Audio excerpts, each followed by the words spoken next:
What's poppin', gamers? Welcome back. Welcome back. We're doing sorcery yet again.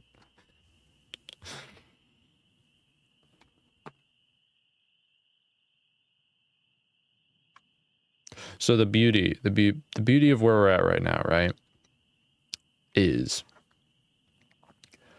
we only have, 6 out of the 7 serpents to go. So, we're and we've only spent like 8 hours on this section of the game alone. We still have one more section. Totally reasonable. Totally reasonable. All of that, though, all of that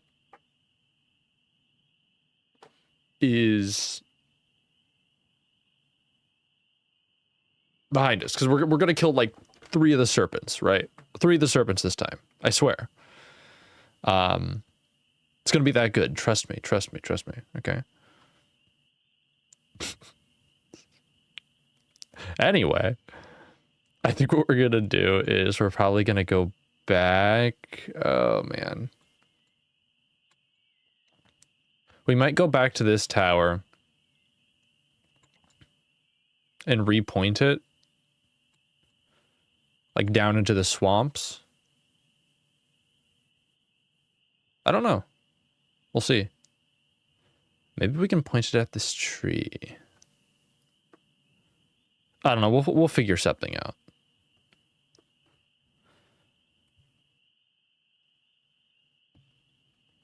Well, actually, okay, all right. Let's do a little bit of a recap, right? So we kind of like, we went all the way through here. We're starting like up here through the mountain last time, right? So we meander a bit. We come across this little girl inside here. There's like a witch in this hill, I guess. So we meander. We're vibing. Everything is like brilliant. And then things aren't so brilliant. We run into a bear. We run down after like killing the bear, I think. We get to these men's house. Or we get to the, what were they called? Cladamen or something? They're basically half ape, half human. They're goofballs. We befriend some of them. We meander down here. We run across the storm serpent around here. And then we're kind of at a loss.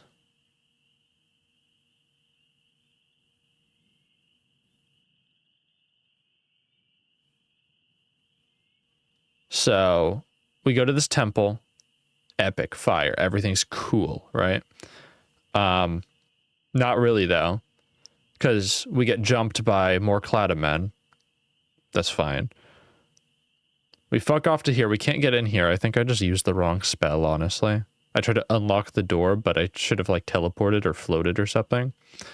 Oh yeah, there's a man on a pole here and we get a floating thing, but then he gets snatched by a bird and we don't see him again. So yeah. I tried to go to the forest to look for him, but he's gone.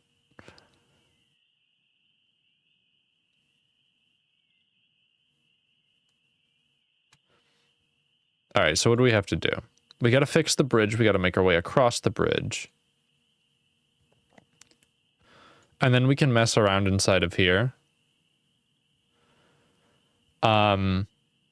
We can get a serpent ring from here.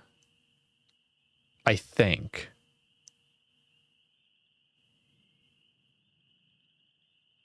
So we can do the SSS spell.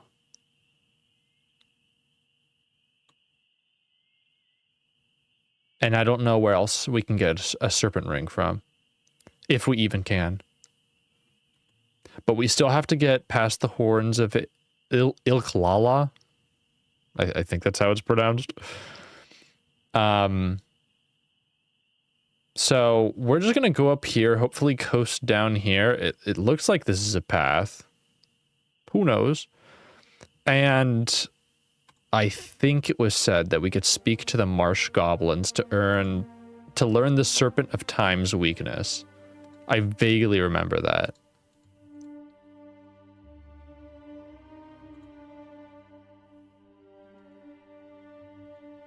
Yeah, the marsh goblins know a weakness of the Serpent of Time. We still have a fair amount of meals. We got the water gourd, but it's currently filled with holy water. There's no reason to eat. We're at full stamina. So let's get it cracking. You make your way across the grass-covered rocks and boulders, following the trail where you can and scrambling the rest of the way. Darkness closes in. You need to rest, especially after walking all day without eating. You are back by the cave in the Fishtail Rock. You stride forwards. Okay. I mean, we could go back to the whirlpool and try to figure out what the hell that's about. Because I'm kind of curious, but we don't have any, like, valuable spells to figure out what the hell is going on there. I think we tried a ton of things and then just died to the whirlpool for whatever reason. It's got to be like the air serpent just vibing.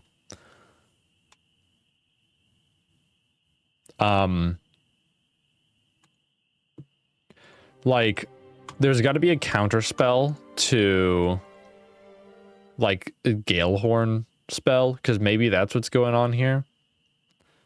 So, actually, let's go talk to the witch, yeah. You walk amongst the uneven stones until you find level ground. A road. The first few stars appear. You're at the road junction once more. I'm going to look up the slope. You look back up the slope. From down here, the climb seems impressively steep. We could rest, but we're probably going to get robbed. You continue on your way despite the dark.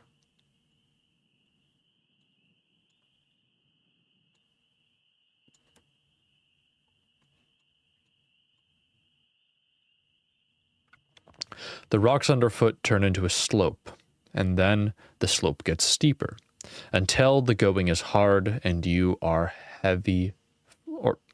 until you are heaving for breath. Jesus. The trees echo with the chatter of insects. You push on through the trees. Insects? Like bug? Oh, hold on. I gotta remember the bug teeth. I'll do that later. The hut. I realize I sound like an insane person. No one understands what the bug teeth is, except for like 2 people. Maybe more than 2 people. But cope, you will never learn what it is. It's secret. You climb above the tree line. The moon sets and more stars appear. The summit.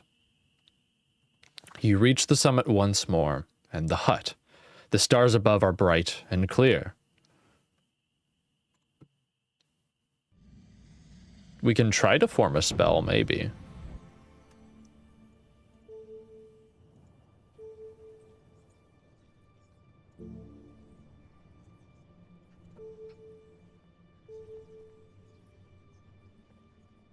Huh.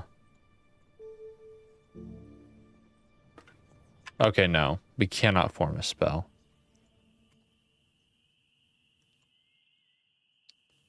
Okay. Let's return to the hut. Let's talk to the lady. You attempt to open the hut door once more, but it does not budge. It seems the old woman does not wish to see you again. Perhaps you're in bad luck.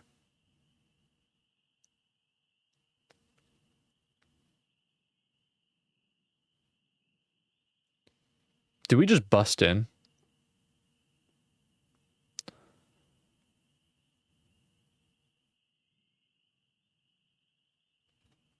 Oh, perhaps you are bad luck. I think I said perhaps you are in bad luck. My God. Fuck it, let's break in. We will not give this old lady peace. I do not care. You approach the hut. Its walls are made of painted wood planks, well set into the rock below. This is no temporary shack or traveler's tent. A little thin smoke is rising from the stag. Look around the hut. You walk a circle around the hut.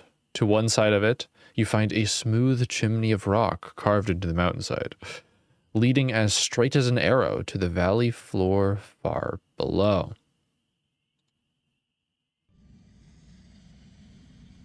We're just gonna do fall.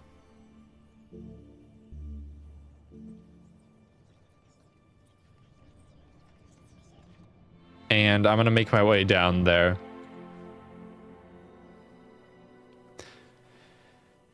You cast the spell, lightening your body weight to a mere fraction of normal. In the distance, you hear wing beats on the wind. Otto. Let's go down the chimney. Bada bing, bada bang. You approach the chimney in the rock cautiously. It's not quite a vertical drop, but it almost is. The ground seems to be hundreds of leagues below. Even with your spell, you cannot trust you will survive it. What if the spell gave out halfway down? Fuck it, wee ball. A strange light flickers at the edge of the mountaintop, at the edges of mountaintops.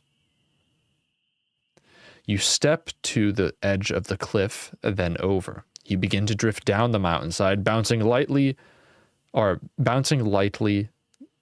rock surface on either side. Halfway down, your spell begins to wear off, and you feel yourself speeding up. You close your eyes, and your heart moves up to your throat. Uh-oh.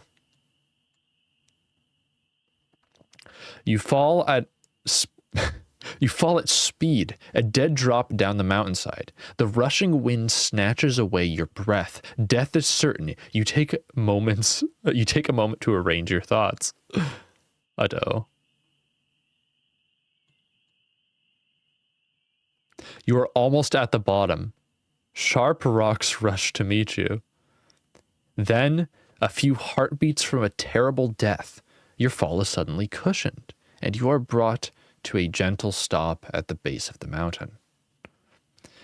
You stand, heart still racing, at the bottom of the stone chimney, quite amazed to be alive. But there is no way back up that you can see. The land here is firm and rocky, but away from the foothills, you can see the rocks turn into an open marsh that will be extremely dangerous to walk across, but there's no way back up the chimney. We could just float. We're chilling. Cast that Zen, baby. Let's go. You cast the spell, and your medallion begins to glow as you gently rise into the air. You rise a short way back up the rock chimney, but the whole ascent is a long way. Oh, I didn't want to go back up. Your spell fades and you... Okay. I didn't want to go back up. I just wanted to Zen so I could vibe. Vibe across the march. Or across the marsh. I guess let's go where should we go? Southeast, east. I think southeast, I'm getting strong southeastern vibes. Let's go. You are walking through boggy marshland. The sky is beginning to warm in the east. The ground underfoot turns to slop. Then you are sinking a few fingers deep with every step. A thick smell of rot and decay fills the air. The marsh is endless, bleak, and gray, filling the valley between the ridge and the horns of Ilklala like slop filling a prisoner's bowl. Long grasses waft and shiver in a chill breeze. Things move in the water below. From somewhere close at your hand, you hear a crashing noise and a cry, but you can see nothing. not gonna test the mort. Wait, hold on. Yeah, I will. Okay, I gotta feel around before I start moving randomly. That's smart. All right. You draw your sword and spike the ground at either side. Some areas are quite shallow, but others seem to sink a good depth below. The ground here is clearly treacherous. Let's wait for the crashing sound. I'm kind of curious. You wait to see if the noise comes closer, but it does not. You cannot even place which direction it came from. You keep your pace, hoping the ground will grow firmer further on.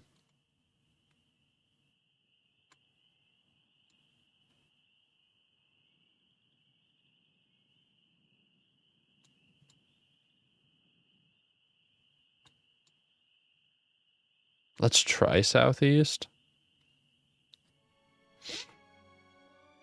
You entered the Vilslami Marsh and have met Etheria the Mystic again. In the distance, sun breaks over the horizon. You've been awake all night and are weaker for it. You stumble across a low, round structure. It's the mouth of a well. You glance into the well. It disappears. You glance down the well. It disappears down into darkness. The air inside its mouth is cold.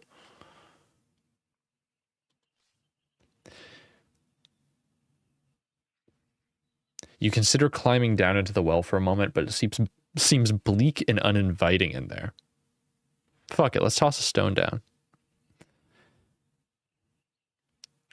You toss a stone down the well. It falls for a few seconds, but then you hear a splash. As you stand by the well side, you hear scraping noises from within. After a few minutes, two curved claws emerge from the opening, hooking onto either side of the well mouth. Something is pulling itself up. Do I dislodge the hooks? I want to fight this thing. You stand back as a figure pulls themselves up and out of the well. The two hooks are attached to ropes, which the creature winds up and hangs over their shoulder. Only then do they notice you, though they do not seem to be startled. Greetings, you declare. The creature doffs its hat, rubbing a bruise on its head, as it hands you back the stone you threw down the well. Then, without a further word, it disappears away across the marsh. Damn. Okay.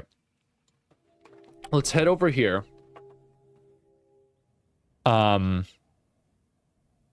So we can turn on this tower and then hopefully unlock more of the marsh. All right. The marsh gives way to more solid ground. Oh, hold on. Let's talk about that encounter before, okay? We toss a rock down a well haphazardly. It fucking thwallops a guy in the head. He's just okay with that. Hands us back the rock as like a good faith gesture and fucks off immediately. That is Chad behavior.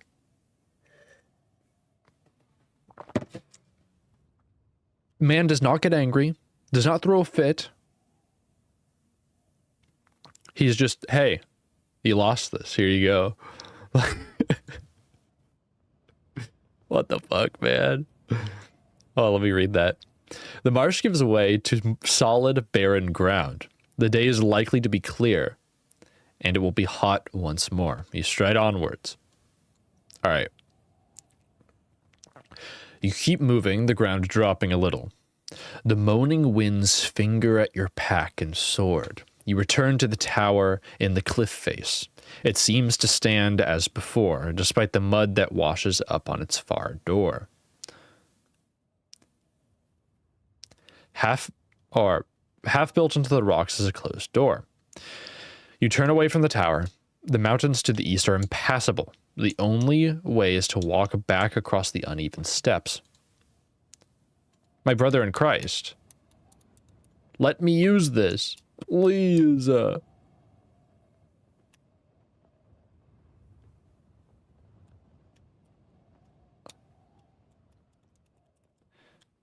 You fall into a steady pace as you walk, ascending and descending. As the sun climbs towards its zenith, dry winds pick up.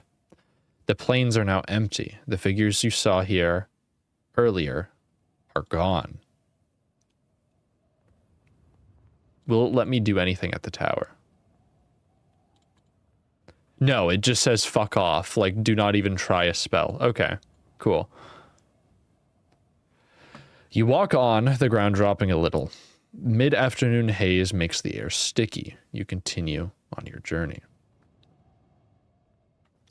You set off across the steppes with an easy stride, but the firm, dusty ground becomes spongy, and after a while, you're no longer walking on firm ground, but rather striding between waist-high weeds in a deep, stench-filled marsh. The sun is beginning to lower. The air begins to cool. Suddenly, you hear a loud shouting and splashing from a group of reeds close at hand. I stand, I'm not going to move. You stand your ground as the voices approach. You soon recognize them as marsh goblins. They enter the clearing, panting hard, as though running from something. Sup, fellas? How are you doing? What are you running from?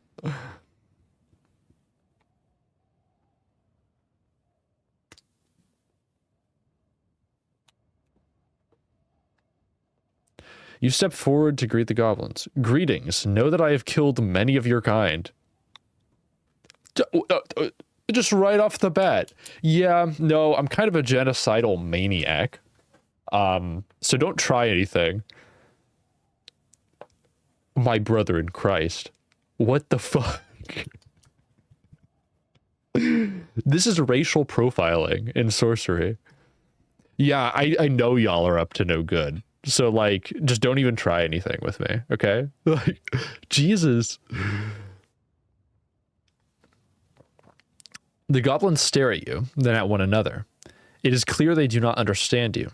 The goblins are arguing amongst themselves. One begins to push the other hard on the shoulder. Do I have the thing to understand all tongues?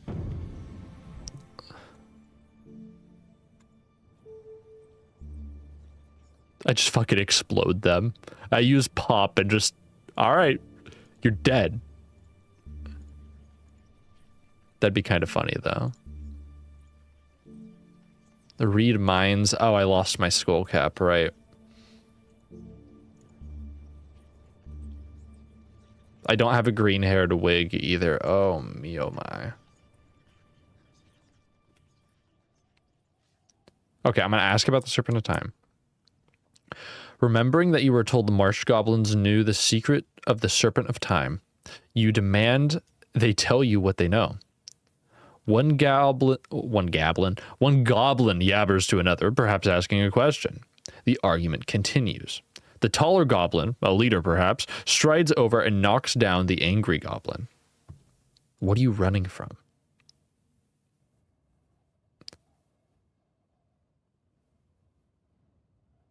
The goblins shake their head. This is clearly useless. The group rally around the taller goblin. He waves his sword as they take off and run across the marshland. It's time to move on. Can't even argue. The wind picks up as the evening draws on. With each step, your boots sink lower into the mud. Just take a gander around. Looking around, you can see nothing but endless marsh in all directions, until the strange mists of the backlands swallow up the view. This place is empty and desolate.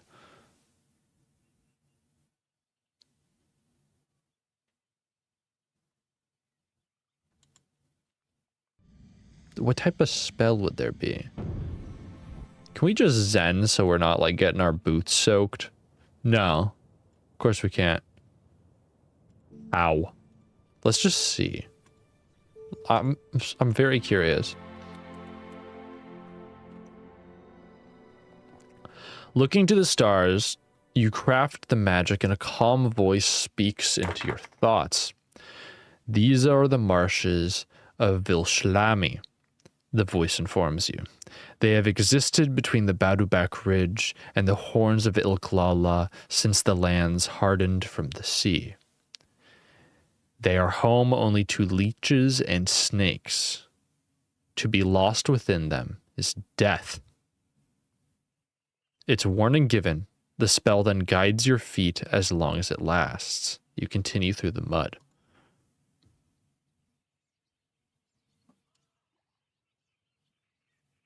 That is extraordinarily not useful.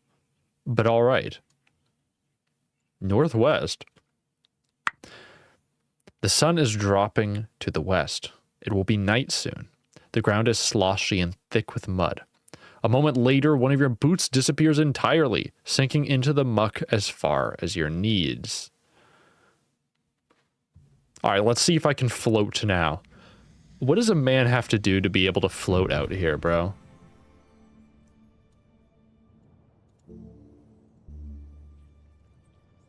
I could just make myself large.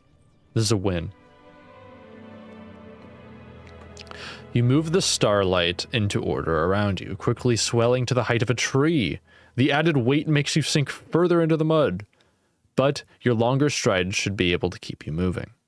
You make giant strides onwards through the muddy water. A few steps further, you come across a bony hand sticking upwards from the mud. It is clutched into a fist. Open the fist. You snap the finger bones, or you snap open the finger bones to find a stack of gold pieces. It seems as the creature sank, it held out a bribe in case anyone should come by who might be able to help it. Unfortunately, you're somewhat too late. This is a trap 100%, but I really like money. You relieve the poor creature of its coins. It's time to move on. God damn. I don't think we've been on this, like, outcropping yet. Gradually, you shrink back down to your normal size. Clouds rumble as they roll across the inky sky. Soon it will be dark. The ground is sloshy and thick with mud. A moment... Oh my fucking god. Again? I'm sinking again.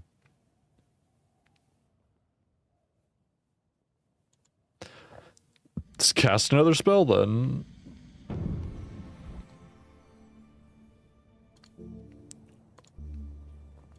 Cast a jig for some reason. Why? You can cast big again. This is getting kind of boring though, being a large man. Might as well. You weave the enchantment, inflating to more than twice your usual height. The extra weight makes you sink further into the mud, but your longer stride should be able to keep you moving.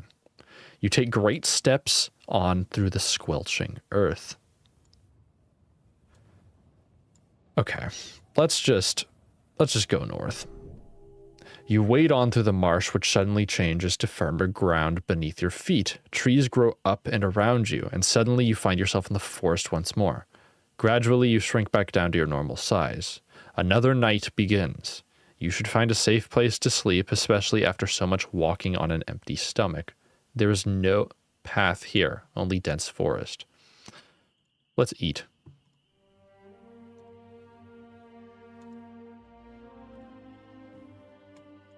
Northeast we go. Straight through the forest. You crash through the trees until you come across a narrow path. We keep moving. Let's head east. Things rustle in the canopy all around. More stars come out. You've reached the edge of the forest. Through the trees, you can see the level steps extending into the night. Now might be a good time to rest before you go much further. Sure. Let's rest here. We haven't slept in like 2 days.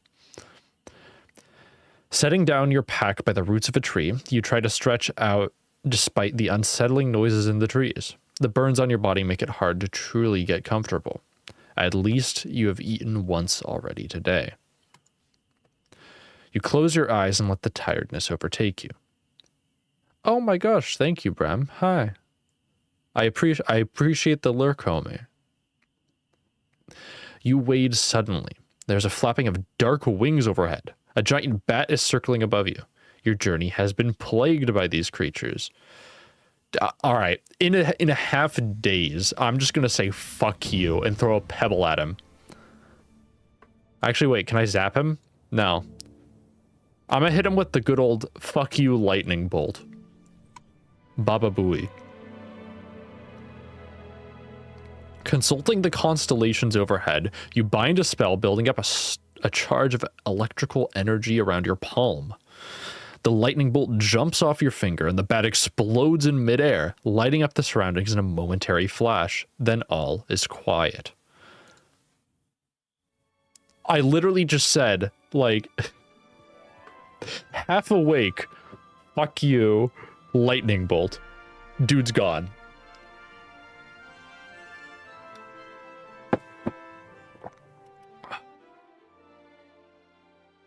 You wake with your head on a tree root and the smell of fresh dew in your nostrils.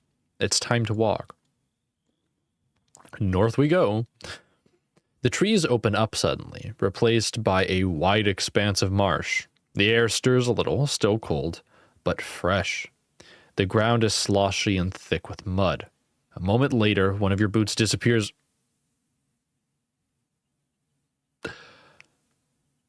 It keeps giving me the exact same thing, and I'm going to keep solving it the exact same way.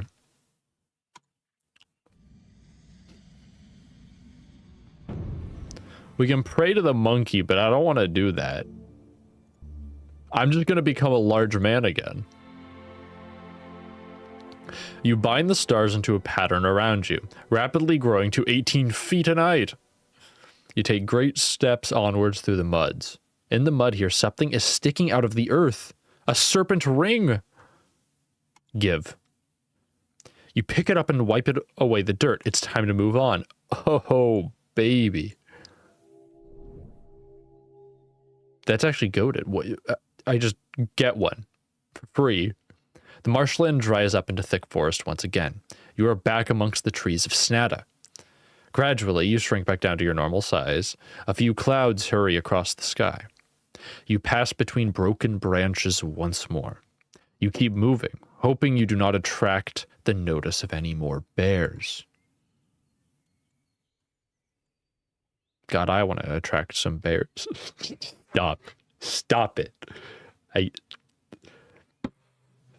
I don't know why I said that. I wasn't thinking before I said anything. I'm forgetting bear has more than one definition in today's lexicon. The path winds tortuously through the forest. It's very warm now, and you begin to sweat under your pack. You walk on between the trees. The trees shelter you from the early afternoon heat. A gentle breeze stirs the waters of the pool. We can forage for food.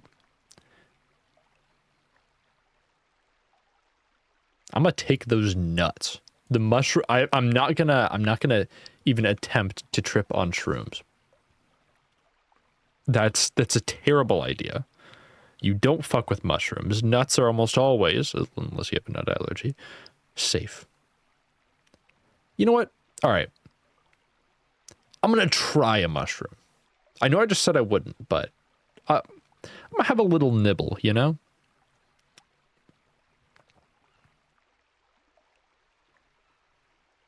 You tear off one corner of the mushroom and put it on your tongue. It tastes well enough. I'm gonna have a nibble more.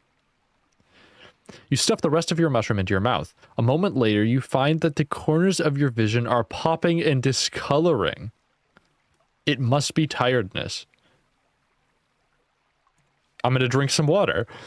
You drink some water and collapse face down into the pool. You feel unable to push yourself upright. Something strange things happen as you begin to drown. Flashing shadows, loud noises. Explosions are going off by your ears, making you jump from side to side. The explosions match the rhythm of your heartbeat almost, but not quite.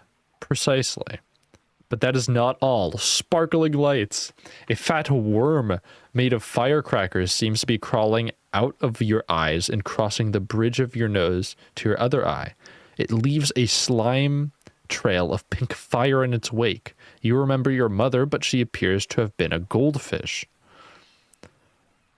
Fluttering darkness. Strange shadowy creatures, bats perhaps, have removed the top of your head. One by one, they take out your memories, polish them, and organize them into a better pattern within your skull. Your dreams coalesce. You are overcome by a vision of your future. You stand in a clearing halfway up a mountainside. In the middle of the clearing is a tombstone. You stand beside it with a vial of water in your hand. What is happening?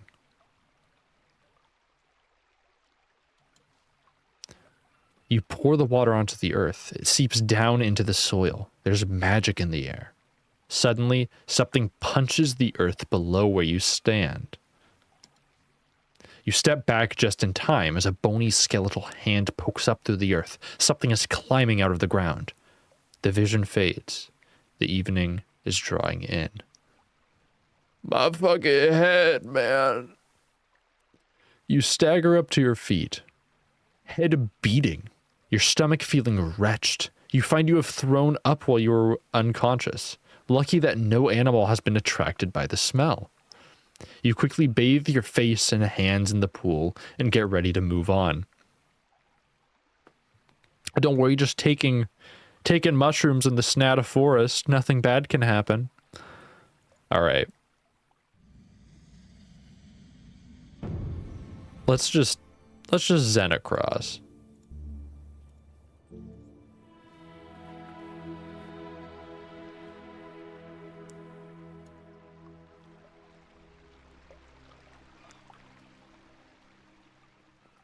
You float peacefully across the surface of the pool.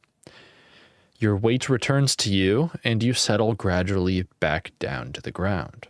The sun is now in its lowest quarter of the sky. It'll be dark soon. You are now back at the foot of the tower.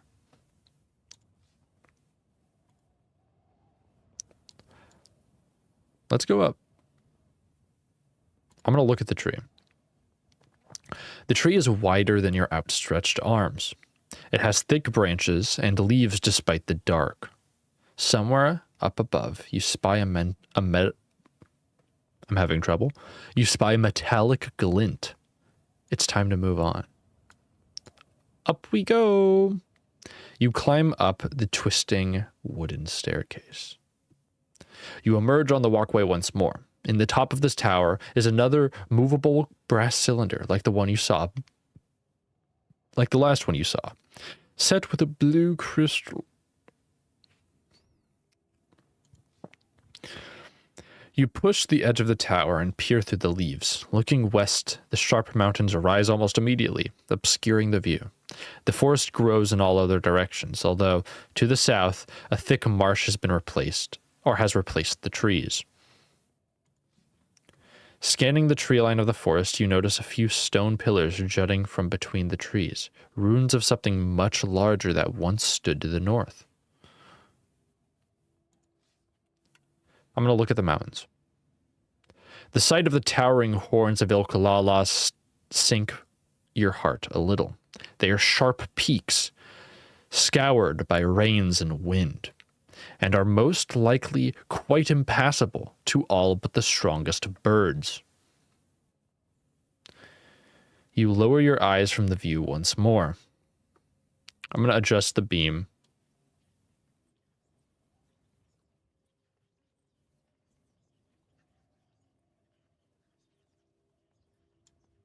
All right, here we go.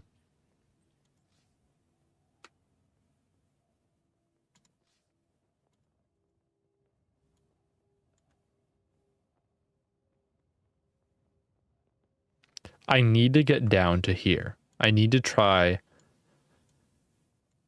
to get down to here, and I need to learn the weakness of the marsh, or of the time fella. So let's sleep here for the night.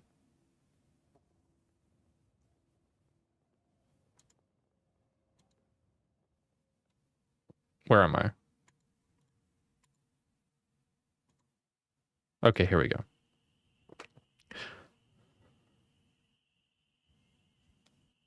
You plummet from the sky. You find yourself on the top of a wooden platform. On top of the wooden platform once again, high in the branches of the tower tree. The cylinder here is pouring out a light, and the blue crystal at its base is glowing. All right, let's climb down.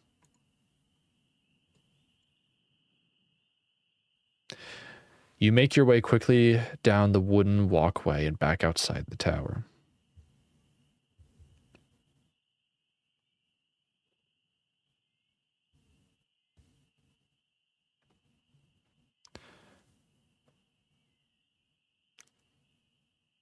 All right.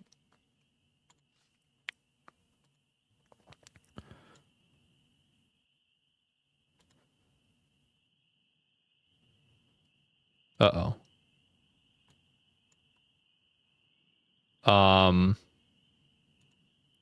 Hold on. We might have to...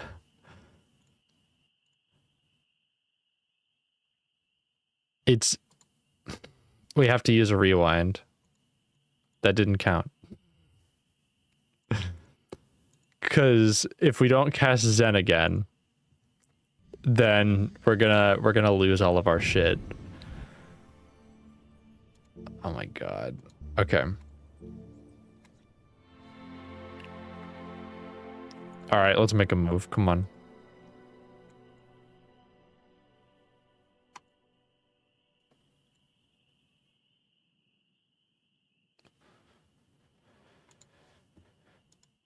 Okay, so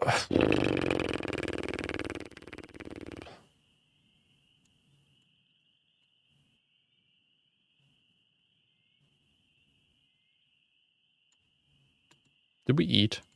We should eat.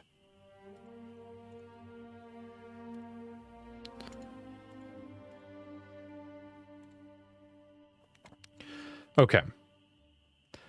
Back down again we go, trying to get into this tower. I guess we're walking through the night because fuck it, I suppose.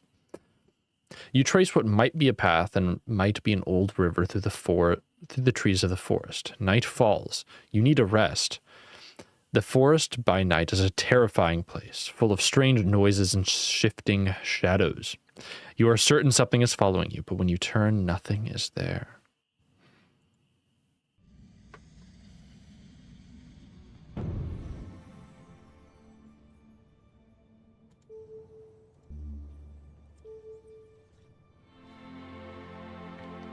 Sussing it out.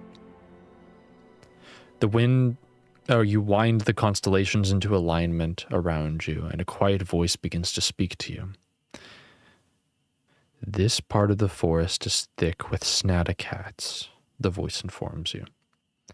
They are invisible unless they have their eyes open, but their sense of smell is good enough to track you down.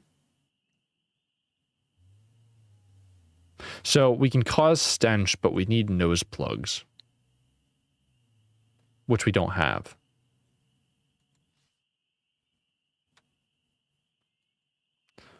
We're gonna eventually face one of the snaticats,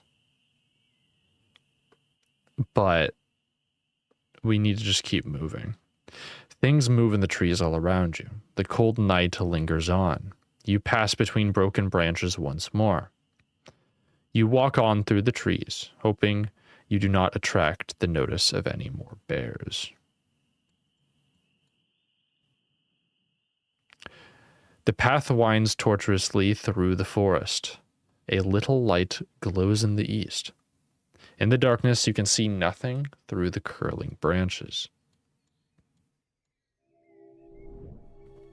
Okay.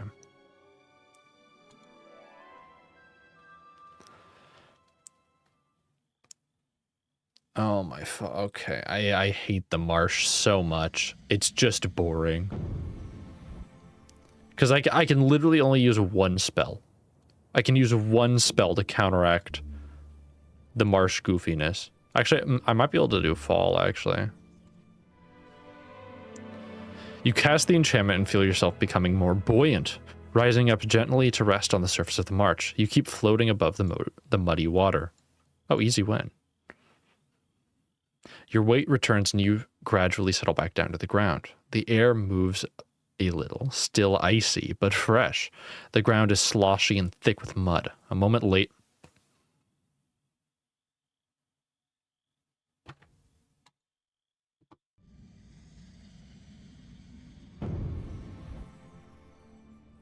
I'm just going to become a large man. Actually,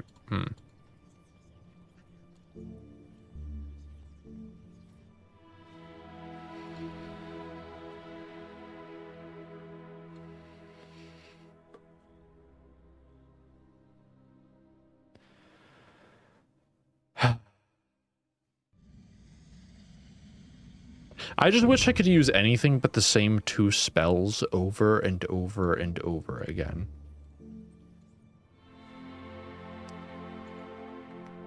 Like, I get it. How do you communicate that the marsh is treacherous?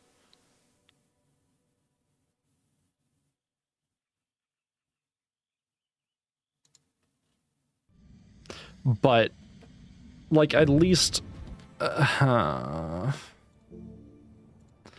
I feel like I didn't have to cast this as many times when I was large.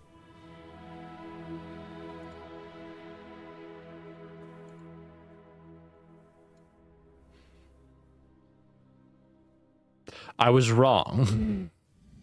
You still have to cast it literally every turn. Okay. Cast. Okay.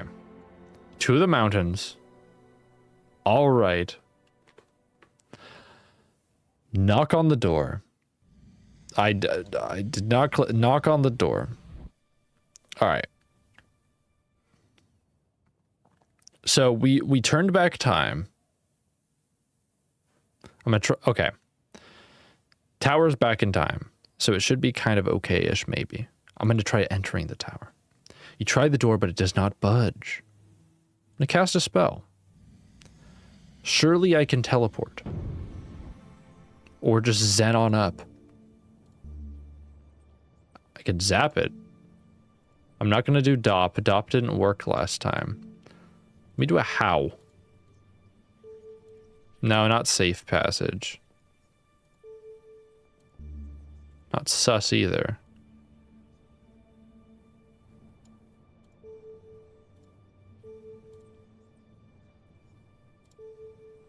What is Walk? Shield.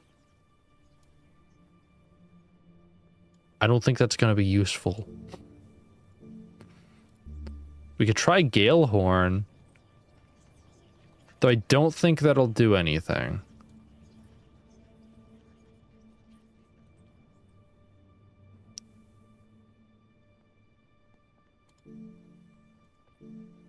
Okay, I'm gonna try Dop and I'll rewind if I have to.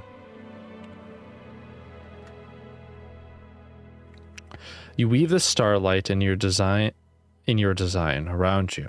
Slowly, the ancient rusted lock on the door begins to turn and finally falls open. You peer inside. Darkness and a musty smell like ancient sweat. Okay. So it was just that the lock was fucked because it was rusted. Okay. You step into the tower. You step into the gloomy darkness at the base of the ancient tower. The ground underfoot is hard stone, wet with collected rain. Something growls at the back of the tower.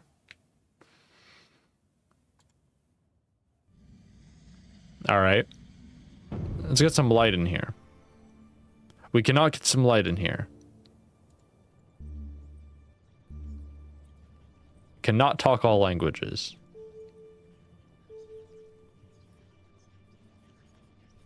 I'm not going to turn whatever this is to stone either. Okay, hold on. Let's look at our other options.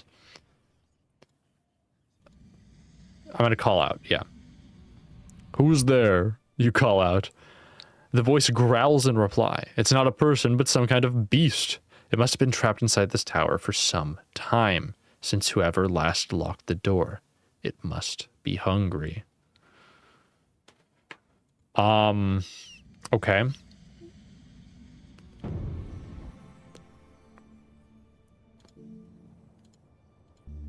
Law? Let's try law. You weave the spell as the creature approaches. It's a wolfhound. You sigh with relief. Because this is an unintelligent creature, you can be confident your spell will take hold. A moment later, the beast ducks and whines. It's under your command, but fighting. But fighting it, my bad. You command the wolf to race away out of the door. The creature fights your command as best as it can, digging its heels down into the dust. Clearly, the beast is more intelligent than you supposed. Order it. You redouble your efforts with your spell. The force of angled starlight is overpowering, and the creature begins to move forwards, claws scraping the ground as it tries to hold itself back. Do not stop. You order it onwards. A few steps later, it reaches the door and almost gracefully scampers away out of the marsh, or across the marsh. You gasp as you release your spell and look around the room. The wide tower base is empty, except for a flight of spiral stairs leading up to a hatch in the ceiling overhead. I'm going to search it. I gotta be a loot goblin. You search the gloomy arches under the spiraling staircase. In a forgotten corner, you unearth 3 gold pieces and a strange mass of green fur. The mass of green fur is a wig for talking. Speaking all languages, so we're taking that immediately. You put the gold into your purse and the fur, which turns out to be a wig, into your pack. It's time to leave this gloomy place. Up the steps. You clamber up the spiral stairs into the hatch and through the roof of the tower. The cold wind of the steps hits your face in full, snatching your breath away. This tower stands on the slope of one of the horns themselves, looking out over the whole steps. The tower bears another brass cylinder similar to the last. There are powerful, unusual stars here. Yo, let's cast a spell real quick.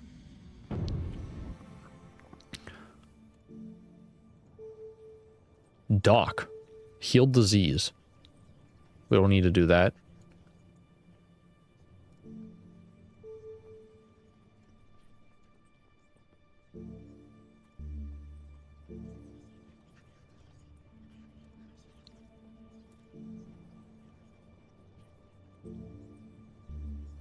What is zip? Oh, it's teleportation. Okay.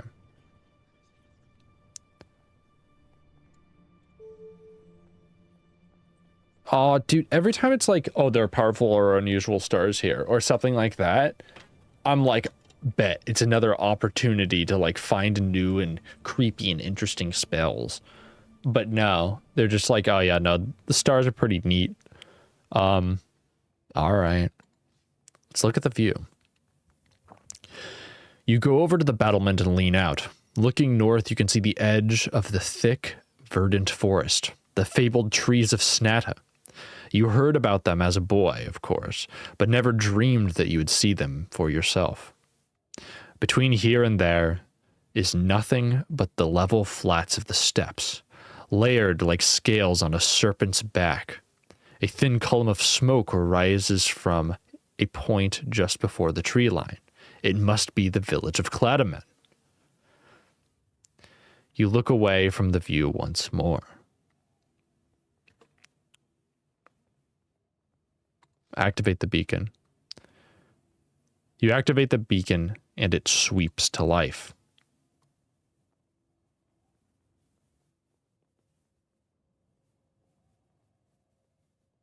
There's another beacon over there.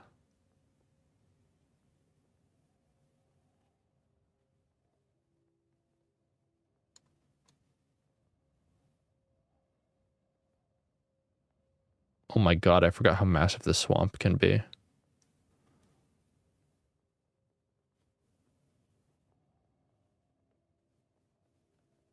Like, look at that shit, dude.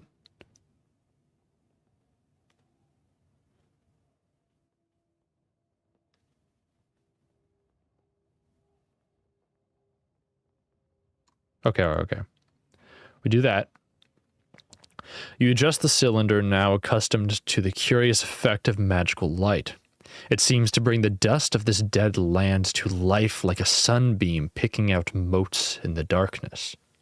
You feel better for having touched the cylinder. Yippee! Alright. Touch the blue crystal. Alright.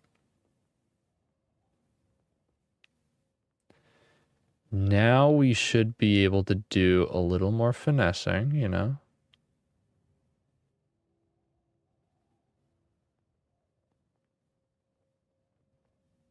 What is going on? Okay, let's go here. We'll adjust the beam. Oh, why is it? There we go. It figured out where it should be. Okay. We're going to adjust the beam again.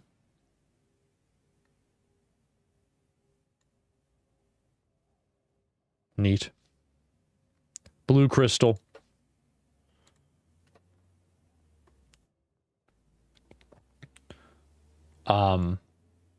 Where do we go? We go here. Okay.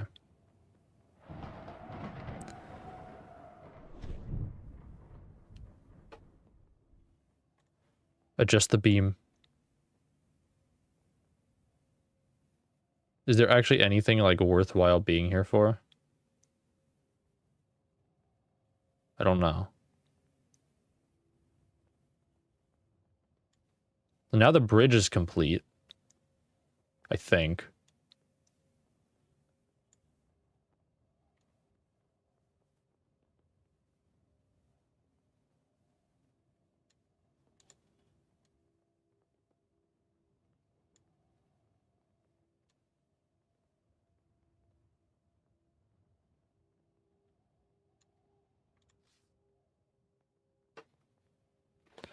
Hold on, let's see. No, there's this little tiny bit in the middle.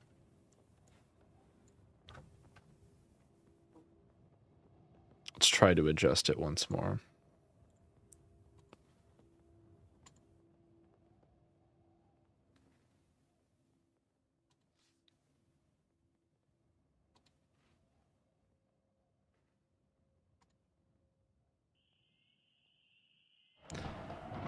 Because I don't know if this one reaches anything whatsoever.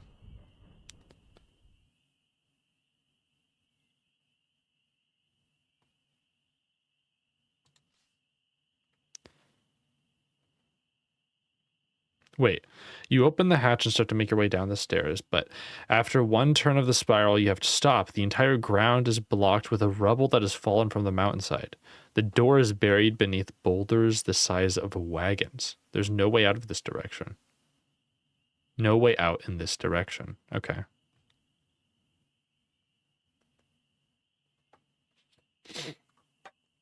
Interesting. So there was some massive cataclysm then that ruined this land. Like, yeah, they like alluded to it before, but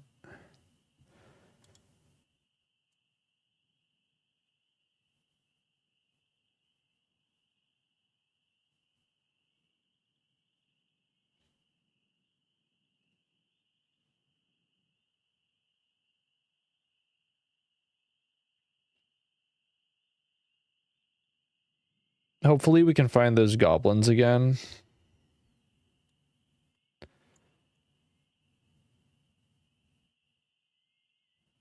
Because I don't even know where else. Like, we'd have to run into them. Probably around the same area again? I don't know.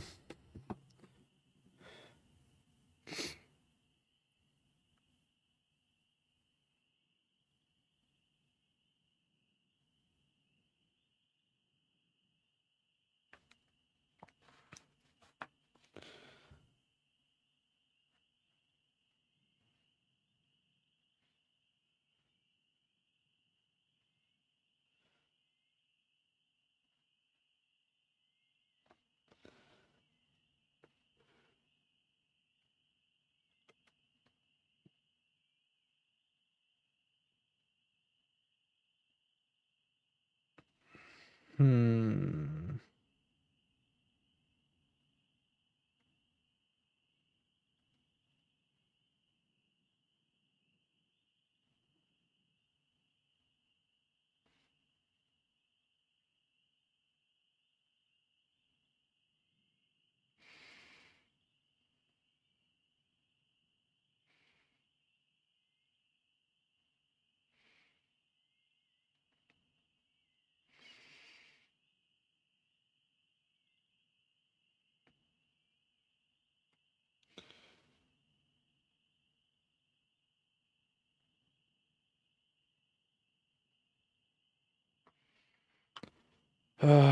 I'm trying to figure out where would be the best place to put this.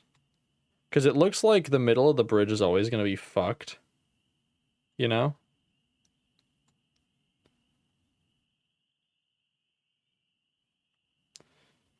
So surely... Surely that'll be good. Let's see. Because that opens up a good chunk of the swamps, right?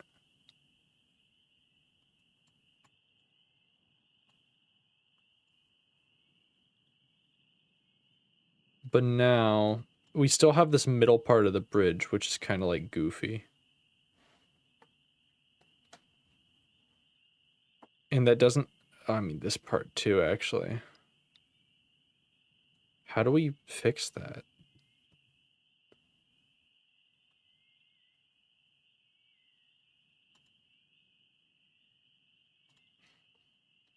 Let me see if I can try.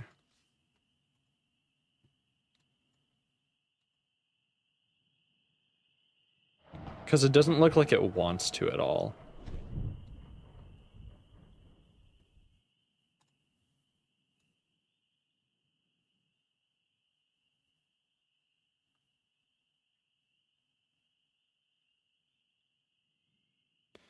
Yeah, because even if we like tilt it up entirely,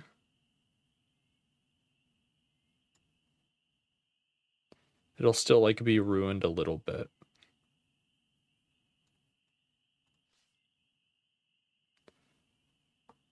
Okay. I want to make a move down here. Because I don't think we fully explored this area. Like ever. You step out into the cool air at the base of the tower. You are still some distance from the shores of Lake Ilyanka and the voyage you must take across the waters to Lower Zaman. Yeah, bridge ain't complete right now. Like, it'll, like, waft in on occasion. But...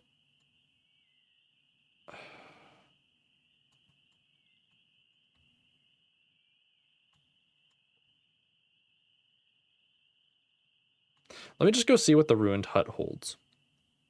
You set off across the plain. Darkness closes in. You should find a suitable place to sleep, especially after traveling all day without food. There's nowhere there's nowhere here to shelter or rest. You stride onwards.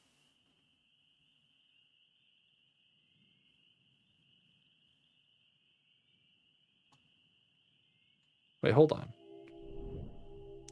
The moon sets, more stars appear. You walk back through the long, lush fields. Hold on. Let's go back to the tower, because now I'm seeing that this has, like, tents.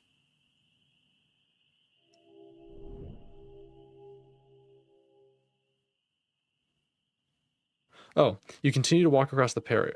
The dead of night is still and cold. You're back by the low hut. Its windows are dark and it seems empty.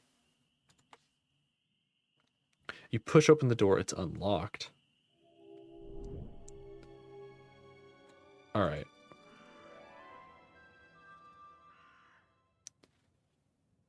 Rest here. Eat something. Removing a quantity of your nuts and berries, you break your fast. Then you lie back down and try to forget your troubles. You're unharmed here. You do not dream. You wake after a peaceful night. You step outside, ready to continue your journey. Okay. Here's what I'm going to do.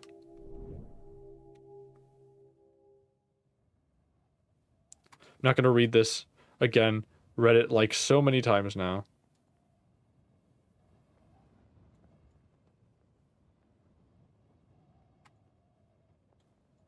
Up we go. Adjust beam, right? Let's just try to like make this as... There we go. All right. Blue crystal. Continue. Down to here. Very cool. Let's adjust this completely out of the way. Not completely out of the way. We still want that tower to be in, but I want to see what this is. So we might be okay now.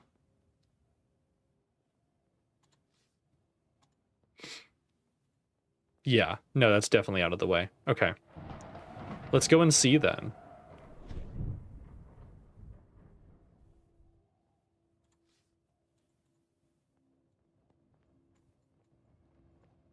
Like, hopefully it's actually worthwhile. Because if it's like, oh, not really anything here, Lamau, get pranked. I don't know how I'm going to react. All right, you make your way slow across the endless wastes, and the land seems to die with every step.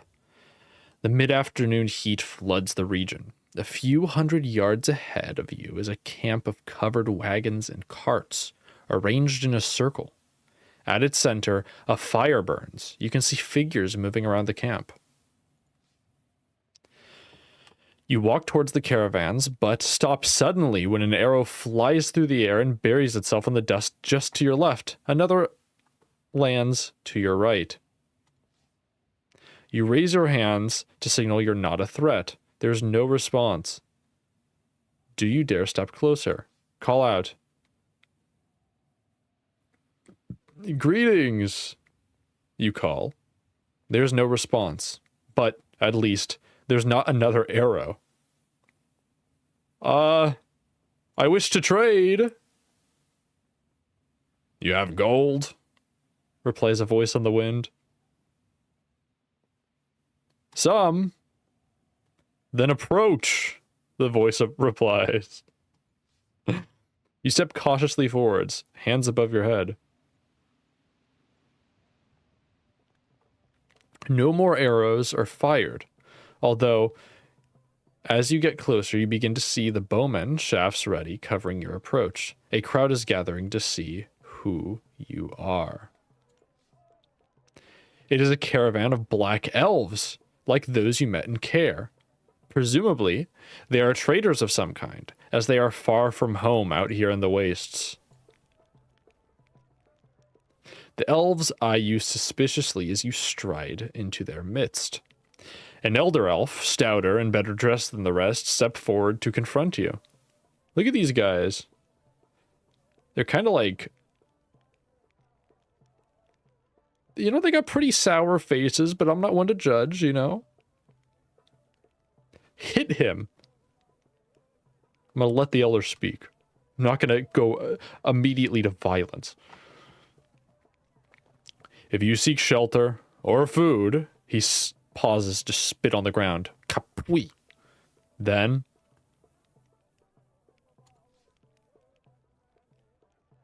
the elder chews his words for another moment while you wait respectfully.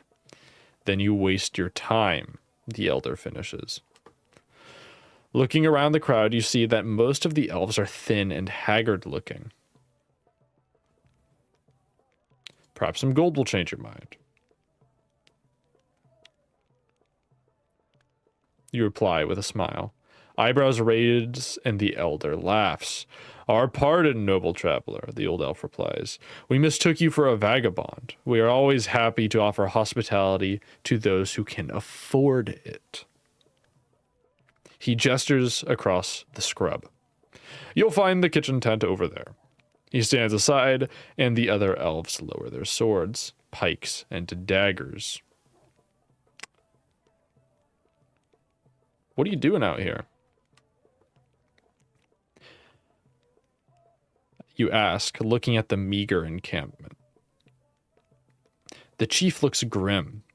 We are traveling west, he replies, but his words stir a murmur of anger in the crowd. The chief looks uncomfortable. Rest yourself, spend freely. With that, he moves sadly away.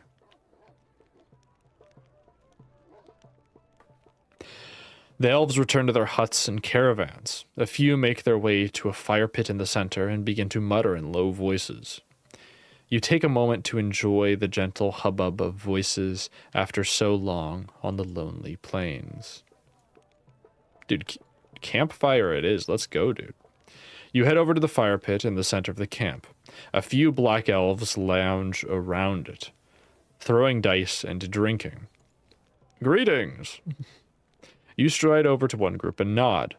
The elves look at you with clear interest. One, a black elf woman, draws a dagger and lays it carelessly across her knees. She looks at you sidelong. They say you're walking through the wastes, she says. I'm thinking, are you exiled, a criminal, or are you crazy? Well, I'm quite deranged. Okay. I have my reasons to be here.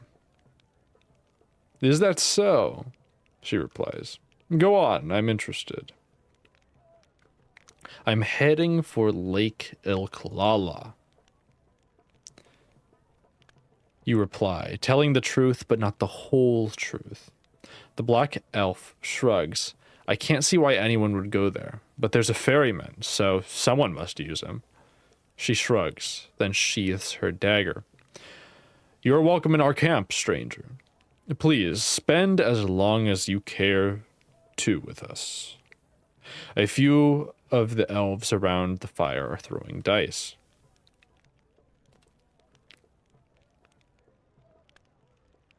Are you playing Swindlestones? You play? Understand we only play for money. I will play. The stake is 10 gold pieces. Agree. I need some money before I go with spending. The black elf hands you your dice and waves at you to bid. Oh, that is a dog shit hand.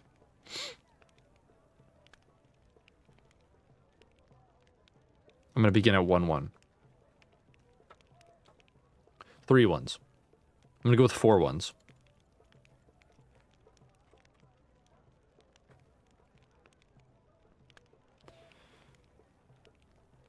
Utto. Utto.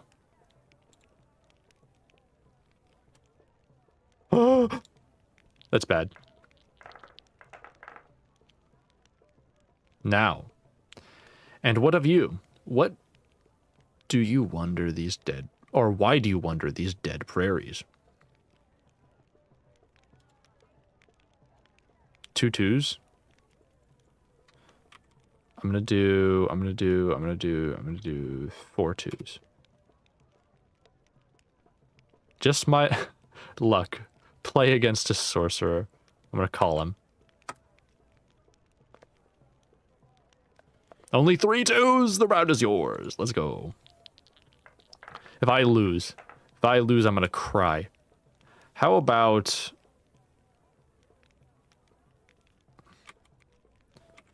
2 twos? I'm traveling to Lake Ilklala. They say there's a ferryman. I'm gonna do 3 fours.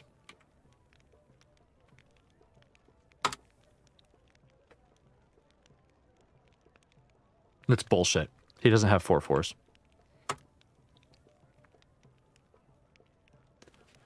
Oh, baby, I fucking love gambling. 2 twos. 1 4. I'm gonna do 2 twos. I'll raise that 2 fours. Not inconceivable, but unlikely, I'm calling it.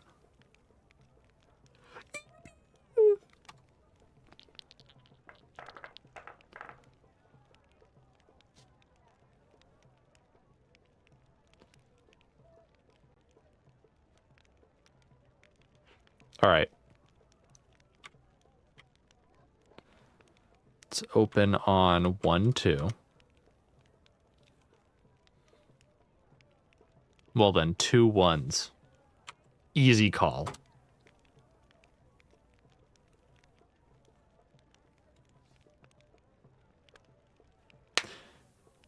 You flick the black elf's final die to the ground and grin.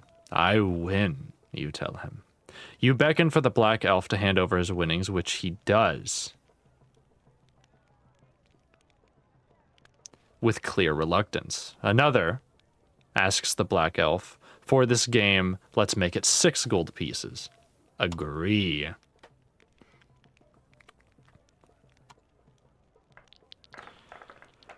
Okay. I'm going to do 3... I'm going to start with 2 3s. 3 4s. It's a bit high. I'm going to try 3 3s. Or 4 3s.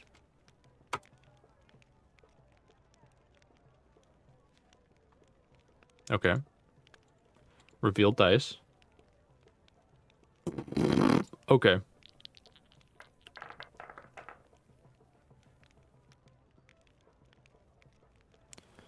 You must be wealthy traveling out here all alone. Maybe. You'd never know, wouldn't you, buddy? I'm going to do 3 3s. He's going to go above that, and that's bullshit. 4 3s. Conceivable, but not likely.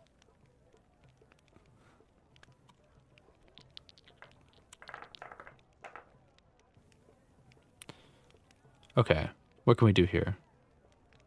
Oh, man. We could play it really safe. Because we're even right now. 2 4s. We can do 3 4s.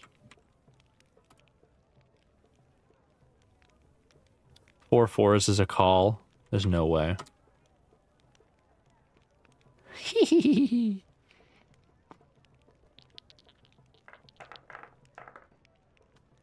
Now, how about we lead it 1 1? The 2 1s. Then 2 4s.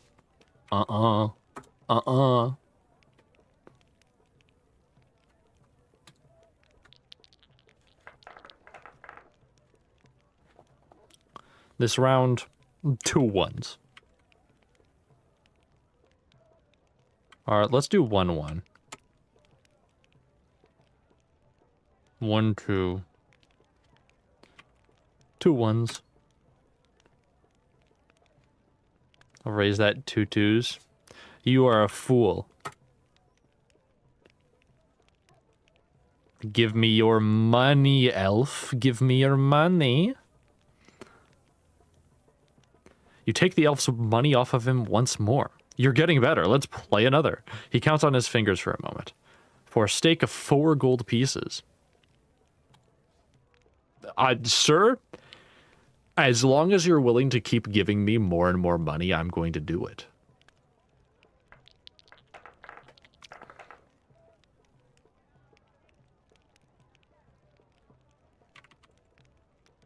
Open with 2 2s. 3 4s.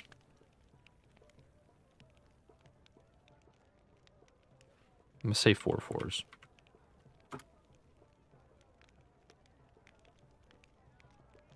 That's unlikely. Yippee! You see, dude, it's something... I probably have a very addictive brain, gambling-wise. What did you make of our leader? He seems strong-willed. Oh, shit. I'm about to get the tea from the elf, man. Look at him. Wait, hold on. He's kind of got... he's kind of got that fucking meme face. Hold on, let me put it up on stream for a second. Let me try to find it.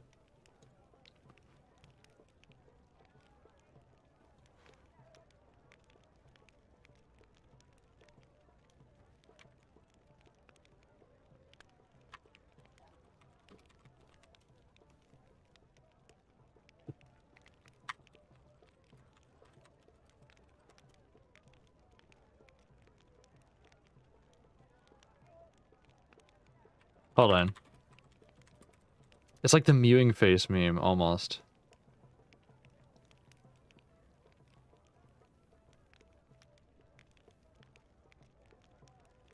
Oh my fuck, I can't find what exactly I'm looking for.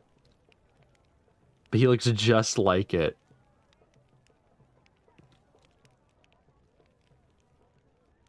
Oh, dude, hold on, hold on, I just found it, I just found it. No, where did it go?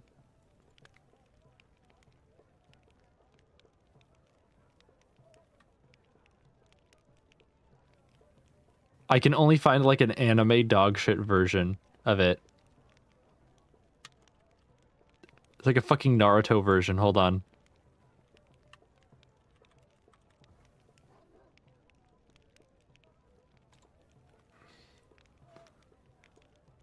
Don't mind the ladybugs. That's for a little snack for later.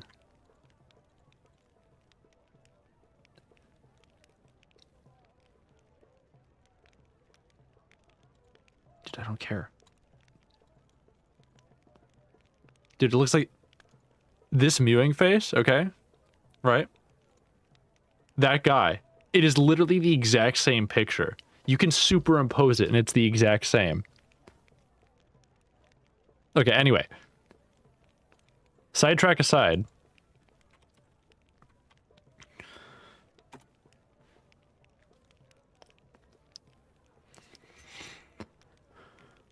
We have been out here too long. These plains are disease and death.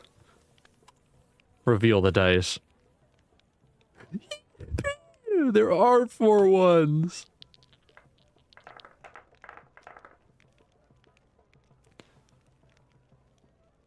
I'm going to open with 3 2s. He's gonna be pissed. He's gonna be so angry. The serpents are powerful, untiring. They are terrible. So you've met them. Isn't that so good? So I'm gonna call him on this bullshit right here.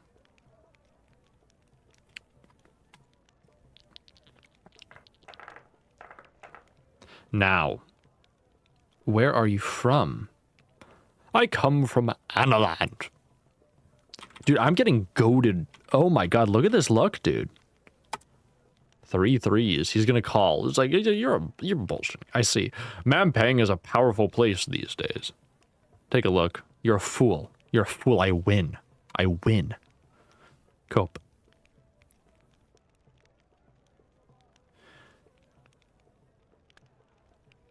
You reach out for the gold stacked on the table, but this time the elf catches your arms. You're cheating, the elf declares. We don't hold the cheats around here. You are a sore loser.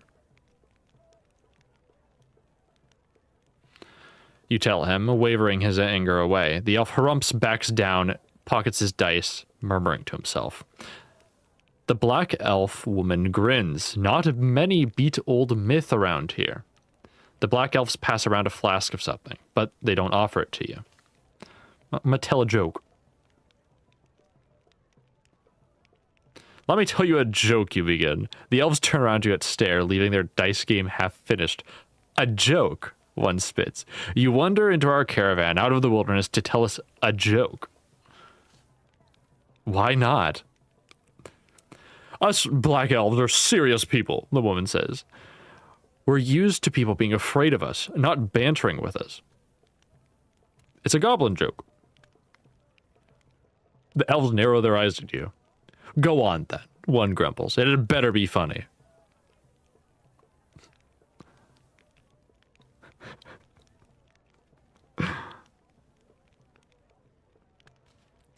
Why couldn't the goblin write his name?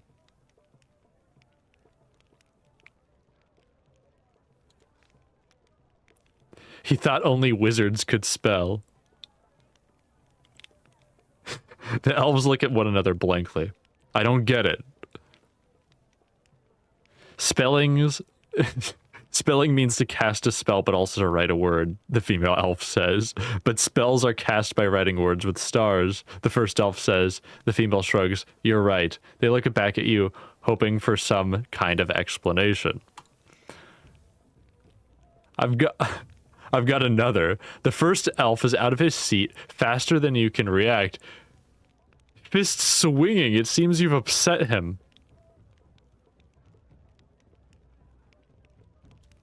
What? Man's fighting me because I told a goblin joke? Typical cheating human, the black elf growls, balling his fists. You laugh in reply. And swing a punch for his chest. He puts up his fists defensively. The black elf chuckles with pleasure at escaping unharmed. The arms in his muscles tighten. Block! You drop back, lifting your nose to your... you drop back, lifting your fist to protect your body. A rodent, are you? Taunts the black elf, hiding your nose. You do not reply. We may be lost, but we aren't losers, cries the black elf. He comes at you regardless. But for all his bravado, you block his haymaker blows, leaving him panting. He steps back.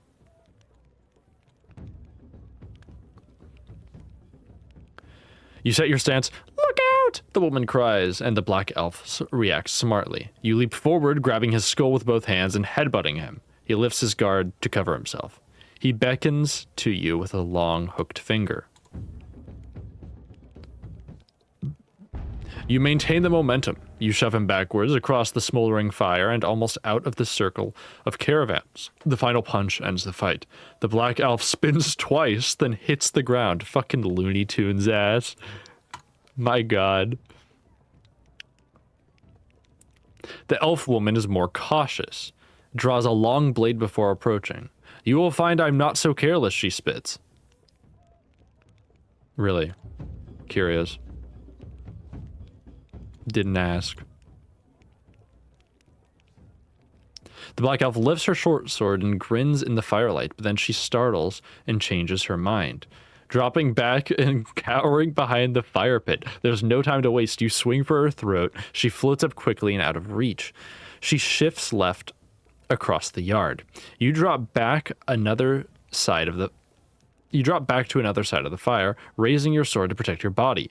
Shimmering in close for an instant, the black elf nicks you with a lightning-fast blade. Stay still, she complains. How can I best you if you keep moving? She narrows her thin eyes, ready for a strong blow. Uh-oh. Then the black elf gets the better of you, readying a heavy stroke, leaving yourself off balance. She dashes forwards, sword jabbing outwards, scarring your back. You stagger, falling over on an onlooker. The black elf cackles. Good of you to entertain us, she cries. She dodges right. Boop. Enough of this. You power a savage blow at her chest, but she has enough balance to turn and deflect most of the force of the blow. The black elf is badly bruised. She leaps a little way backwards. Defend. You circle the fire pit, away from the black elf and her blade. She steps back shakily, too afraid to face me, she goats, despite her own defensive play. You stay low, the black elf darts towards you regardless. You toss her slashing blade aside, leaving her stumbling. You are safe. She cowers. And quiet. Jab.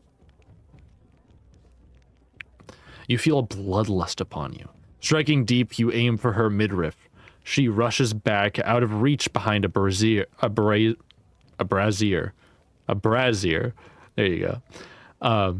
The black elf gasps, then spins her sword in her hand, resetting her grip. You see blood trickling from under her clothing. The black elf readies herself. Fuck you. You're dead. You're dead to me. You show no mercy. Stomping forwards, you ready a heavy swing, good to cleave her in two. The black elf gasps her last as you run her through. The elf falls into the dust of the plain. The last elf takes one look at his fallen comrades and flees to one of the nearby caravans. You most likely have a moment before the entire camp attacks. Search the bodies.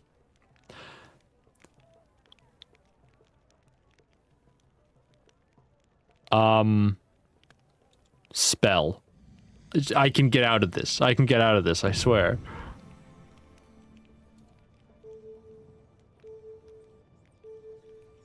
Not walk. There's no way I survive.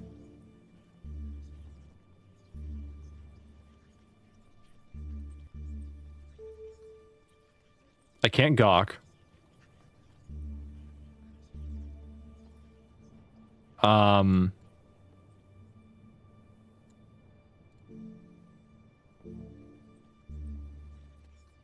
I don't have yellow powder to sniff.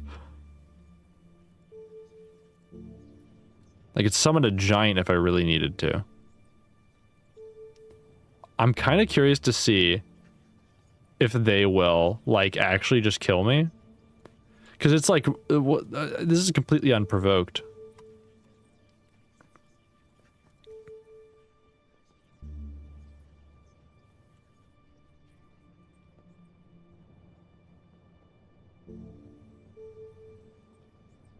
Zob.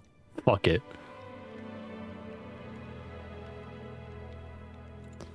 Cast another spell. I'm just gonna do wall. Okay. I'm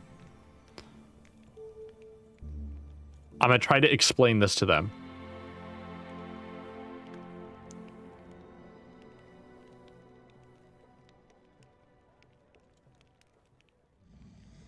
Wait, I should be able to revive them. What is that spell though? I still want to trade here, but it's kind of fucked because it's like, all right, one man gets pissy because he lost too many times. I might revert, depending on how this goes.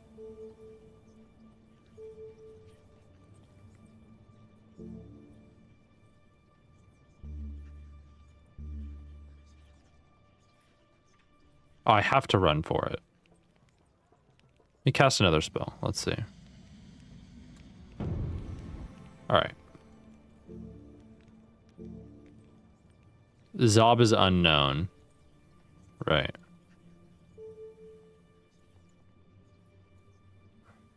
We can't do like God or something.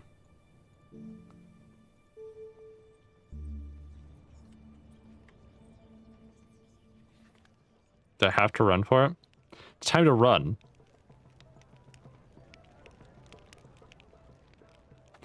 You turn to run, but you are too late. The elves have fanned out behind the caravans. They quickly surrounding you. You are overwhelmed, dragged, kicking and shouting back towards the camp. The elder approaches with a miserable smile. This miserable horn toad will make a fine example to all those who think they can trifle with the black elves. He gestures to his guards for you to be hefted up into the air. You are dragged across the dust to the back of the caravan. The guards are at work making a tall wooden X from 2 long planks of wood.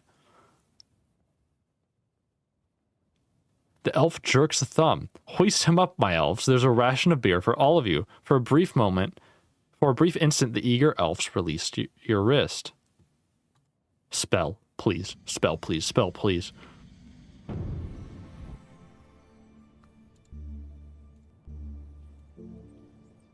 I don't have Yaz.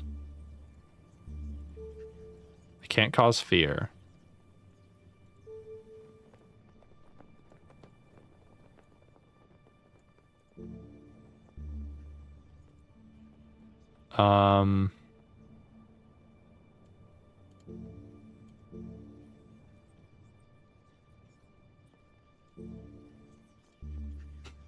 Just hover in the air. Fuck you. I'm hovering.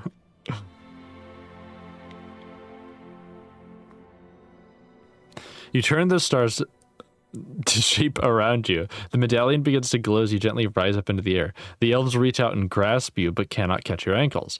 You drift calmly out of the camp. Free!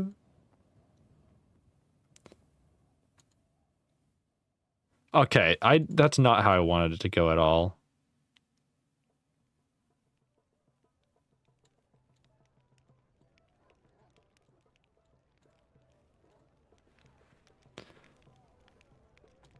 Oh my god, I'm gonna have to replay all of that. Okay, we'll speedrun it. We'll speedrun it.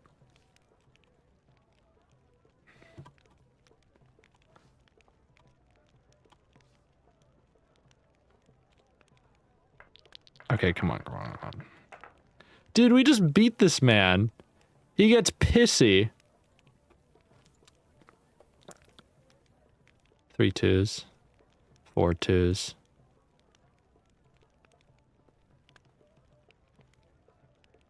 Too much. Alright. We beat this man. He gets pissy. Alright. So I think what we're gonna do. We're gonna beat this man again. Get his 20 gold. Fuck off, buy things, and leave.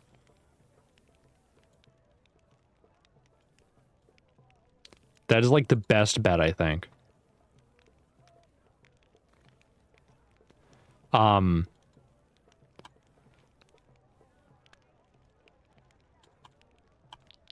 definitely not taking time here, though. I just want to, like, speed run this as quick as possible.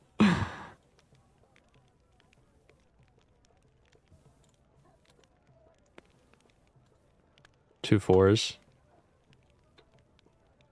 3 4s is reasonable. 4 4s is too much.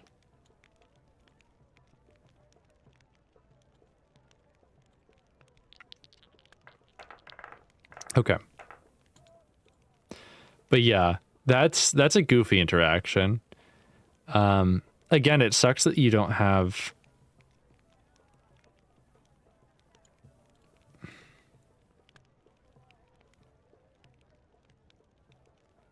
It sucks that there's not really an option to,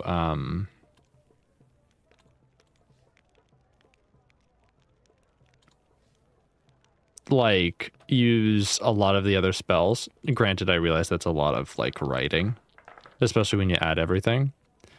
But, yeah, I don't know. I'm gonna start with 3 3s. We'll do 2 3s.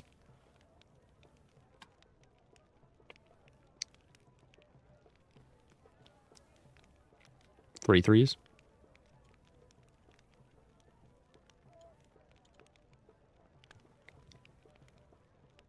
That's too much. That's too much. You're a fool. That's too much. All right.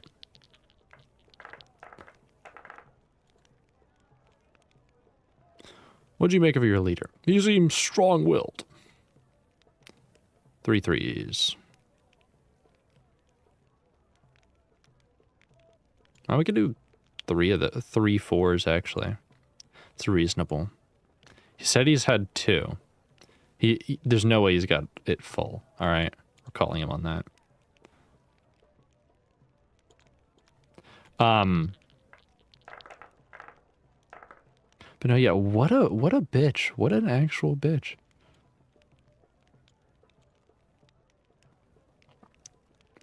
It goes to figure the guy with like the mewing face is an actual hoe. 2 3s. 3 1s.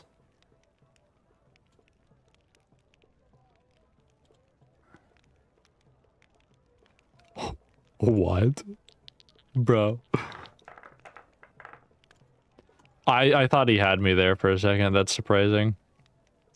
2 4s. I'm gonna say 3 4 4s. He's not gonna see this one coming.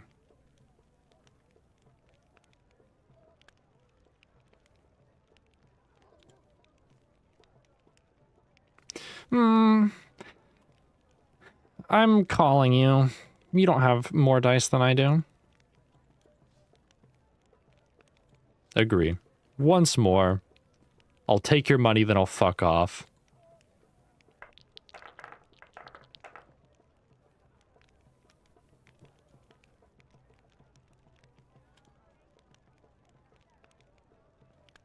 Two threes. 3 ones. It's likely, it's likely. 3 threes, unlikely.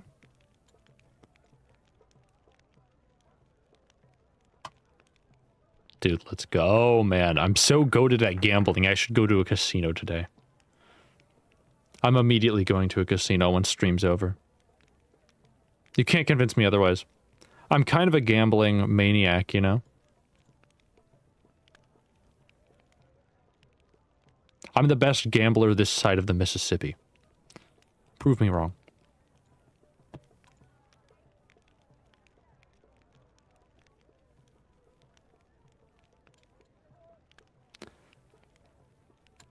God, I should just start bringing dice to school and playing this game with, like, random people at school. Hey, you want to play Swindle Stones? They're like, what the fuck? Like, it'd be really funny, though. 3 threes. Or, sorry, 3 twos. Jesus. I mean, it's likely. I'll call it, though. We'll see. Oh my, oh no, he won a round. Oh.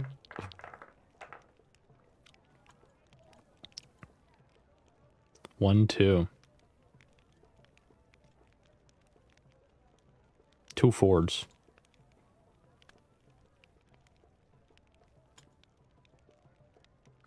Hate to tell you, buddy.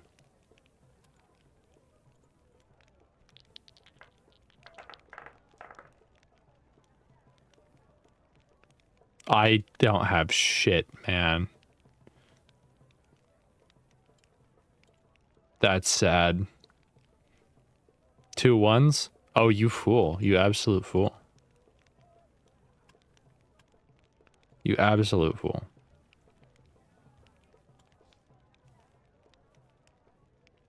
Is there anywhere I could trade? Money burning a hole in your pocket, is that? I have a little to spend. Oslo runs the stores. Oh, I thought that was like, I thought that was like a sound they were making, not a name. Olo runs the stores, the elf replies with a shrug. He'll sell you whatever he's got left to sell. Alright. See you. The trading tent. Wait, he didn't give me my money. What a bitch. My god. You make your way to a large caravan guarded by 2 armed elves. As you approach, one knocks on the door and a skinny black face appears from inside. This must be Olo. Well, greetings, he croons. The wealthy stranger. So glad you could stop by and visit poor Olo. I'm a traveler. And a human. Well, come inside, come inside. Let's see if we can make ourselves a little bargain. He looks over his shoulder. You just make out cluttered shelves. You peer inside the caravan and can just make out the flash and gleam of glass, crystal, weapons, and gold from the dusty shelves. It is most intriguing. I can see you're interested, Olo remarks. You nod to Olo and make your way inside his glittering caravan.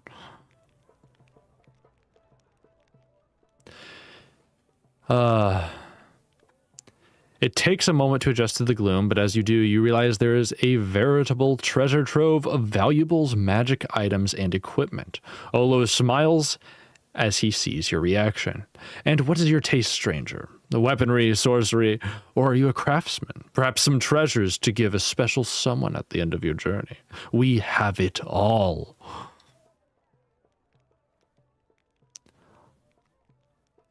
You are uncertain where to start looking or how far your 46 gold pieces will go.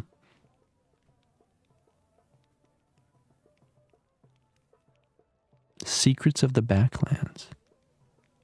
Curious.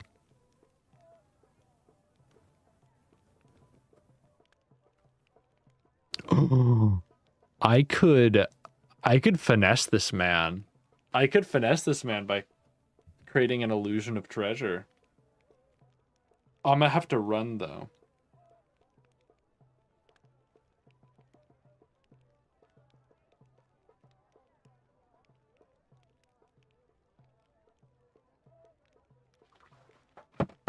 I could hit the... Dude, this is terrible. I shouldn't do this.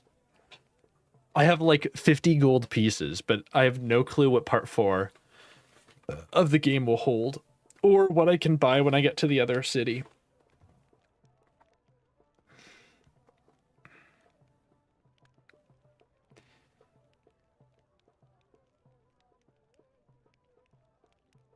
Oh, man.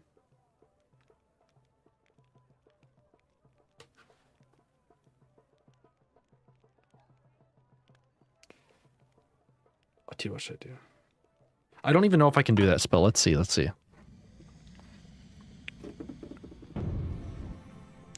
What's the treasure spell again?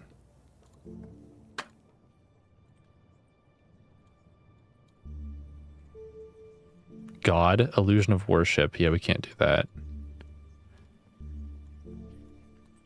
Not Yaz either. Oh, man. What is illusion of treasure?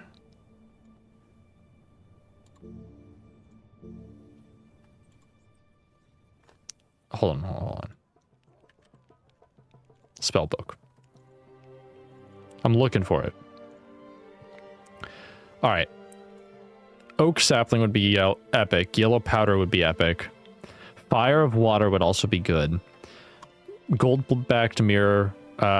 Jewel of gold as well. Skullcap, face mask, nose plugs. A vial of glue.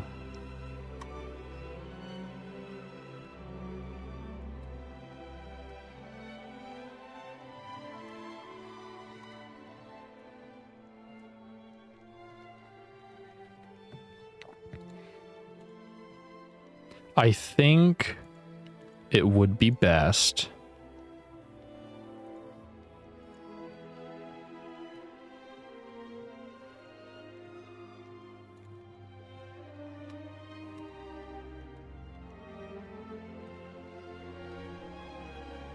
Wait, where is it actually? Huh?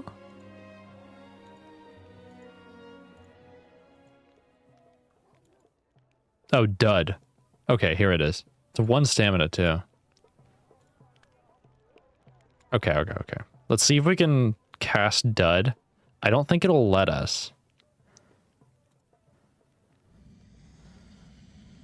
But we can try.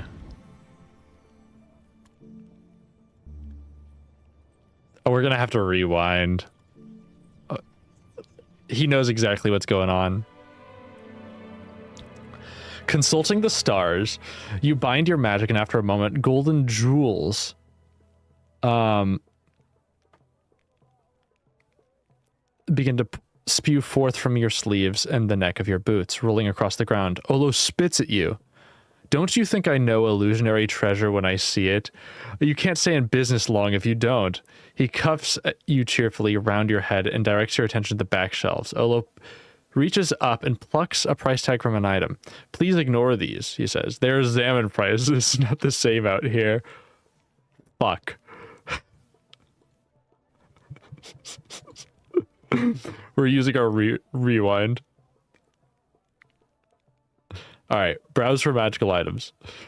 You search for magical artifacts on the shelves. There's an excellent selection to choose from. I'm gonna look at the ring.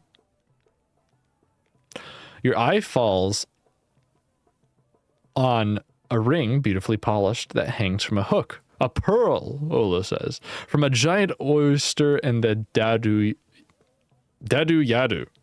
Yours for a mere 5 gold pieces. Remember, buy the ring. You take the ring, because that allows me to, that's going to allow me to turn invisible, which is fucking big, I think. Olo accepts your gold with evident pleasure. It surely looks marvelous on you, he remarks in an oily tone. But look at the crystal orb. Yours for 8 gold pieces. A genuine sea crystal. Wow. You lift the crystal from the shelf. It glitters and shines. It's in much better condition than Cirici's orb, which he used back in the lower fields of Care. Genuine sea crystal, Ulu says. It's yours for 8 gold pieces. You peer into the depths of the crystal. It's filled with shifted clouds, possibilities, and very currents of time trapped within the glass. You have to pull yourself back sharply before not being drawn into a trance. I'll buy it. Okay. It's beautiful. You put the orb in your pack. Olo drops your gold into his money pouch. If you like that, Olo says, how about this? He pushes a brass pendulum with one claw setting it swinging.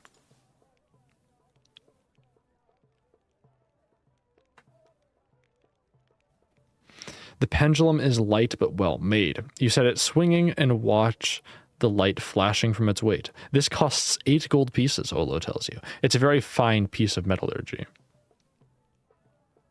I'm gonna swing it. You swing it backwards. A few more times. Olo nods cheerfully. Yes, yes, exactly like that. No. As you wish. Look elsewhere. You turn your attention back to the shelves. Olo reaches back up and plucks a price tag from an item. Please ignore these. They are Zaman prices, not the same out here. Weapons and armor. Oh, he's got a chainmail shirt. But there are no weapons to improve my legendary sword. You go to lift the chainmail shirt, but Ola shakes his head. Sorry, not for sale. Why not? Because our lives are too risky out here. That's the last armor I own. I'll keep it to myself. Sorry. Hoping to find something of more interest. I'm going to browse for scrolls. You scan the shelves for books and scrolls. There are 2 items of interest, a rolled up scroll and a heavy leather tome.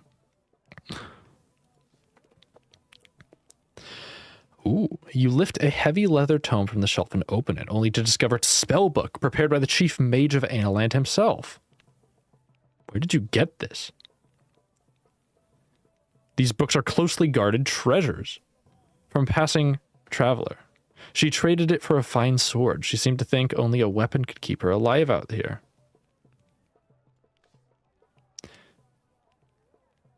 You turn page after page, recognizing enchantments within. Then you come across a page with a spell you do not recognize. The name of the spell is Zob, and it appears to be most powerful.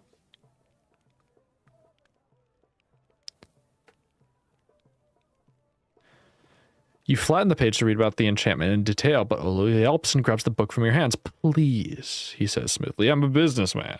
I cannot allow you to sully the merchandise until you intend to buy. How much is it?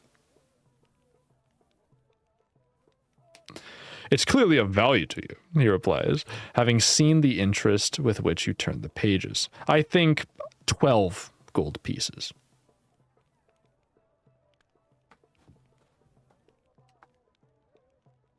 I'm going to leave it. It does not interest me, you reply. Ola wipes the dust from the artifact and returns to the shelf. Look at the scroll. The scroll is labeled Secrets of the Backlands, a diary. Observing your interest in it, Ola oozes over it. That was written by a black elf scholar, Fizram. He was a great thinker. What happened to Fizram? In the end, he died of old age, like all the wise ones do. The scroll costs just 2 gold pieces. I'll buy it. The price is hardly high. The scroll might contain information of some use. You hand over 2 gold pieces, and Olo passes you the scroll in return. I'm going to read it.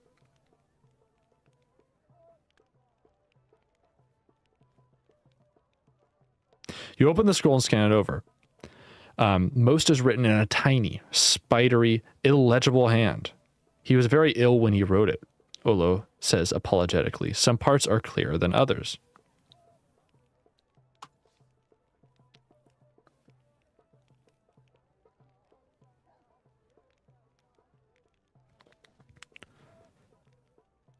Perhaps you could tell me what it says, Olo shrugs. Very well, but on one condition, that once I've told you, you may keep the scroll. I'm going to give him the scroll. Let me see, he murmurs here. He talks about sorceresses. Fizram met 2. First, the great Sham, who travels in the mountains disguised as a simple gnome. Then secondly, he talks about Fenestra in the forest of Snada. Fizram was lost in the forest for many days, but never regretted it once he met Fenestra. Why was that? The romance between Fenestra and Fizram is a great romantic tale, he says woefully. A love that could split a world. What happened?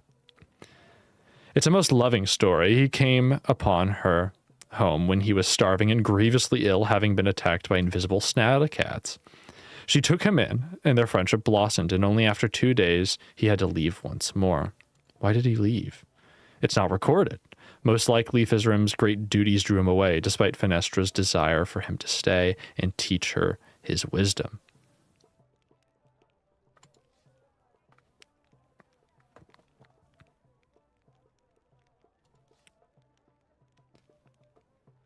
Okay, you scour for food and provisions, but there's little here. Just a bag of dry victuals and some curious-looking vials. What are victuals? A bag of victuals, small pastry balls with tough dried meat inside. They last for a long time.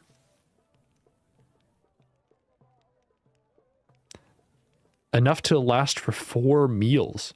That's 4 gold pieces, Olo declares. And they're quite fresh, reasonably fresh. Why not? I'm gonna look at the vials. One's a clear liquid, the other painted with the label of a hissing snake.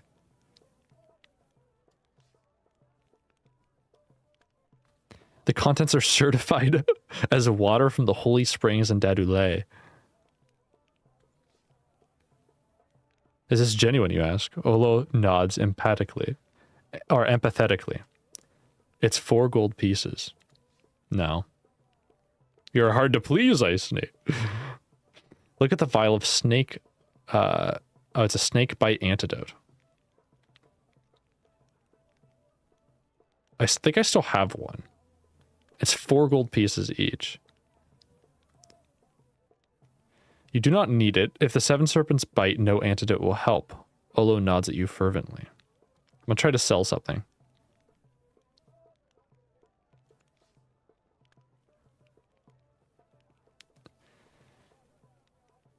That is too low. I'm not gonna sell it for that. Alright. You shut your pack. Olo shrugs. I have no customers anyway, he admits. From outside, you hear a loud argument, then a short yell. A short, sharp yell. Olo smiles thinly. I almost want to go back and buy the, I completely forgot about the... Okay, alright. I'm using my last rewind. I want to buy... I want to buy everything.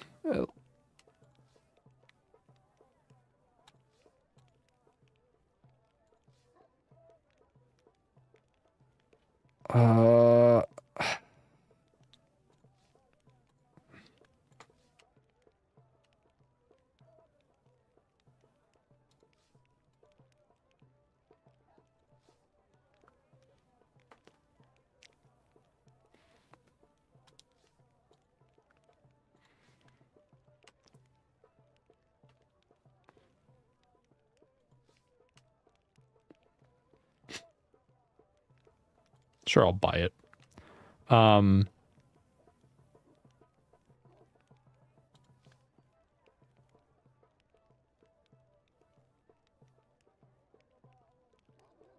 Okay, the scroll, yes. What happened to Fizram? Alright. What's it about? This diary. It tells Fizram's great travels of the backlands, the valleys, and the mountains of this place. It's a sum of knowledge accumulated by our kind during our travels in the Badu Back. What happened to him? Most sad story. He came across sorceresses when he was starving and grievously ill, having been attacked by snattercats. She took him in, their friendship blossomed, and only after 2 days, he had to leave once more. Why did he leave? It's not recorded. Most likely, Fizram's great duties drew him away, despite Fenestra's desire for him to stay and teach their wisdom. I'll buy it. Oh, so he literally just tells you the story no matter what.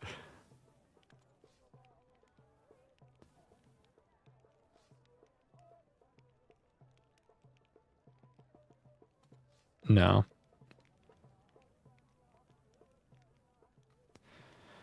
Okay.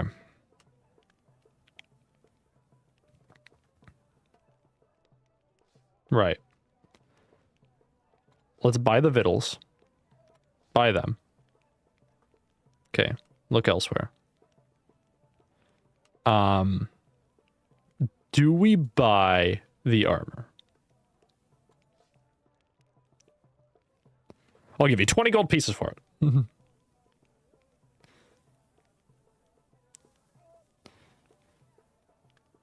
No, that's the last armor I own. I'll keep it for myself. Sorry. All right. Leave the shop. Cool. Let's go back to the campfire. I'm curious.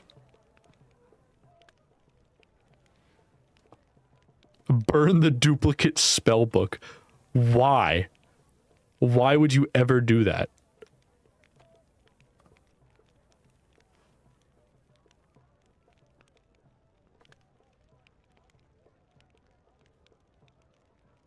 Hold on, let me leave the fireside. Check the kitchen. I'm just curious.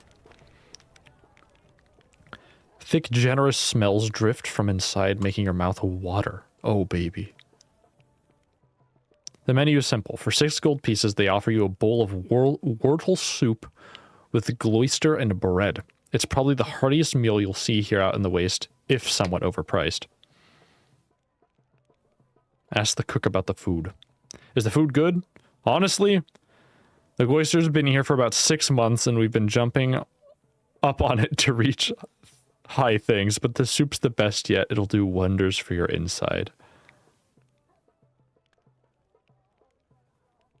Gloucester? What the fuck is gloucester?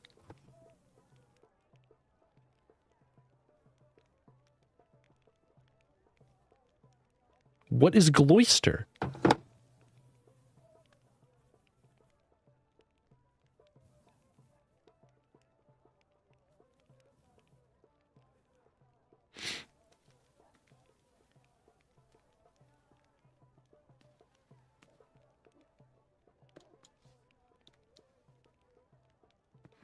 I'm gonna ask about the serpents.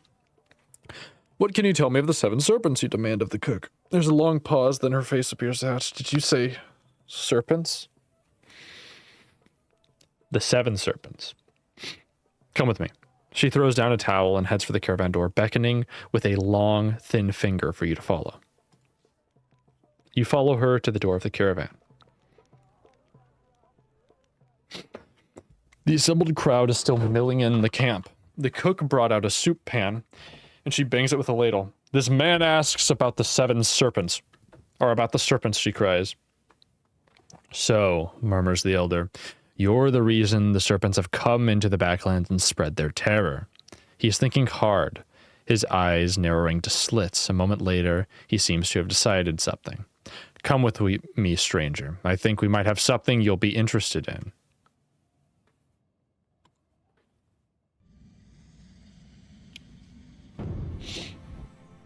Sus. Oh. I don't have a skull cap.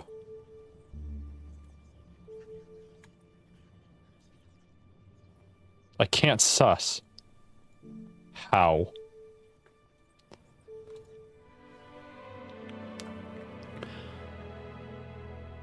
Okay. Consulting the stars, you bind the magic and a steady voice enters your mind. It begins to speak to you, telling you that if you wish to escape, you must escape now. It is as you suspected. The elder is trying to lead you into a trap. With the message delivered, the voice fades. What do you know? The chieftain waves his hand with towards a finely decorated caravan, presumably his own, not in front of the others. It's a delicate matter.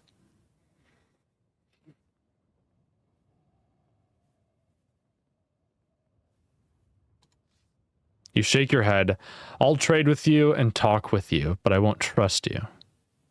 You are suspicious. That is wise. No doubt my offer stands. With that, he stands aside and let you into the camp and heads into a nearby caravan. I'm curious.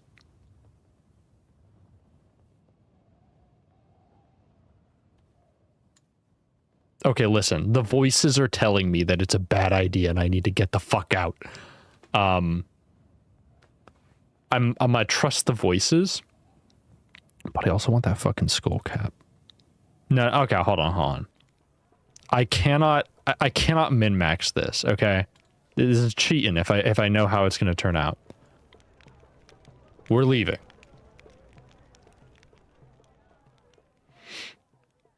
You head to the edge of the camp to continue your journey across the waste. Suddenly, there's a shrill whistle. A signal? You have only a moment to consider the possibility before you're caught. Elves search over you from both sides, grabbing your arms. The elder approaches with a miserable smile.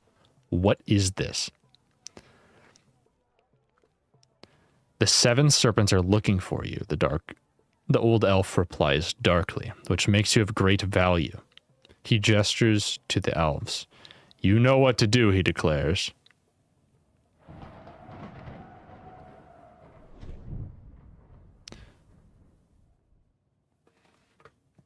You are dragged across the dust to the back of a caravan. The guards set to work making a tall wooden X from 2 long planks. Please, do not mistake us for servants of the Archmage, the elf leader says, as you are thrown down into one of the frames. We are not, but we would be his friends. Set me free and I will help you. You will help me just as you are, the leader replies. From his pocket, he takes out a long, black flag, which he ties to the top of the frame. The elf leader jerks a thumb. Hoist him up, my elves. There's a ration of beer for all of you. For a brief instant, the elves release your wrist. Cast a spell. We'll zen the fuck out. And then we blast.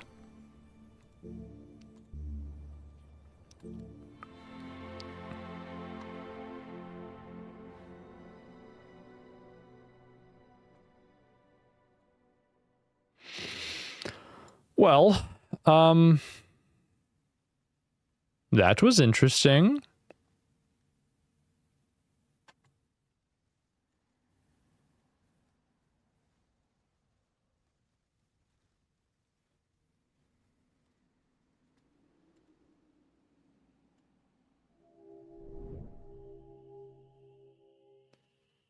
You carry on trampling across the prairie, keeping your eyes and ears open. Another night begins. You need to rest, especially after so long of walking with an empty belly. You reach the stone tower. The moonlight picks out the outline of the door. The sun disappears. All right, let's use a ration.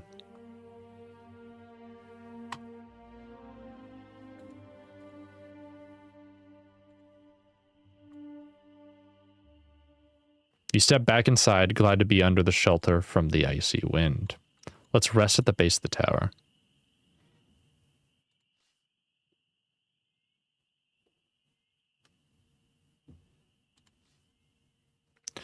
You stretch out and rest. You seem to be left alone here. Your night is untroubled by dreams.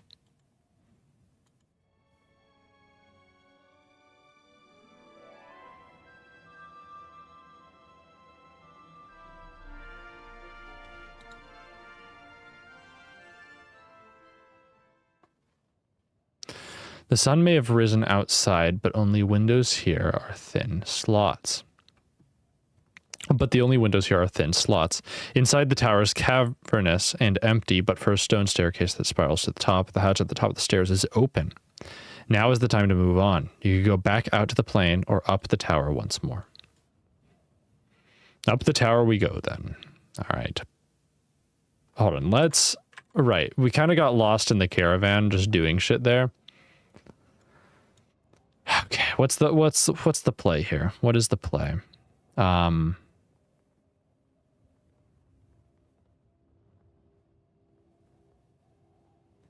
We have to talk to these boobs. Oh, actually, we can go visit the lady again. Right? The cave lady. I forgot her name. I think that'll be it. Go visit Cave Lady. Make our way across. Well, we're probably going to have to give up a sun gem, sadly, but visit Cave Lady, talk to her, see what's up there. Because she did tell us to come back. So, blue crystal it is. Down here. Turn time back.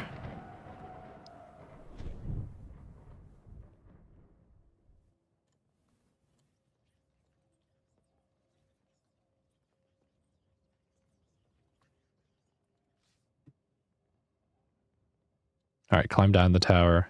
Epic. Cool.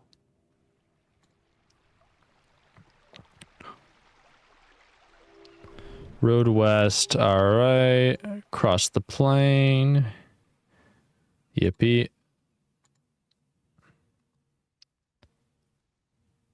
Towards the cliff. Please. You continue across the fertile grassland, listening to the quiet noises of the birds. As the sun climbs towards its zenith, the winds pick up. You continue to march. Wait, actually, let's check out the burning holes. You walk half an hour across the dusty plains, the meadows receding to dry dust. The sun has reached its highest point now. Out of the shale, the air is baking hot. The sunlight turns the dust of the plain to a bitter yellow. As you walk, you come across an open area dotted with 20 or 30 small holes.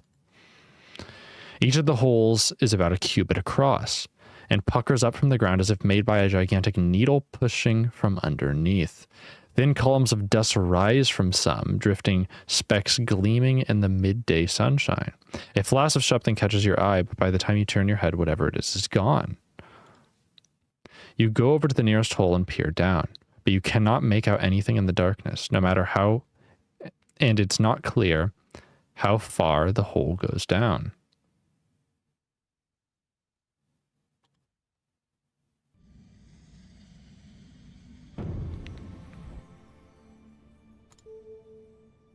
Can we summon a goblin? We don't have any goblin teeth? We slaughtered like 20 in the sewers.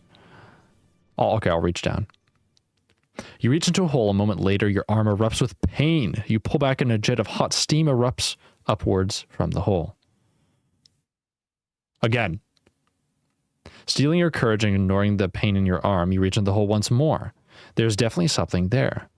You reach in and pull out a single polished giant's tooth with a hole drilled in the top. Part of a pendant, perhaps? Wait, didn't Lady wear one of those?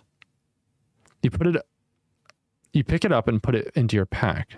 The holes cover this section of the plane, and you'll have to walk around them whichever direction you now choose. All right, back down. Once again, you return to the foot of the cliffs. Slowly, the sun begins to make its way back down the sky. The grass meadows end by the cliff base. The carved stone steps that lead away from the backlands. Climb the steps. Yippee. Halfway up, let's talk to the lady. You clamber up the carved rock. You are about halfway up when you pause to rest near the entrance of the cave. You push back the hanging cloth and enter the cave. Etheria is still here, lost in thought. That's it?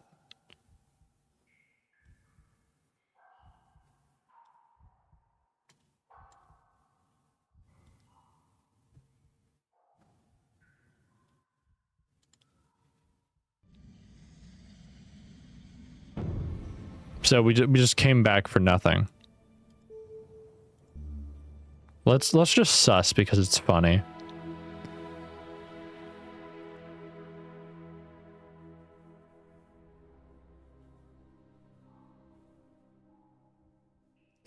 You craft the enchantment of the cave, and a voice begins to speak with you. It assures you that the cave is quite safe, and the woman who lives here can be trusted, but it advises you she will have nothing to tell you until long after she is dead. That strange message delivered, the voice fades.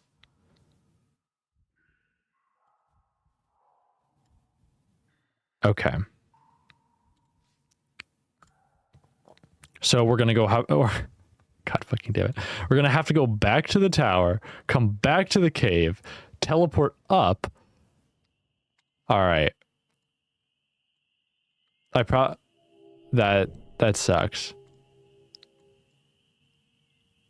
That's fine. We don't need to sleep. We'll just go here, go back, teleport up, because we have that ring that lady gave us.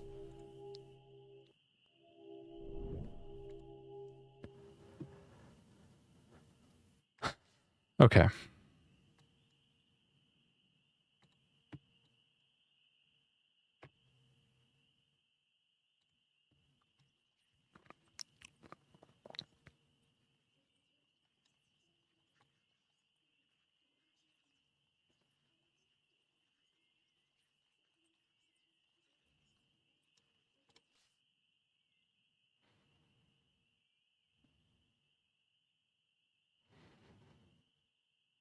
All right, let's touch the blue crystal. Teleport over here real quick. Just making sure that this beam is okay.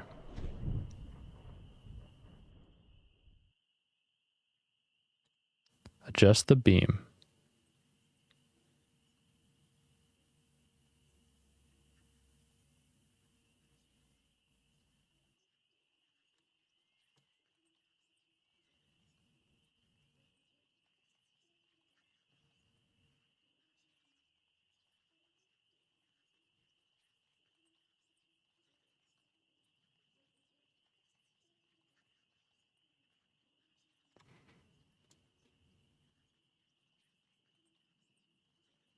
Surely that's okay, right? Like, don't mind that it's like flickering in and out, you know?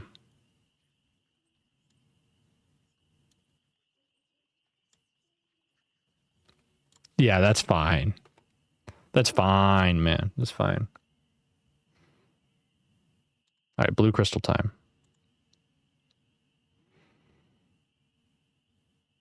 All right. We're up here now. Now we rest.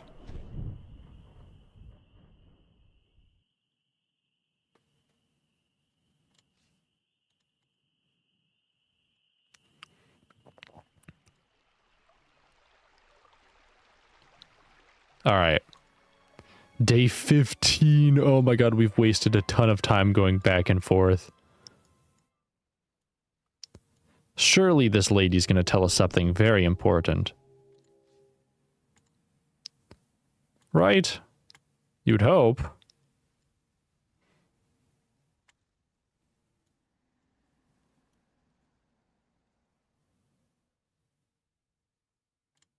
All right. We can cast the teleportation spell, right? Hopefully.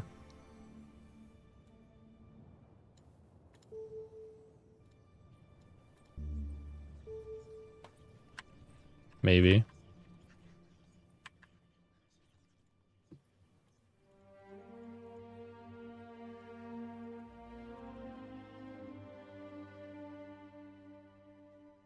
Wait, Zob. Requires a rock demon tooth. Casting the spell requires the tooth of a rock demon. And whenever cast, it will summon a new demon whom the caster can control. Fucking rock demon. I'm assuming those were the things inside the cave. So we should have been able to kill them in some way, shape, or form. That sucks.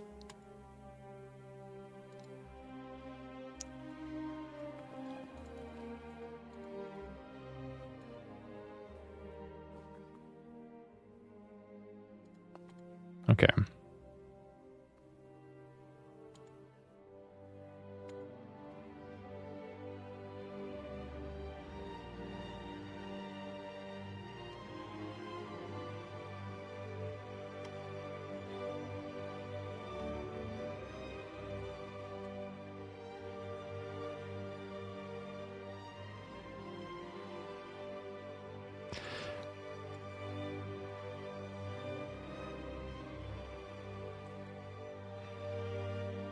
We have a serpent's ring, right? It says it requires a serpent's ring, but we have one.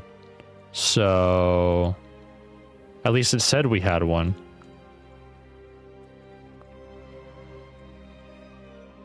I think we're chilling, yeah. Where's the teleport spell?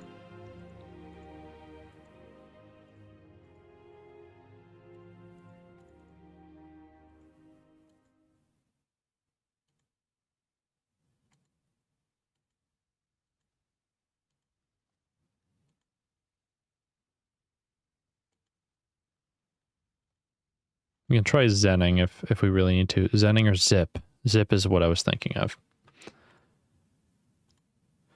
Okay. Zen or Zip. If we don't have them, then we're kind of screwed.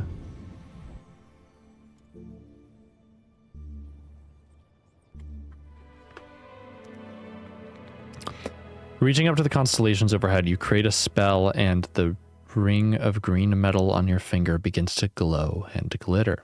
You are suddenly torn through the very air. You reappear on a stone ledge at the edge of the cave. The cave is shallow. The cave is a shallow niche carved by wind, barely tall enough for you to stand, and not deep enough for you to turn a circle with your arms stretched out. The far wall is a stack of tumbled stone. You step into the main chamber of the cave.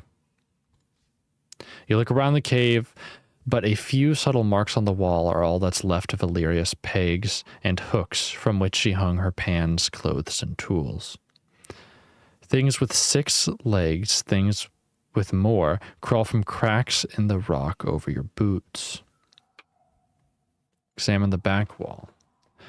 The back wall of the cave is a tumble of fallen rocks, fallen during some internal shifting of the cliff, which must have happened thousands of years past.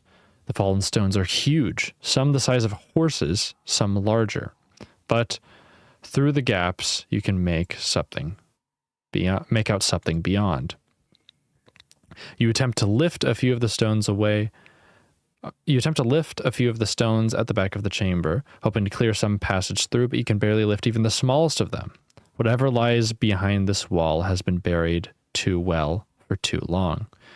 You find something, a strange black face mask. You turn over the mask in your hands. It's carved from a hard black wood and depicts a demon-like visage with fox-like eyes and a sharp, jagged chin. Yoink. You put the mask in your pack. A snake slithers out from a crack in the back of the cave. Draw my sword. Bro.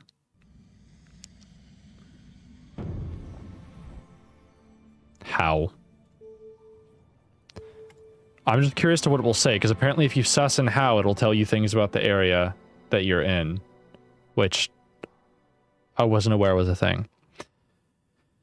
You gather the constellations in order around you, and a quiet voice speaks your thoughts. It informs you quite clearly that there's another chamber beyond the back wall of this cave, but that is completely blocked by an ancient rockfall.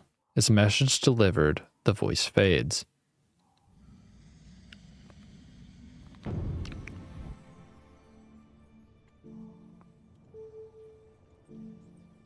Open locks and doors.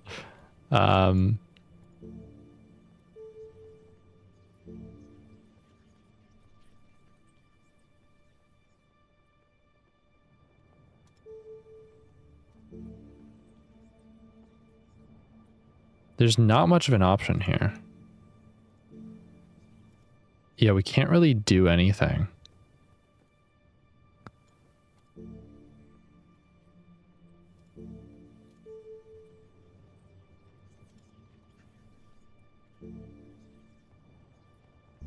Oh, that's annoying.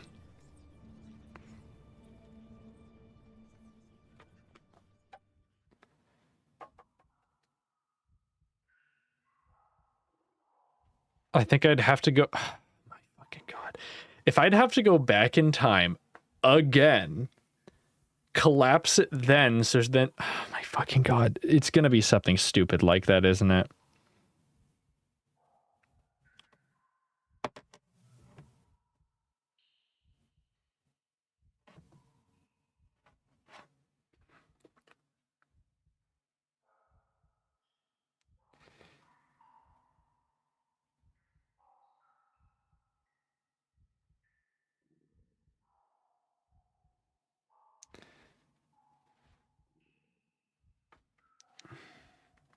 Man, I don't even know.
Man, I don't even know.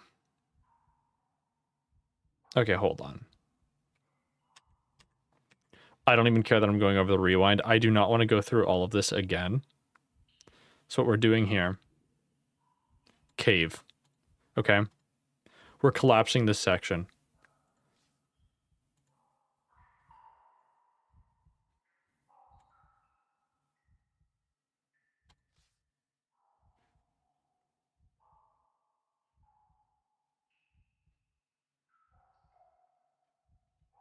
It's a worthless tin and comes away easily. Leave the cave.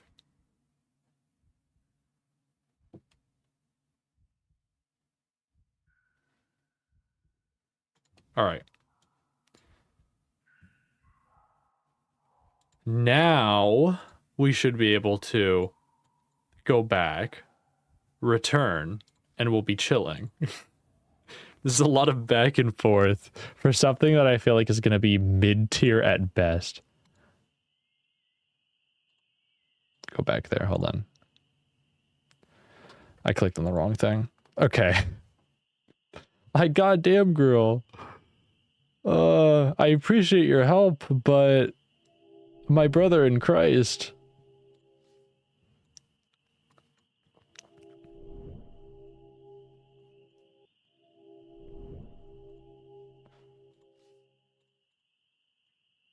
Oh. It's going goofy. All right.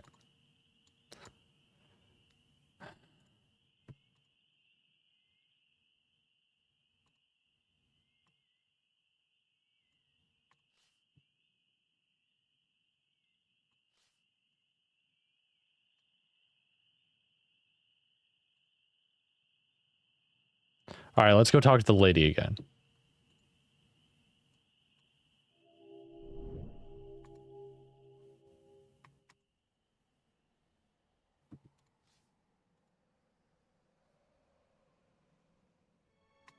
All right, day 15, don't care. We're going to zip up. Hopefully, this did what I wanted it to.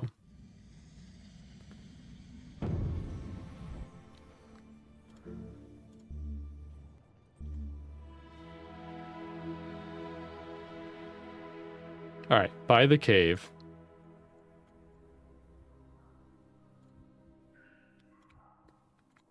Look around. Yes. Cool. Enter the main chamber of the cave. Examine the back wall. Okay. That did nothing. Nothing. You can leave the metal. You can pick up the metal. It does nothing.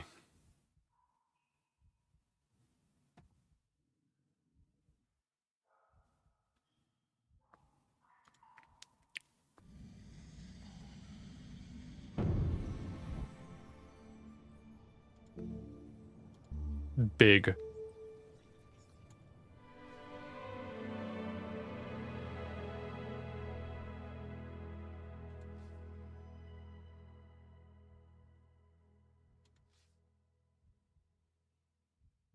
Okay.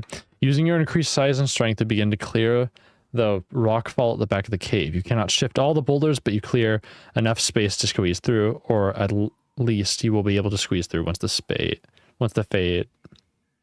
spell fades once more. Glad to see that my reading is, or my reading ability out to stream is not improving. You sit and wait while the spell of gigantism fades once more. You venture deeper into the cave. The back of the cave is heavy with dust and dirt. You can barely see a thing so far in the mouth. I got a sun gem. We're chilling.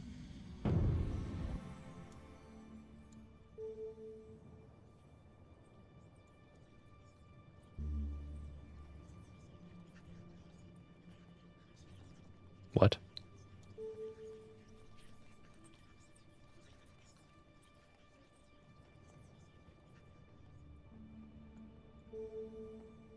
What? No, why can't I cast sun? I have a sun gem. Why do I have to light something? Are you kidding me, dude? Okay, here we go. Okay, you cast the spell. The sun jewel in your pack begins to emit a brilliant, blinding light. The light from the gem fills a small space, picking out glyphs and symbols covered in the wall.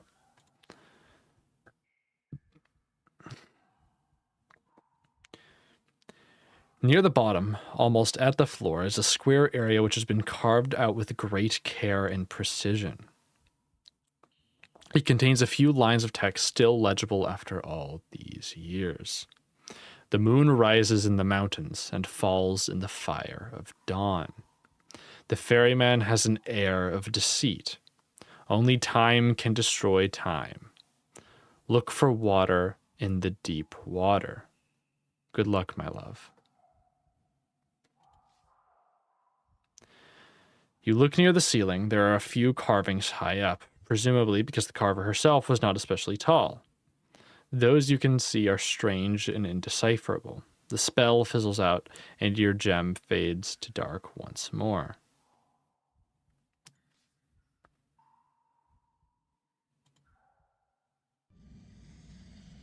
We'll look at the other glyphs.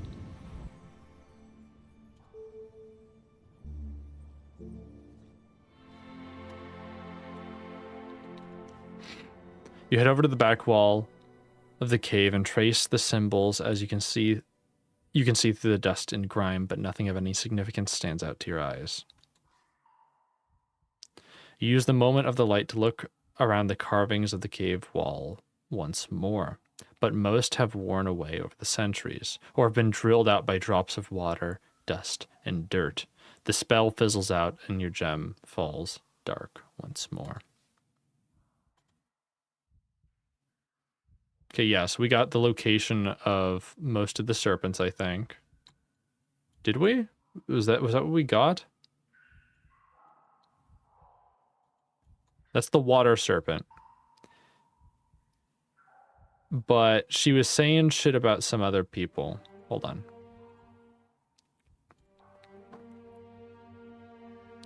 Scratched into the walls of the cave were the words, "The moon rises in the mountain and falls in the fire of dawn."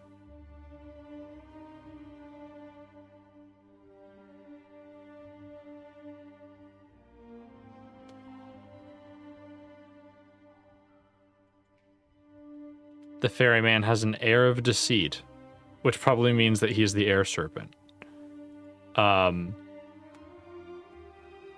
Look for water in the deep water. Only time can destroy time.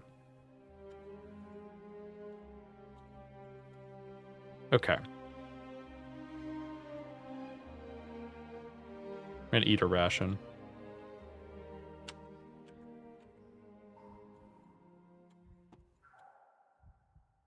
Okay. Let's get out of here.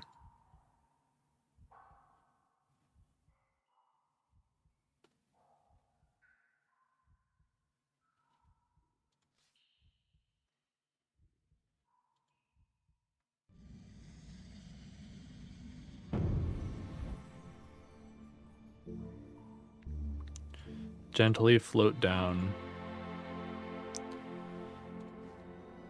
There are no stairs outside the cave mouth. There's no choice but to jump, which we do.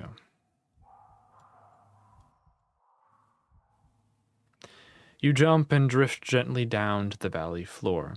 Your weight returns to you. Your weight returns and you gradually settle back down to the ground. The tower is visible in the distance.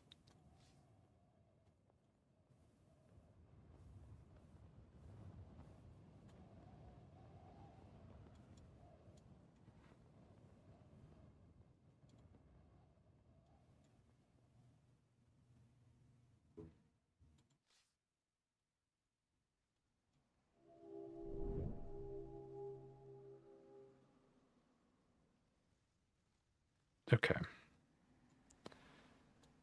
I think the best bet here is going to be Now we try to make our way across the bridge. It looks intact. We should be fine. If it's not, the game is going to be very annoying.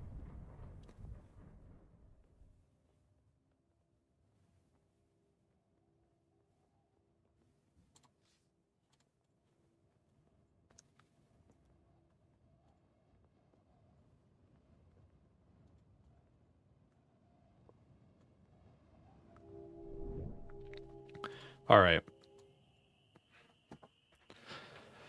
You begin to make your way up the mountainside. The slopes of the mountain burst into sudden color. Ropes slung with prayer flags of all colors crisscross overhead. Let's rest here. You find a quiet hole in the rocks to settle on. Laying your pack down on the rocky ground, you try to rest despite the strange noises that float across the landscape. Your burns are troubling. You close your eyes and let the tiredness overtake you.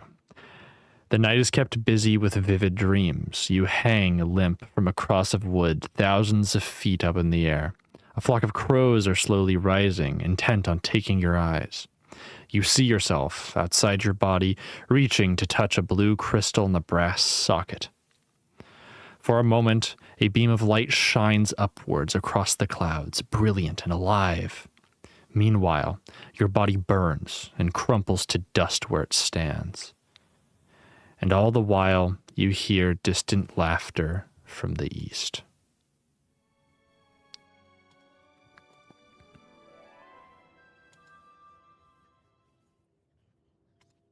Sorry. You wake as sunlight breaks over the mountains at your back. You pause to look around. What's so special about this place that warrants the decoration? You scout around the rocks and crevices at the edge of the path, but find nothing in particular. You look up at the flags, which resemble cross and recross the path, suspended from tall wooden poles set into the earth. It must have taken effort of several people to erect this place. But what for? The lines of the path form a triangle, with one corner higher up the mountain and two on either side of the path. The flags flap and rustle in the morning breeze. Let's investigate the bottom corners. You follow the flags from the bottom corner, where several lines converge on a single pole. This pole is carved with the symbol of a circle, in which is a single closed eye. The pole on either side of the path is identical. I'm going to touch the symbol. You touch the symbol of the eye. Nothing happens, and you take your hand away and step back. You trace the flags up the slope, clambering over the rocks until you reach a pole set higher up to which several lines are tied up. This pole is also carved with the symbol of an open eye. You touch the symbol of the open eye, but it's just wood. Nothing happens. You rejoin the path. Maybe a little sus is in order. Let's check.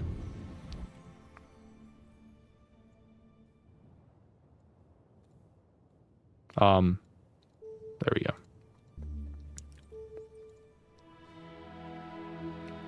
You spin the starlight into a pattern around you, and a quiet voice speaks into your thoughts. It tells you of this place, of peace and serenity, a place where the gods are closer to the world than elsewhere. With its message delivered, the voice fades. There's nothing here. Wait, hold on. The flags are most likely a simple decoration for those passing by. You turn your attention to the path. Hold up.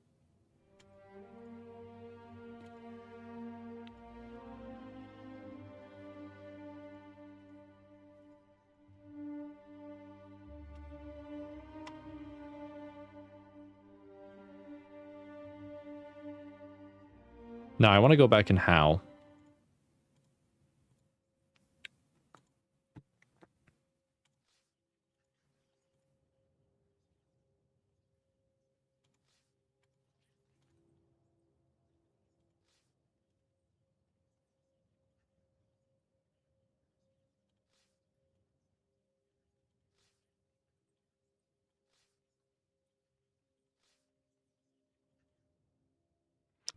All right. Let's do sus. All right. Now we cast how. If we can, even. I don't think we can.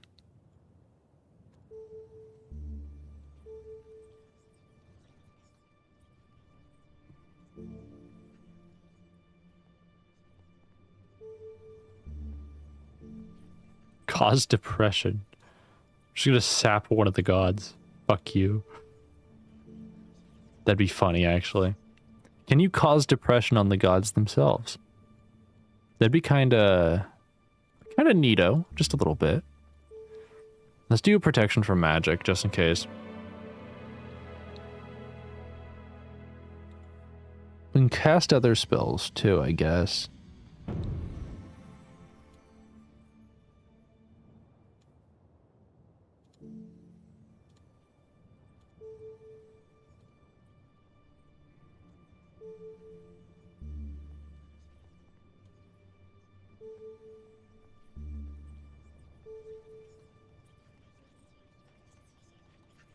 Yeah, we can't cast how.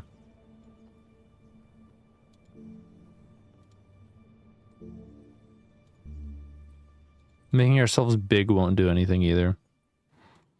Move on.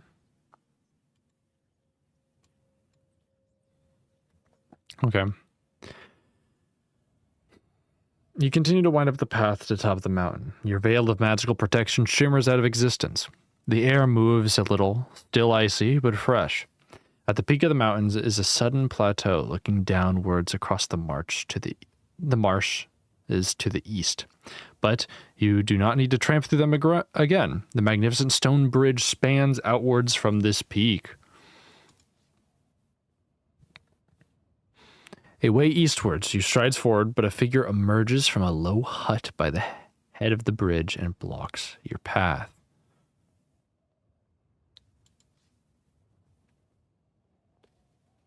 You stare at the hunched figure. He is aged, leaning heavily on a wizened stick, with one eye much larger than the other, and a hunch on his back. The figure shambles onto the first stone of the bridge, sighing at the effort. You wait for the crooked man to limp away across the bridge, but he stops again. As though unable to walk any further, he turns and props himself up on the stick. "Oh there," you call out. "Greetings." The figure turns to you, leaning heavily on a stick. "An ugly sort. What brings you here? If Van Cass's bridge you wish to cross, be prepared for dismay and fear."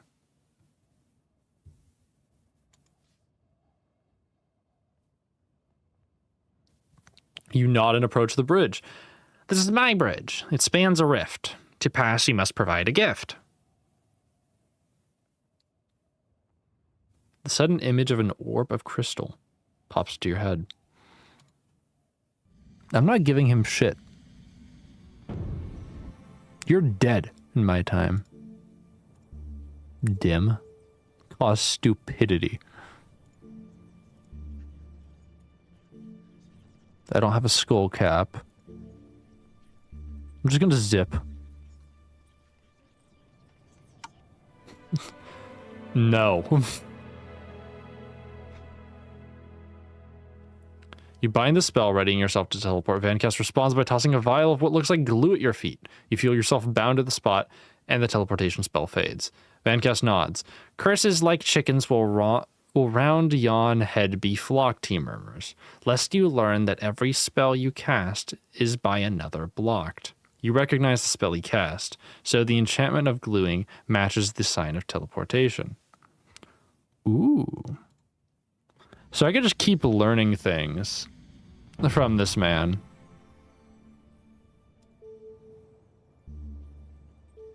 Protection from magic.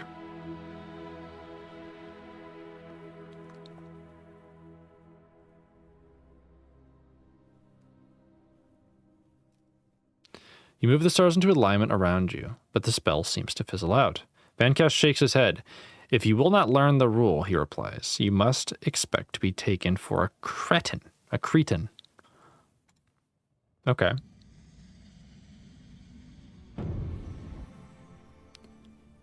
Let's do kid. Create illusions.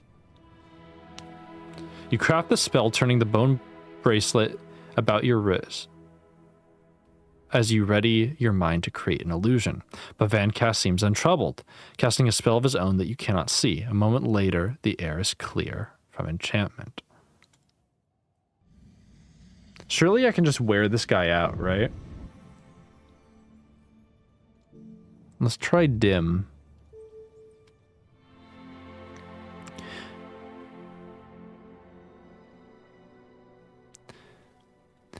Reaching up to the stars, you create the magic, but Vancast raises one arm, on which is hung a bone bracelet. He utters something under his breath. After a moment, your spell is evaporated. His spell is familiar to you. It seems that the magic of stupidity is blocked by that of illusion.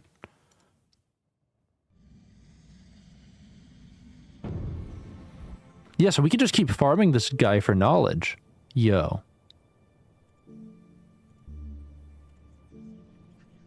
I don't have fire water, sadly. What about pop?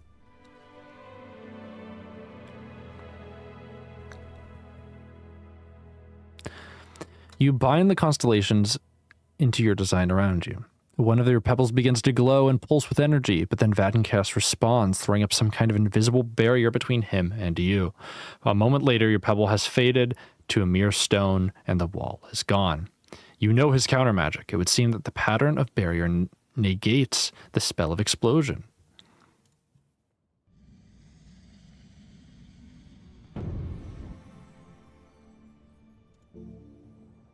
What about zap? You cast the enchantment and gather a bolt of lightning in your palm, but Vancast pulls out some kind of jeweled medallion in return and begins to hover up midair. A moment later, he is on the ground and the lightning in your palm is gone. His spell is known to you. The enchantment of lightning is opposed by that of levitation.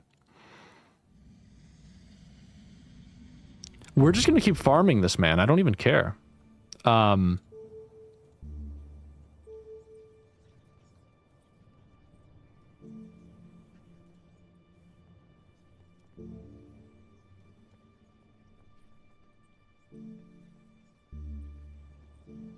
I can't read minds, sadly.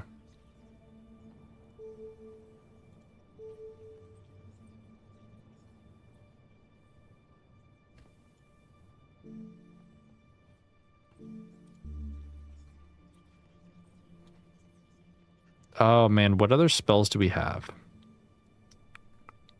I don't know if we have a ton more, honestly.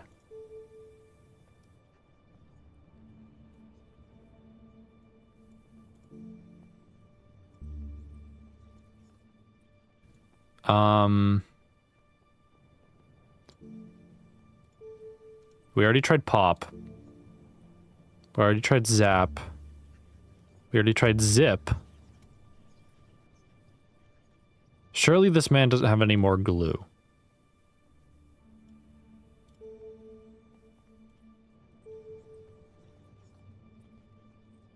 Try mag again, maybe.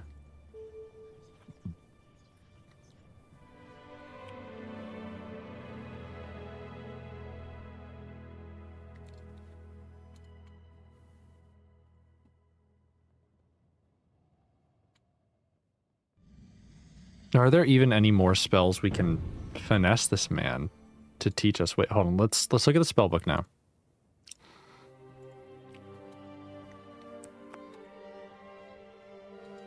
Six, maybe.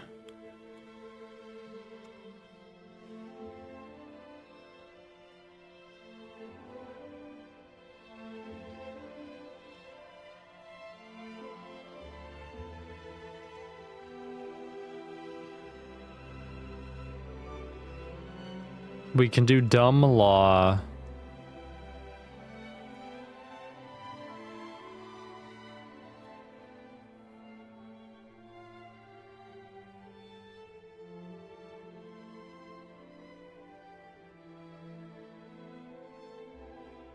Does.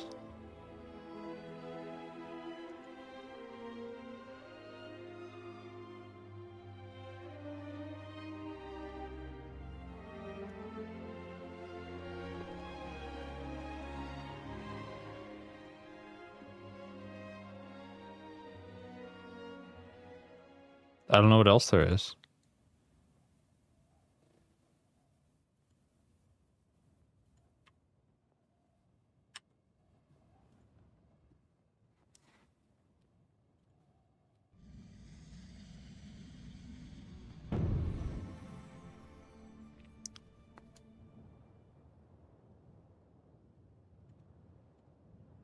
Because we can't cast Tell because we don't have a skull cap.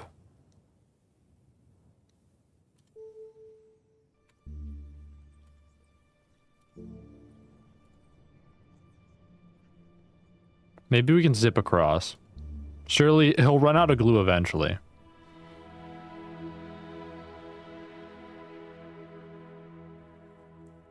Alright. We'll just, like, make this man's glue supply run out.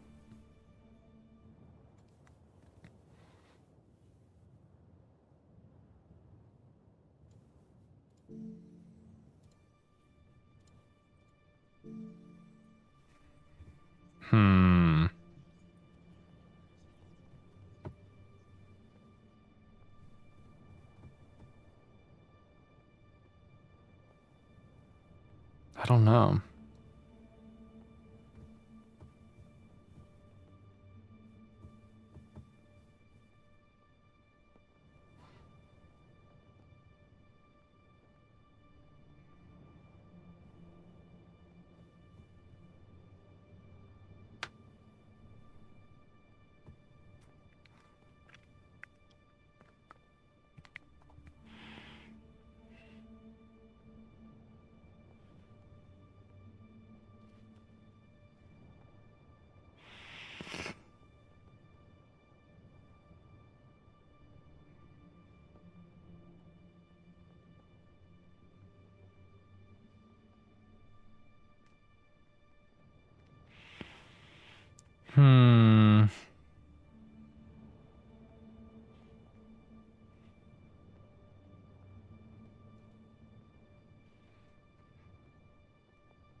Okay. I don't know if there's any other spells that we can do. Let's haggle. Perhaps we can come to an arrangement. You begin. Vancast shakes his head without interest. The hunchback looks up sharply. Unless a simpler price you'd gladly pay. An arm, a leg, a finger, pray. Take my leg. What the fuck? No. Just as you please, patience is some man's disease. With a thought, he gently reminds you of the original price, the orb. It's 8 gold pieces, honestly. I don't care.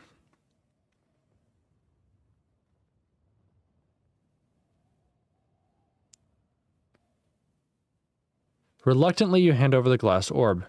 He regards it for a moment, then shakes his head. Don't like it, it's no good. Without pausing, he tosses the orb away over his shoulder and you watch it as it tumbles out of sight. Something better if you would. I paid you once.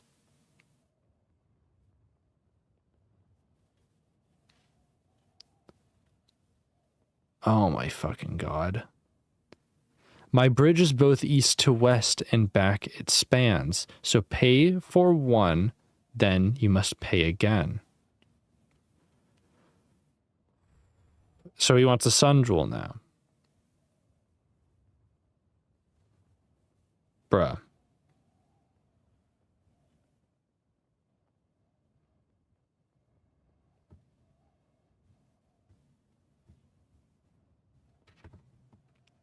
Are you kidding me?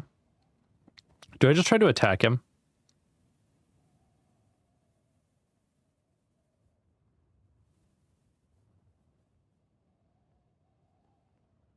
I don't know. I'm sick of this dude.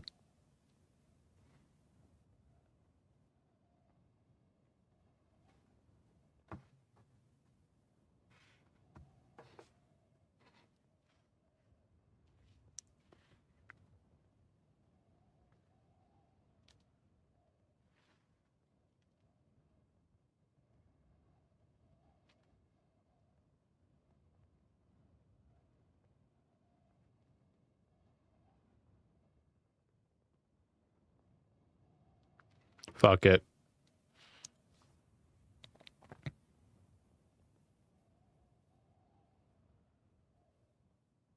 You've had enough of this riddling loon. You draw your legendary sword and approach him, meaning to threaten him to let you pass, but Vancast only nods.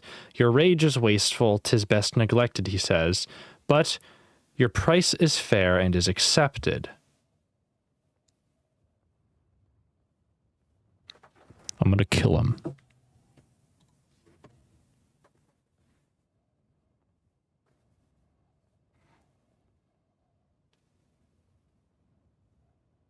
He fucking stole my sword.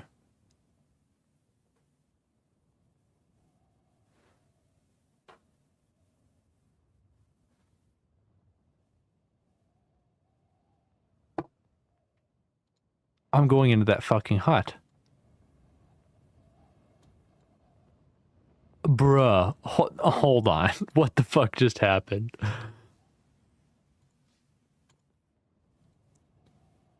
Oh my fucking god. This fucking guy.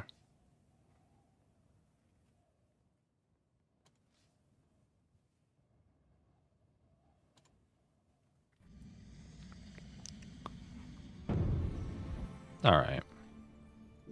We're doing this again.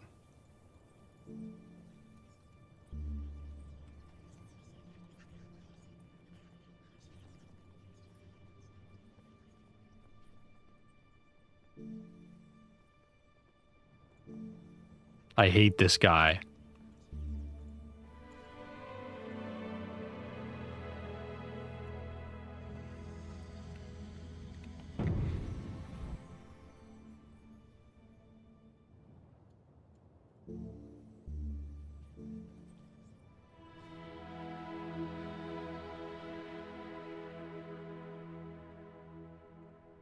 I'm gonna farm this again.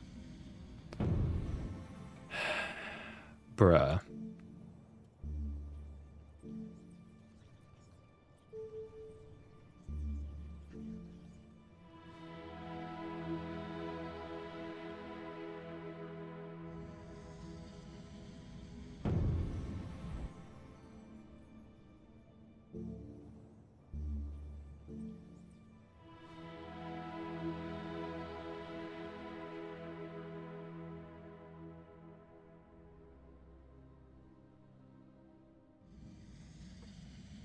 Hmm.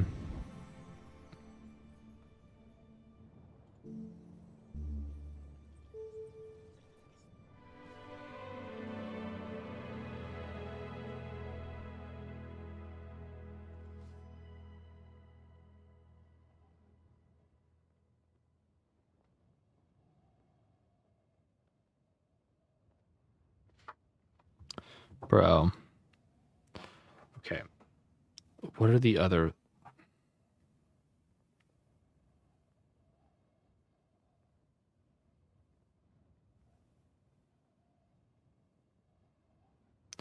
This fucking guy, dude.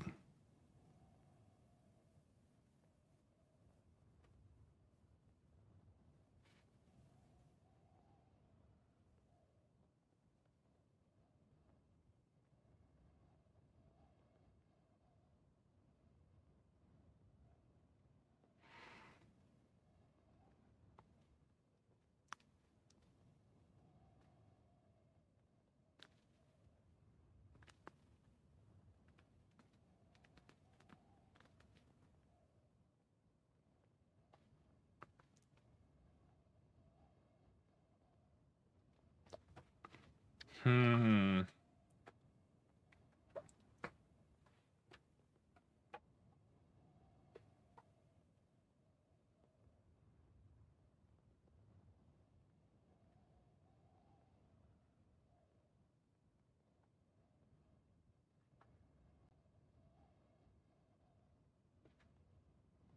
Fuck it, let's just go.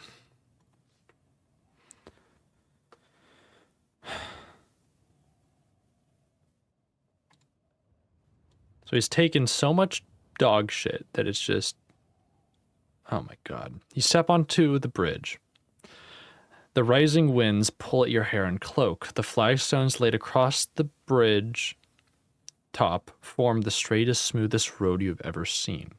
Finer even than the king's road of Analand. You keep walking, avoiding the fantastic drop beyond the edges of the bridge. Go, go, go, go. All right. The sun is hot now. You make your way onto the stone of the bridge, which forms a solid path. Below you, a thick marsh spreads north and south between the twin lines of the mountains.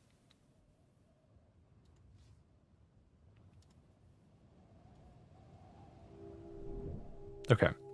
You stride across the bridge, feeling like the god of cloud cover, who from Herm, the god of cloud cover, who walks the heavens as the day rolls by. It is a great pity whoever built this did not think to build a bridge across all the way. All the way across the length of it. All the way across the lake of Ilklala. Heat beats down from an empty sky. There are no handrails here. Sitting by the sheer drop at the edge of the road is a starved-looking man with legs folded beneath him, head bowed to the stone. Perhaps he's drunk, asleep, or dead. I'm going to wake him. You touch the shoulder of the man, and he sits up sharply. Greetings and well met.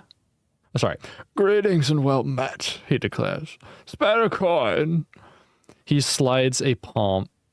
He perhaps does not have the energy to lift across the stone. Sure, I'll give him a coin. Use it wisely, you tell him. Thank you. I'm going to ask him about the 7 serpents. I'll ask him about Lake Ilklala. When you open your mouth, preparing to ask the man for information in exchange for the gold, but the words fail when the beggar holds the gold coin out over the side of the bridge and lets it go. It twinkles as it sails out of sight. That was careless. What? I dropped it. I didn't fumble it. What? The man says, I dropped it. I didn't fumble it. I don't have the shakes. I'm not ill. Then why would you do that? Isn't falling wonderful? He says wistfully. You should try it out. Perhaps I will one day. I'm just waiting for the right weather for it. He lies down and peers over the side of the bridge at the distant valley, lost in thought. You leave the man and move along the bridge.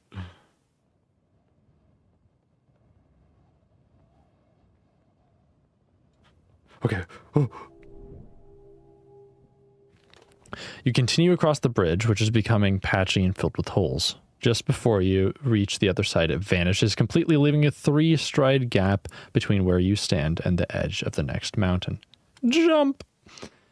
Taking your life in your hands, you take a few steps back and jump. Do I land? You hit the far side of the You hit the far mountainside roughly, but thankfully without falling to your death. You stand on a dry plateau on the top of the mountain. It seems impossible now to have reached such a place, as the only path is a set of broken steps from the east and the bridge has disappeared yet again completely. This must be the highest peak on the horns of Ilklala. Certainly you have an unbroken view in all directions. Looking east, to the east spreads the glittering sludge-gray waters of Ilklala. The lake is fed by several rivers, though the largest seems to have dried up, leaving only a fissure through the rock. What looks like an ancient road turns northwards, away from the lake towards the Zunu peaks. To the west, the trees of the forest of Snata fill the valley, and you can make out nothing of the ground below their leaves. You look along the length of the fissure, amazed by its depth. It seems to be sinking into the belly of the earth. Then you catch a glimpse of movement, an enormous wing beat, somewhere in the depths. A flicker of a tail. It must be the earth serpent, as the sorceress Bria told you. You follow the line of the road. From here you can see the width of it, and how well its stones are established in the land. Although from the ground it might seem less clear, this must have been a well-populated, important place once. Time, then, to move on. You ready yourself for a difficult climb down the mountainside.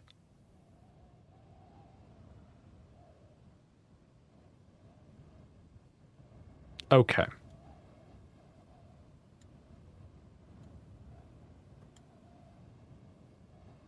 So we lost 2 magical items to this boner.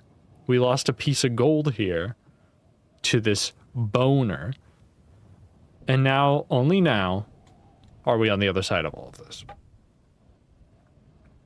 So we're probably going to have to recoup in this city here.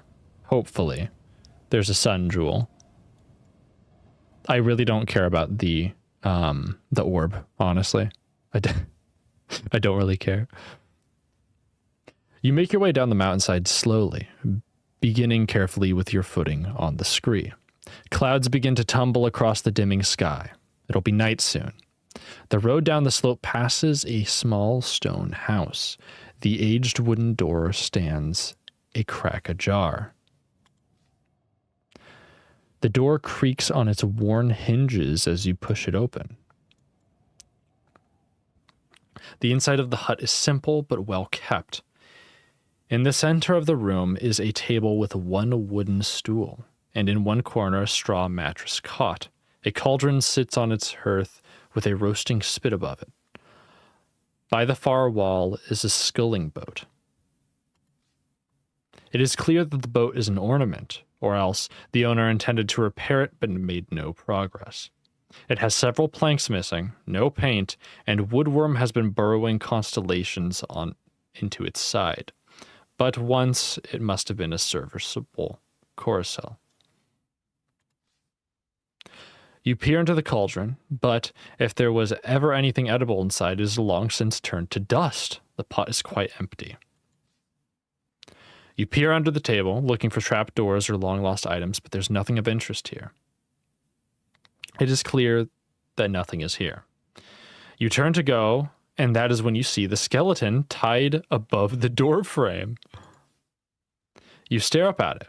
The figure must have once been a big man. Once he has wide leg bones, now strapped with leather through iron pins hammered into the stone. And his shoulders are broad and stocky, now attached to hooks that still bear the trace of blood. His empty skull hangs low, sockets staring at the floor. Aside from the gruesome nature, there's something very strange about it all. How did he get up here? There are no ladders or steps. He cannot have been pinned there alive, unless it was done by a group of 10, or while he was unconscious or dead drunk. It is more likely, in fact, that he was pinned here by some magic. The work of a sorcerer, then? And where are his belongings? Staring at the skeleton, you finally realize the most curious aspect of this macabre display. Where are the creature's belongings? Indeed, where are his clothes? The skeleton has not a scrap or a rag of cloth on his bones, not a ring, boot, or hat.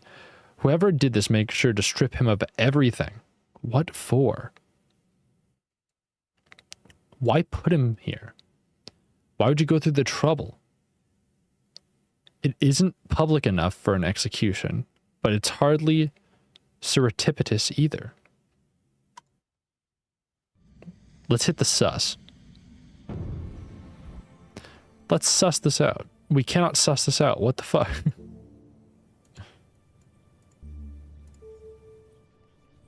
Resurrect the dead. Hold on. We don't want to resurrect him while he's still... Alright, let's cut him down. Let's cut him down. You cut him down and let him rest on the cot at least, even if you do not have time for a burial. There seems no way to reach him. Now I'm going to resurrect him.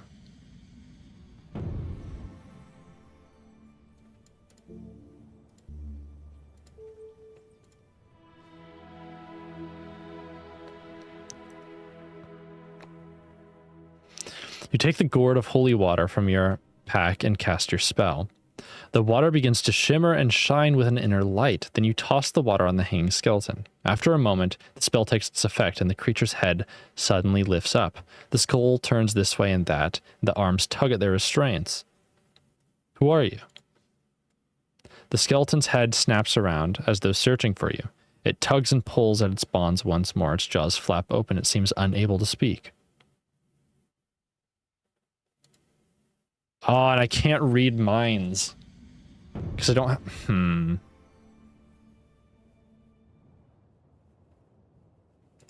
I can't tell because I don't have a skull cap.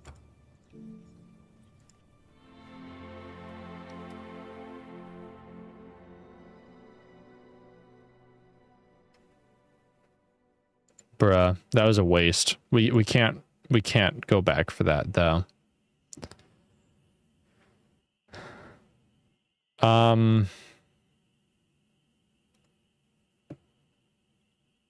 Let's eat something.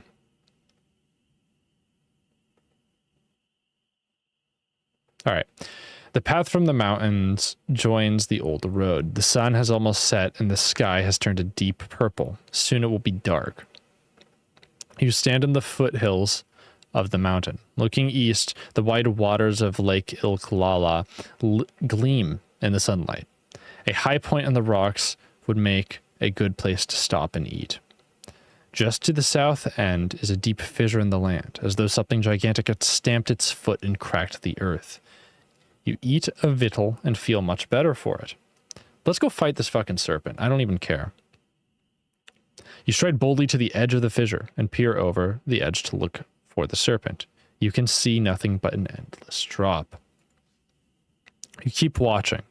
Suddenly a rock explodes out of the ground, just a few spans from where you stand. It begins to roll down the slope towards the fissure, then it abruptly stops, reverses direction, and begins to roll towards you. Dodge left. You dodge left and the rock shoots past you, impacting into dust against an overhang. The rumbling is growing louder, and an even bigger explosion is coming. I think we can do wall.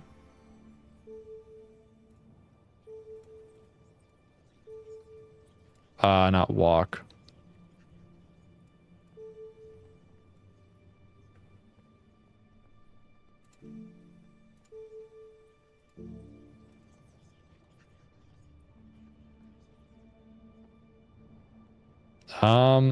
Okay, so we can't do wall.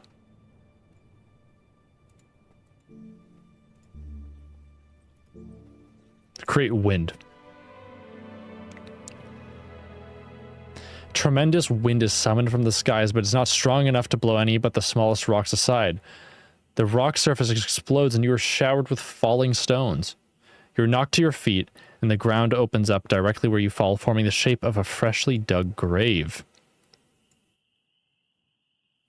You're at the bottom of the pit. Dust and small stones are raining over the lip.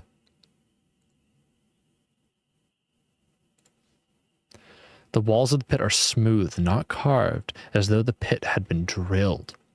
There is no way to climb out. The earth below is creaking and hissing with steam.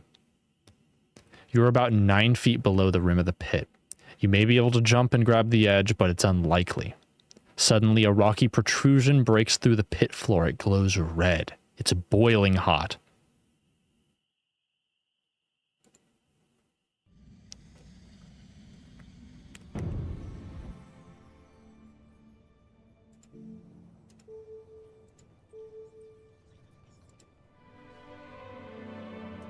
You cast the spell on your potion, and it begins to glow and fizz. Drink the potion.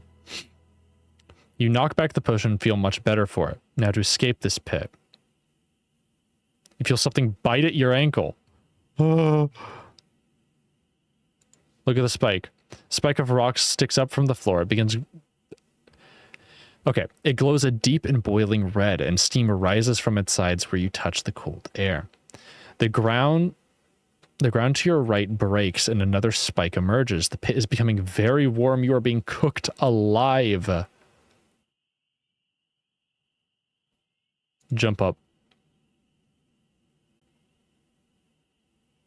You try to jump, reaching for the edge of the pit, and miss, landing painfully on the pit floor. Another spike of rock emerges from the floor. The pit is filling up. Big. No! Zen. Okay. I'm gonna float out of the pit. You float out of the pit, which fills with burning hot rocks and lava just as you escape. You're out of the pit, but the danger is by no means past. Cracks are radiating across the ground. One opens between your feet. Jump clear. You jump clear just in time to avoid being swallowed. Turning, you spot a large boulder on the top of the rise where you pause to rest. Teetering. Dodge right. You dodge to the right but find something is holding your ankle. A small green snake has wrapped itself around your ankle and is attempting to bite. You draw your sword to run the creature through, and it suddenly begins to grow in size. The skin, blisters, and beaks. A huge winged serpent made of crystals and rocks coils up, spitting stone shards as it hisses. This must be the earth serpent itself.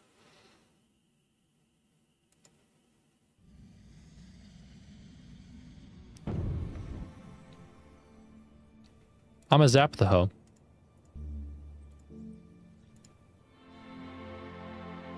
Look into the constellations overhead. You craft a spell, winding a powerful electric force in your hand. You unleash the bolt at the serpent, who squeals in pain. Zap him again. Actually, I could do SSS.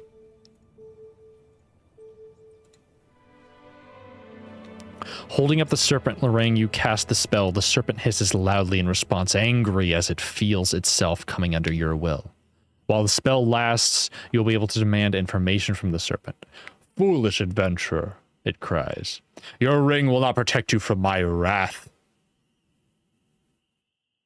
Tell me about Mampang. The fortress is far from here and heavily guarded, the earth serpent replies unwillingly. Through the forest, across the lake, across the whispering bridge that is still guarded by the ghost of Coletus the Hermit.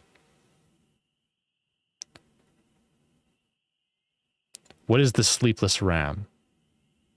The ram is a statue in the fortress of Mampang. The serpent hisses back. It is stone and cannot be killed, but it can be killed. Oh yes, it can. But this will do you no good. You will never leave this spot.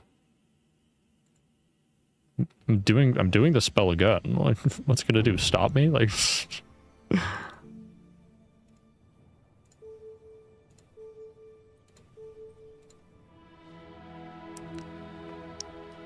Foolish human, the enchantment cannot bind me twice.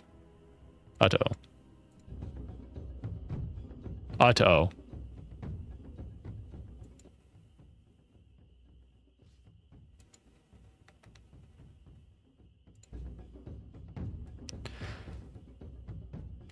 Oh, I haven't been reading these, right? The serpent is massive, made of boulders and rocks, and you fear no sword stroke will harm it. You determine with all your might to see what damage you can do. The serpent replies with a crash of its boulder-like body that leaves you breathless. Stone shards bury themselves like needles into your skin. The ground rumbles as though with savage laughter. The earth underfoot shivers and shakes. You take a step away and ready a defense. The earth serpent circles away along the edge of the fissure. I will crush you, the serpent declares in gravely tones. You stay low. Even defended, you cannot escape harm. Your bones will be powder, the serpent intones.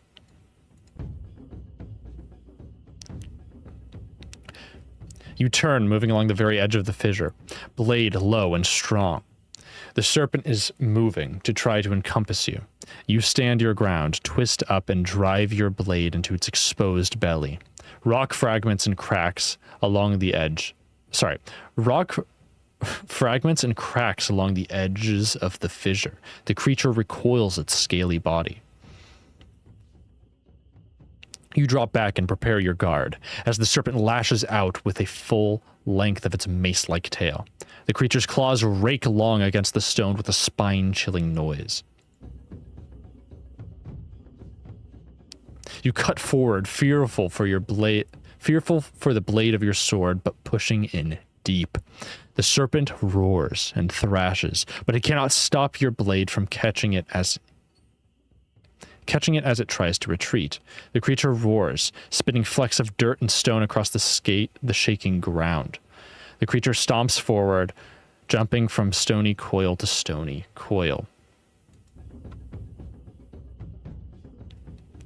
You take a step back and raise a defense as the serpent heaves itself forward. Its jaws part in unison with the ground below. You beat the creature back as best you can. Diamond eyes narrow and watch you. You attempt another strong cut at the creature. The serpent roars and the ground shakes, but you've wounded it. I will bury you alive, the serpent says in a voice like tumbling rock.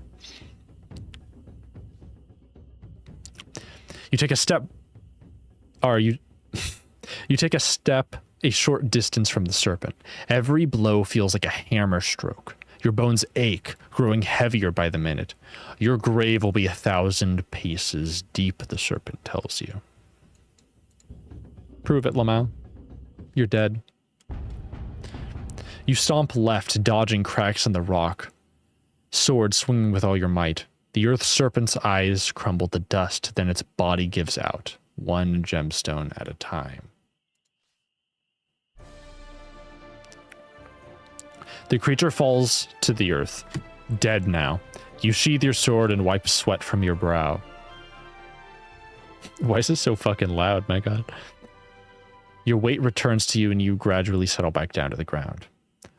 The rocks are now smooth and unbroken. The whole thing might have been a dream, but for the piles of stone dust that cover the ground.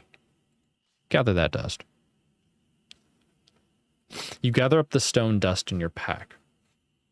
Your good cheer is tempered by the knowledge that you've barely begun to defeat your enemies. There are, after all, still 5 serpents left.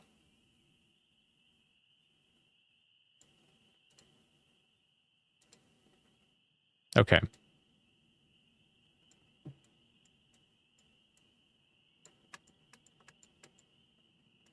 I think I could probably do Blimberry. I kind of just want to cut these guys down as fast as possible.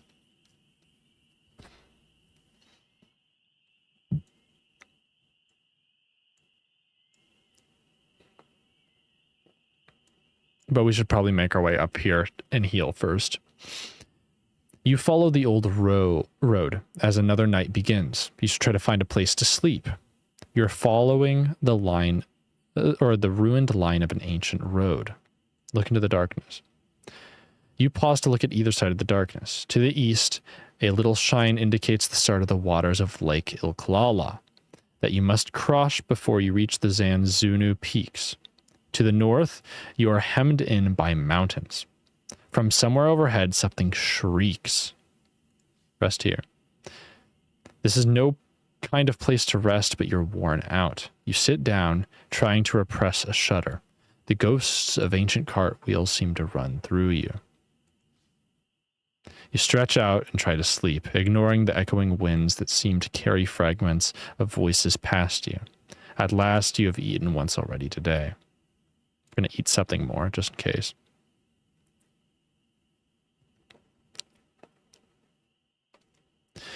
You then lie back and try to forget your troubles. You dream that you were a boy once more, lying on your back near the waterfalls of the Chawberry Wood.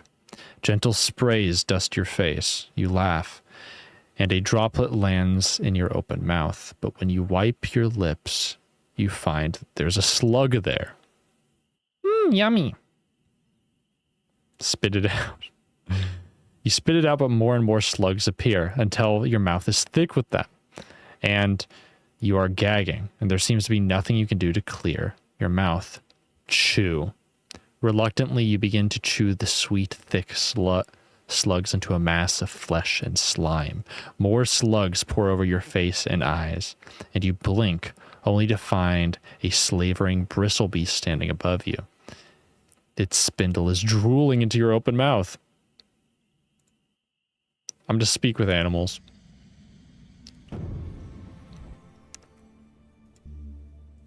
Yap.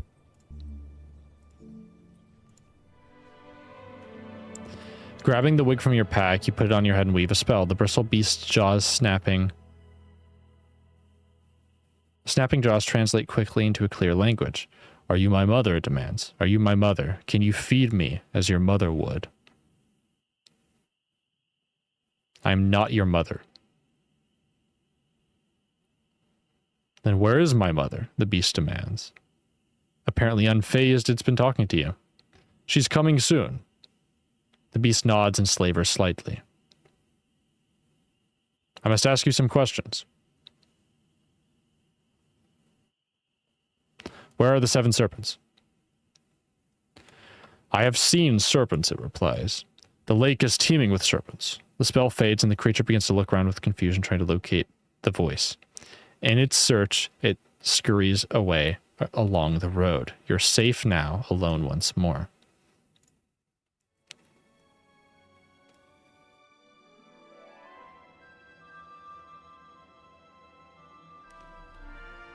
All right. Day 17. You used some provisions, a bit of gold, and reached Lake Ilklala, walked along the ancient Backlands Bridge, and you defeated the Earth Serpent, meaning there are now only 5 serpents remaining. I feel like we're doing this extraordinarily slow. You wake, you have not been run over in the night. The road is just as it was. Suddenly, you hear the sound of hoofbeats. Something is coming towards you along the old stones. The next thing you know, you are knocked flying by a low armored creature. It's a roach pig.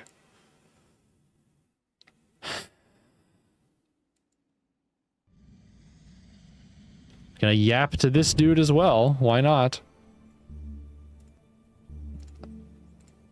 All right, talk to me, man.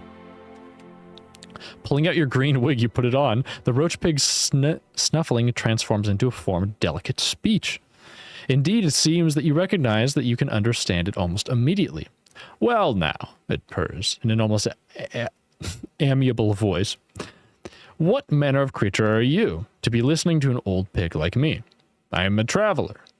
So are we all, the roach pig responds philosophically, as long as we have legs and to use them. Well then, in return, I am a pig. Do you play Swindlestone? I can ask the pig if he fucking plays dice. What the fuck?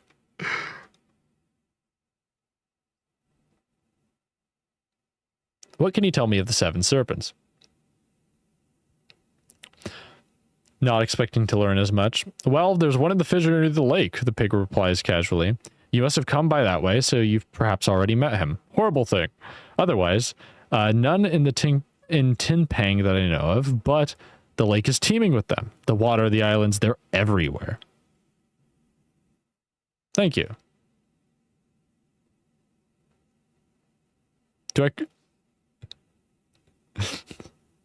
How do I cross the lake? I would sail, he replies firmly, though of course you'd need a sailing boat for that. The pig thoughtfully cleans the trotter with his tongue.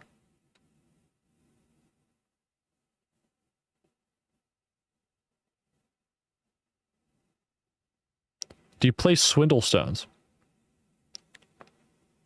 You ask. The dice game. The pig shakes his head. I've observed humans playing it. It seems to me as it's a game purely of luck, and the element of bluff is merely to disguise that fact. He chomps with his teeth and spits. I could be wrong, of course. You can feel the pig You can feel the spell beginning to fade. Bid the pig farewell.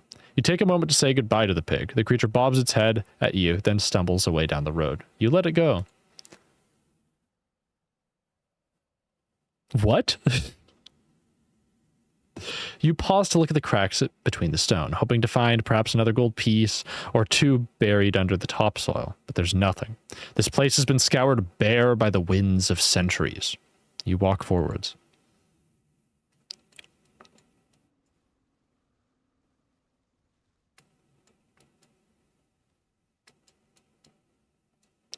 All right, so boat's in here, so we're probably going to have to grab it from there.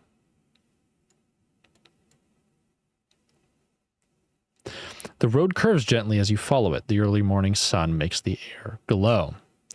A little dust blows across the surface of the ancient road. You continue your way.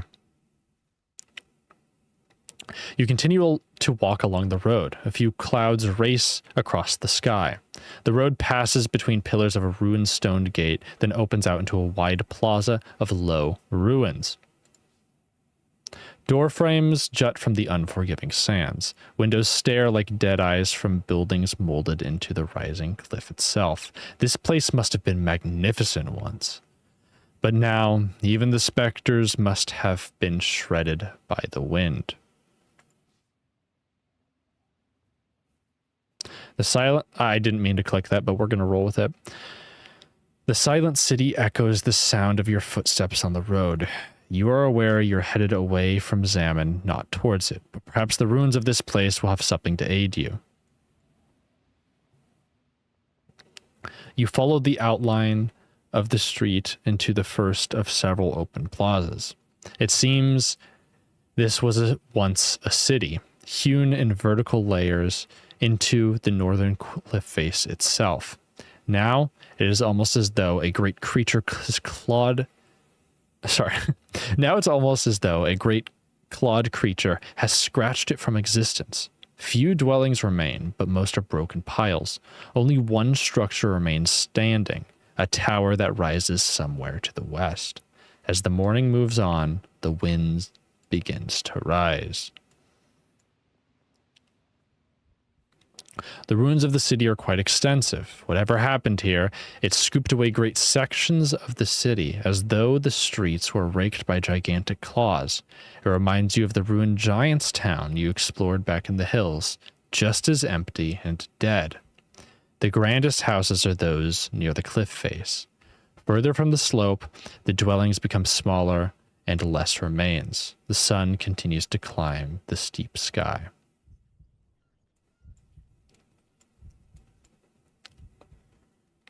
You head upwards towards the cliff face, jumping over cracks in the ground, and then clambering from the roof of one building into the gaping doorway of the next. Mosaics paint the floor, and painted walls speak of great wealth, but their patterns can no longer be discerned.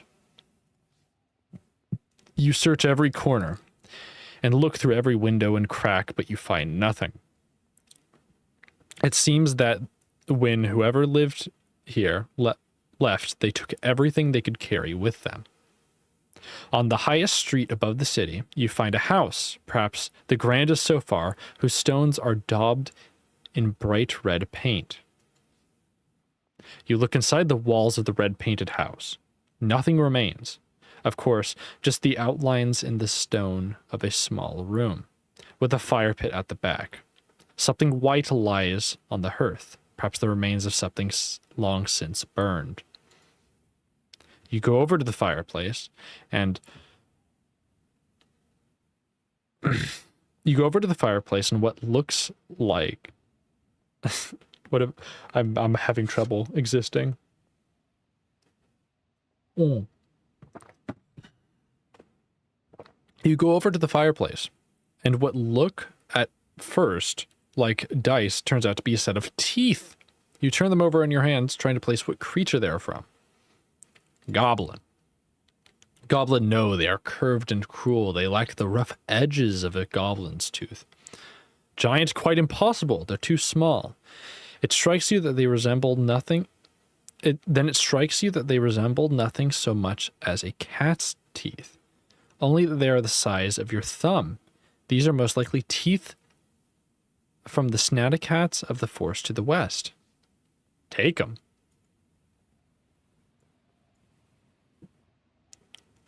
You continue along the curving street until you pass a large doorway in the surprisingly intact ruins of a hall. Lying in the doorway is what looks like a massive, oversized finger. A dead giant, perhaps. If so, you might be able to acquire a few more precious teeth to add to your collection. You follow the line of your finger inside the building, along the length of an arm that disappears under a pile of rubble and stones.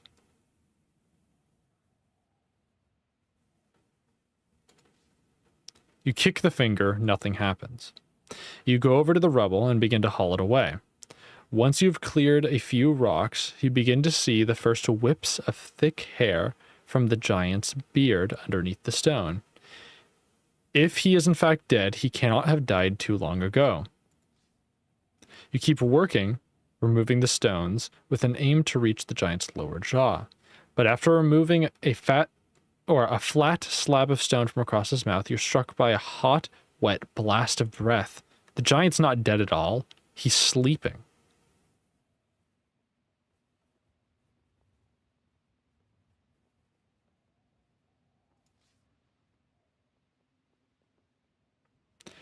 You draw your sword with readiness, but the creature's still sleeping. While you watch, the rubble shifts and the giant seems to grow another couple of inches.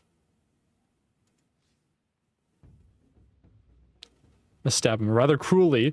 You draw back your arm to stab the sword deep into the giant's eye. It wakes instantly, roaring to its feet, throwing aside the rest of the stone that has fallen on it during its sleep, and grabbing a club from nearby.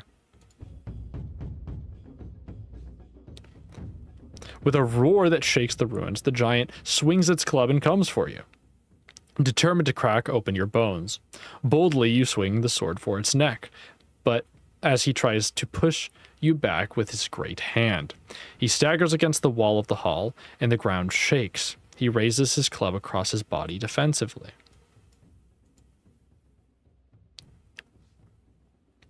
You drop down, protecting yourself. The giant watches you stupidly in return. He lifts his club from across his body. You stay low, the giant spits and waits. Stealing your courage, you move in, aiming to trap the giant against the wall of the street, readying a blow that could part stone. You hurtle forwards, he deflects as well as he can. Enraged by your attack, he beats his club against his palm, readying himself. Expecting a storm, you raise your guard just in time. The giant raises its club above its head and attempts to crush you in a single blow. You're just in time to roll to one side. You're mostly unhurt. His stupid eyes are watching you closely, not wanting to take a risk. Taking a chance, you move forward, preparing a swing that could cleave a tree trunk. You charge for your opponent. The giant parries slowly. The giant stumbles suddenly. He's weakening. You drop down, protecting yourself as the giant swipes its terrible club. You throw yourself to the ground. Much more of this, and he will be using your bones to pick his teeth. He presses his club across his body. Do a short jab. Readying yourself, moving in, teasing the giant with a passing blow, wearing him down. The giant flicks your arm neatly with his club. He's breathless but otherwise unharmed. He raises his club across his body. Do another side swipe jab.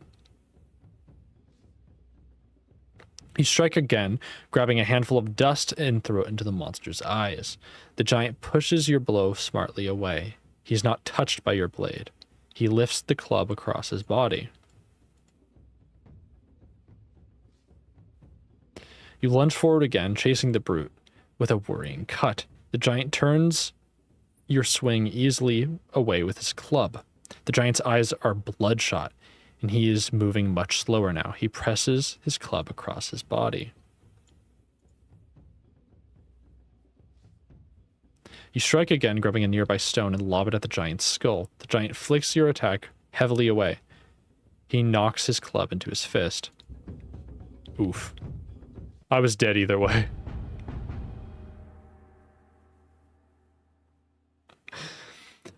You attempt an attack and suffer for it. The giant raises its enormous club and brings it down on you. Then the gigantic club catches you square on the side of your head. The cracking sound is your skull splitting apart like a fruit. All right.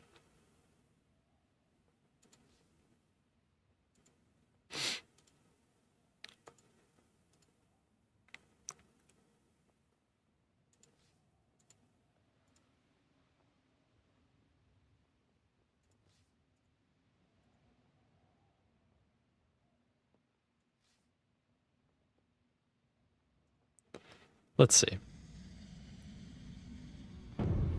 I want to talk to the man. I cannot talk to the man.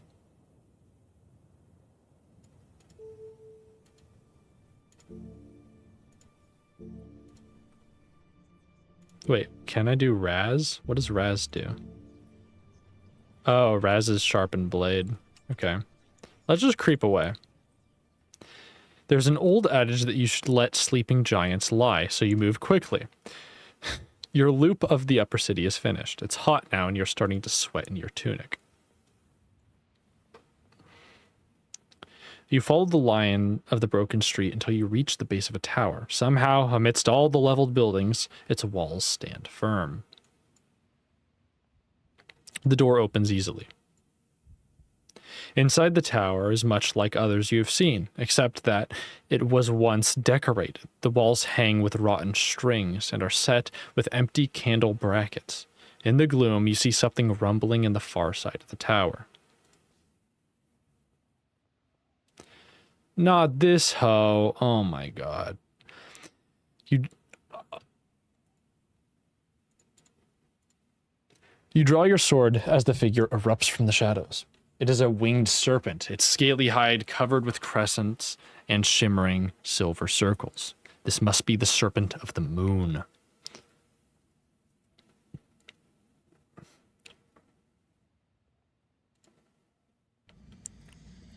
All right.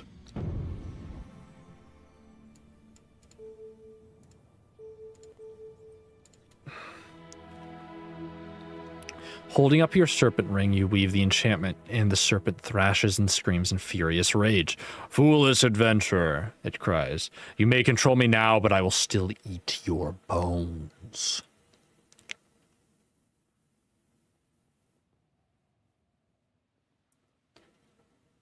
What is your weakness?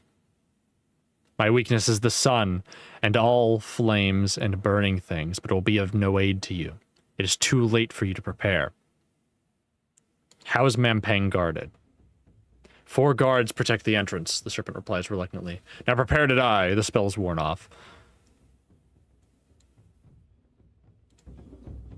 Uh-oh.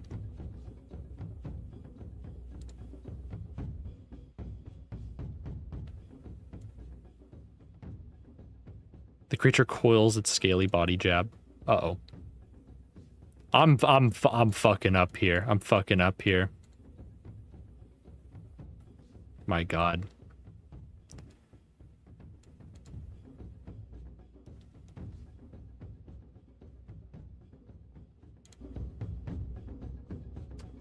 I'm not even gonna read that. I'm gonna just try to.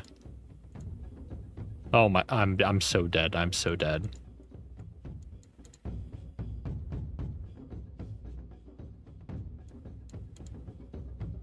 Yeah, that's it. It's over. Okay.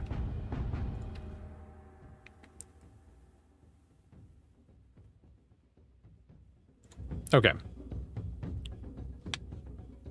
You ready your blade. You need all your wits about you against this foe. You take 2 steps back across the stones and raise your guard. The serpent rolls forward, gliding in an arc towards you, only to crash against your defense.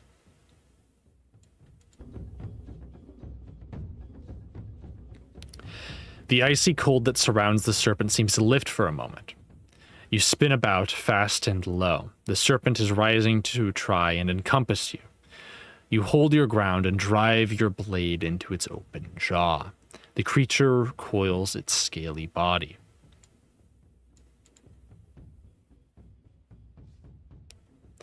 A cold glow surrounds the creature, and you feel it drawing the very life from your bones.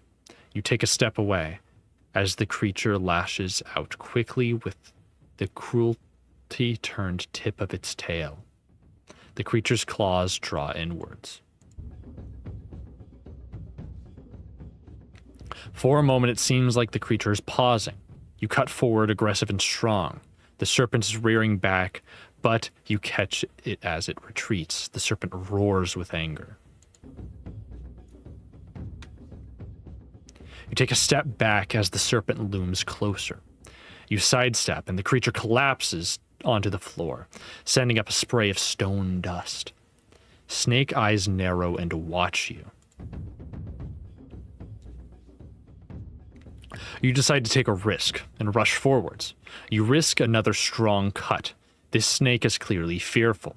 Now, moving back, attempting only a minor attack, the creature turns its long body.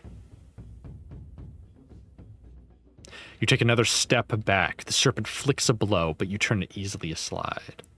Cold gathers around the edges of the serpent's mouth. Uh-oh. Then the tower's filled with a freezing dust. You try to strike, but the serpent's claws rake past your blade. Pain creeps through your body, as relentless as the onset of winter. Cold, dry scars crisscross your skin like whip strokes. The monster's talons curl. You drop back, pushing the serpent's attack. The scales of the serpent's back flicker and twist like blades. You spin about, blade low and strong. The serpent screams in rage as its own strike serves only to impale it on your blade. Snake eyes almost close, but still follow your every move.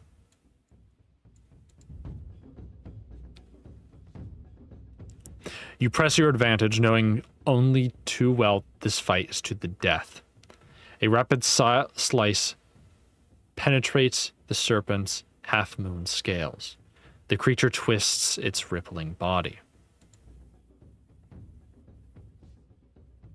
You take a step a short distance from the serpent, pushing back the serpent's attack. The creature seems to flash with white light.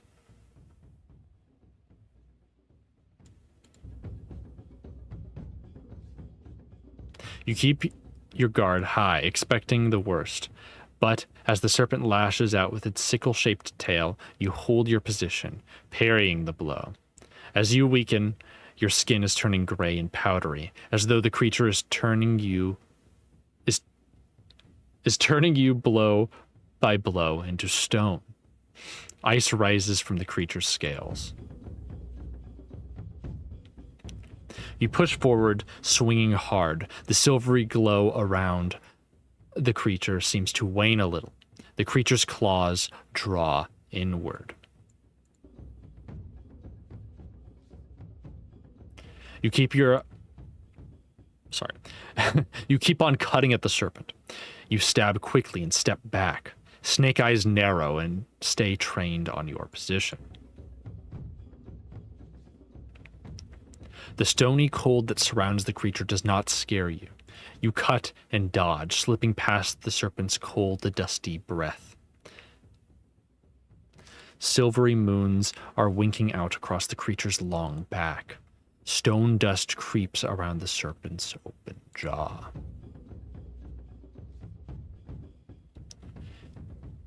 You take a step a short distance back from the serpent. The serpent stretches its jaws wide, and in an airless cloud envelops you. You feel yourself gagging, throat constricting, but then the moment fades. The discs and crescent on the creature's spine shimmer. I wasn't going to survive one way or the other. All right, let's try again. Have to defend against the first one. I'm not going to read through this one. I'm just going to try to...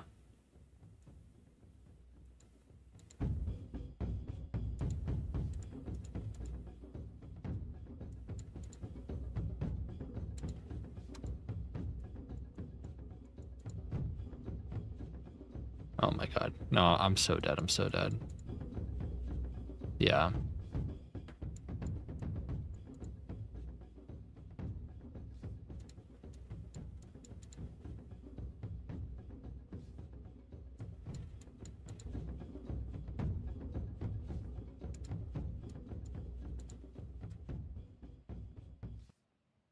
Okay, all right. I've got it. I've got it. I've got it. Okay.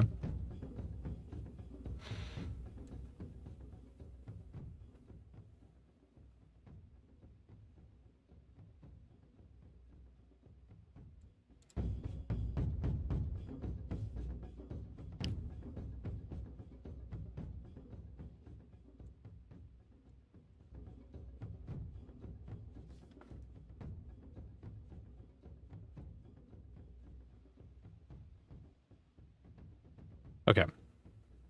I'll start reading this one. You press your advantage, knowing only too well that the fight is to the death. You jab back. The moon serpent floats backwards, escaping most of your swing. Cold gathers around the edges of the serpent's mouth.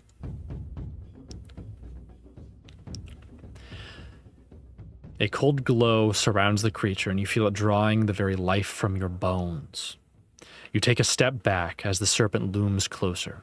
You sidestep and the creature collapses onto the floor, sending up a spray of stone dust. The scales of the serpent's back flicker and twist like blades. For a moment, it seems like the creature is pausing. You cut forward, pushing in deep. The serpent screams in rage as its own strike serves only to impale it on your blade. The serpent's scales seem to ripple like reflections on a pool. The creature coils its scaly body.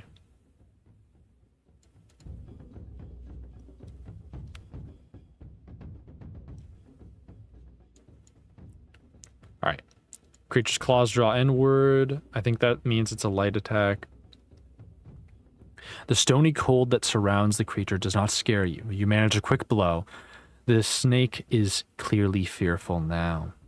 Moving back, attempting only a minor attack, the creature seems to flash with white light. You drop back, the serpent lashes out with its sickle-shaped tail. You hold your position, parrying the blow. Ice rises from the creature's scales.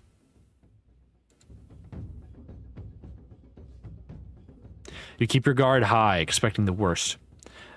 The serpent stretches its jaws wide and an airless cloud envelops you. You feel yourself gagging, throat constricting.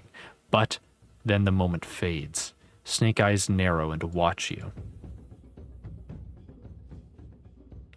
You decide to risk it and slip forwards. You slice and sidestep, slipping past the serpent's cold, dusty breath. The creature turns its long body.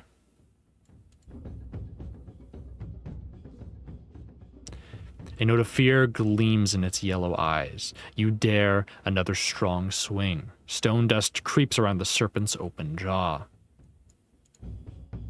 Uh-oh, that was bad. Then the tower is filled with freezing dust. You attack, but the serpent's claws rake past your blade. Pain creeps through your body, as relentless as the onset of winter. Cold, dry scars crisscross your skin like whip strokes. The monster's talons curl. You step away. The serpent lashes out quickly with the cruelty-turned tip of its tail. The discs and crescents on the creature's spine shimmer. I think that means a medium attack, yeah. You do not take your eyes from the silvery creature. Your sword parries the sweep of the serpent's hooked tail as it tries to sever your head from its shoulders. Oh my fucking god, really? Well, I'm dead again.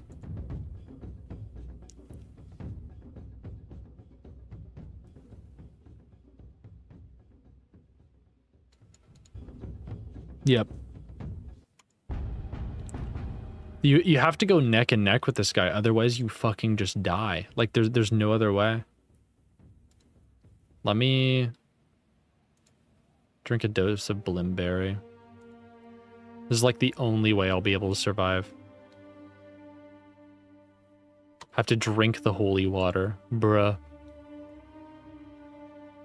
Wait, what happened to all my Blimberry?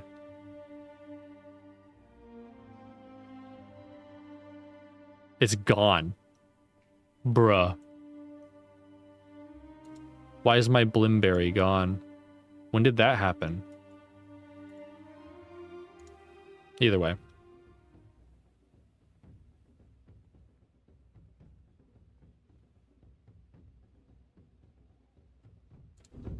We'll defend. All right.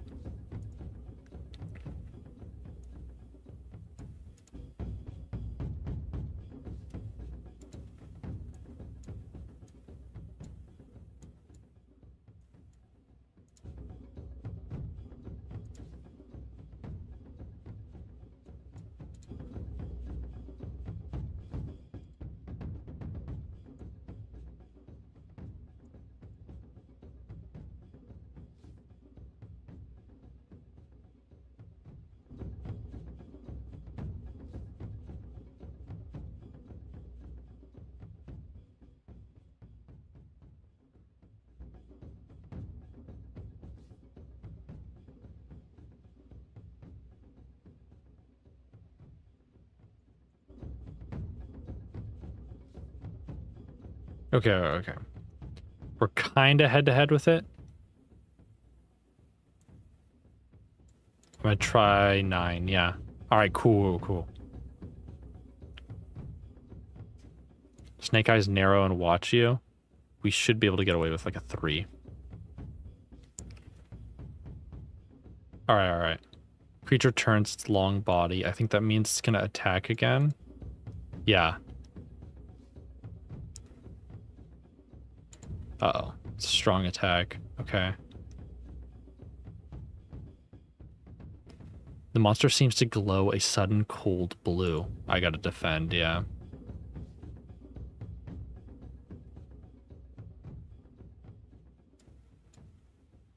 The monster's talons curl. Yeah. Okay.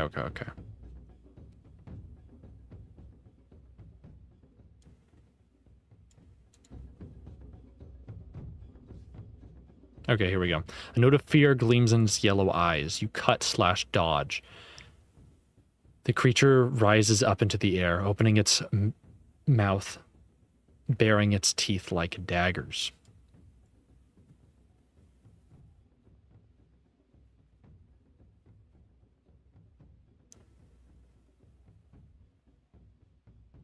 I'm gonna defend.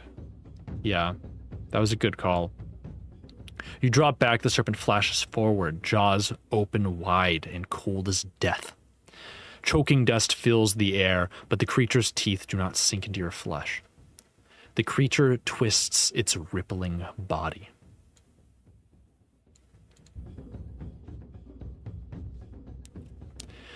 A quick slice penetrates the serpent's scales. The creature's claws draw inwards. The tower floor echoes with your cry as you attack. You cut and move, slipping past the worst of the serpent's icy gasp. White cold rises from the monster's hide. The tower is filled with freezing dust. You swing, but the serpent's claws rake past your blade. Pain creeps through your body. Okay.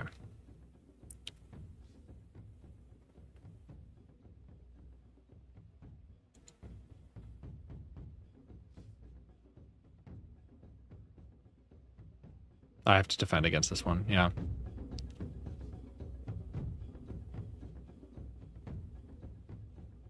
Monster's talons curl, so it's probably going to be like a very light attack.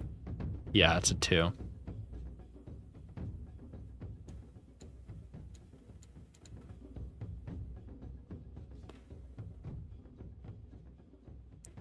I have to defend against that one, otherwise I'm dead. Yes. Okay, cool. Scales of the monster's hide ripple. Defend. Yeah. I don't know if I had enough to handle that. Creature coils its long body, just full send. Uh-oh. Claws draw inward. Send as hard as we can. Finally. Oh my god. Shameful. Fuck off, dude. I'm trying to live my best life out here. You fall to the ground, gasping for relief. The tower falls silent as the moon serpent's body seems to smoke away, leaving only a crystal orb behind. You need to rest and recover. You search for the serpents. So far is taking its toll. But take the orb. You pick up the orb and turn it over in your hands. It appears to be, or it seems to be just as it appears, a crystal ball useful for spell casting. You could go up to the tower or back out to the street. Up. This tower also has a brass cylinder set into its center with a glowing crystal at its heart. From here, the plain of the old city is quite bare. Winding streets and blocks leading towards and then up the cliff face. Though it's all been scrubbed clear, the stain of human habitation still remains. The tower seems to be broken. You're forced to give it a kick before the beam begins to shine. All right, what do we have? What is there?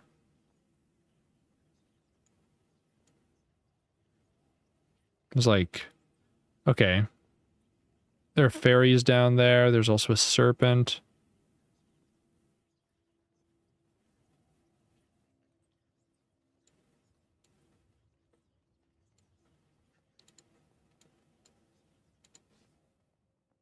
Okay. It seems incredible that anyone should have built these towers with their curious lanterns. Indeed, you cannot help but wonder what these towers did originally, what appeared in the land beneath the beam, and when the land was everywhere lush and green. When the light touches you, you suddenly feel much better.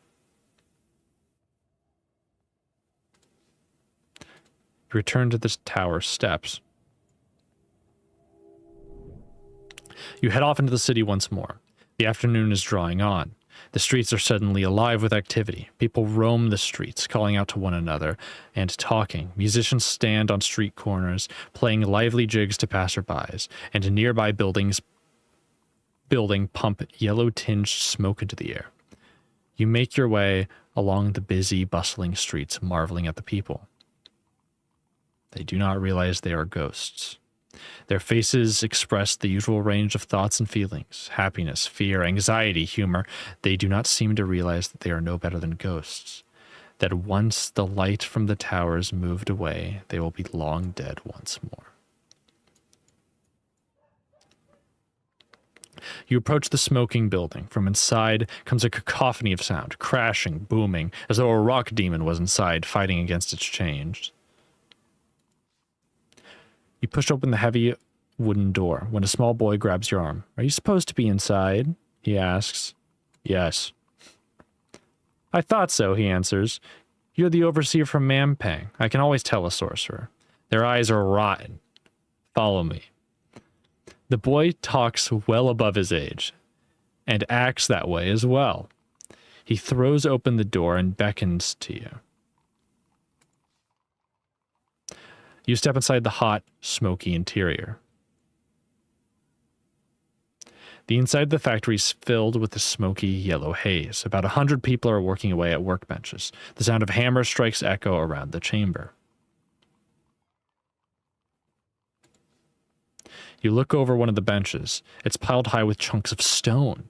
Some of the workers sort them by some criteria you cannot judge.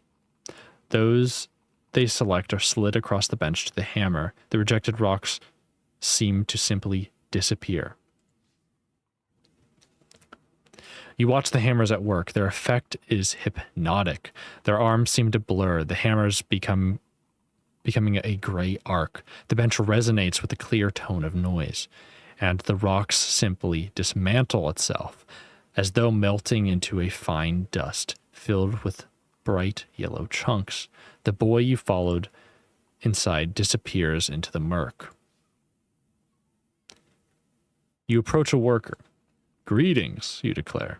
The creature promptly vanishes and reappears at another bench in the shop. One of the adults tries to ease you inside. The boy rushes over to scold him, and as he murmurs an apology. You try talking to another worker, but they also ignore you. It seems they are very focused on their work, or perhaps they're being punished most dreadfully if they do not produce enough. The boy reappears. Please, he says, indicating the door. You're distracting the workers. He moves you towards the door. But how do they work so quickly?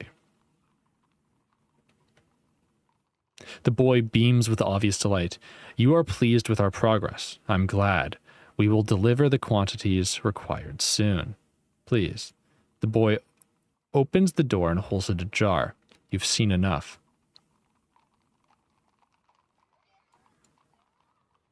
You step back out onto the street. Looking back, you notice for the first time the roofs of the warehouse, sloping but with several wooden beams that lean outwards, like open arms lifting to the sky. You gasp. The whole building appears to be a grimlican, like those you saw as an apprentice, magical constructs which gather magic the way a funnel gathers rainwater. Surely not. No one would construct a grimlican on such a scale. It seems impossible. Lost in thought, you wander the streets.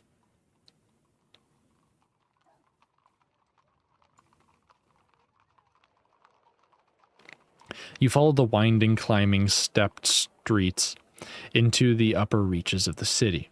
Low hovels and clustered dwellings are replaced by larger buildings, mansions, palaces, and central offices. You pass a familiar building daubed in red paint with 2 doors. Above one door is a sign with a picture of a fanged tooth. Above the other is a metal implement that looks like a small pair of tongs. When you open the door, to find it leads to a wide hall, which the other door also opens to. In the large chair, at one end sits a man with a tight-fitting leather cap. On a low table, at his elbow rest an array of metal implements. He stands as you enter. Greetings, declares the merchant. Are you here to buy or sell? A strange question, since it appears nothing is on sale unless the goods are behind the curtains that covers the back wall. What is your trade? Didn't you see the sign? Are you a dentist? That's a nasty word for it, he declares stiffly. It is as though I called you a conjurer. He shuffles a few documents on a low table by his arm. But do I take it, then, that you're not simply in the market for teeth? I've teeth to sell. He leans forward expectantly. Your own teeth or those of others? I have creatures' teeth to sell. And from what creature? Snatacat. His eyes light up. A most useful tooth indeed, and very hard to come by. I will give you 8 gold pieces per tooth. I hope that is acceptable. Ooh, 8 gold pieces per tooth. See, I don't know what Snatacat teeth are used for, though.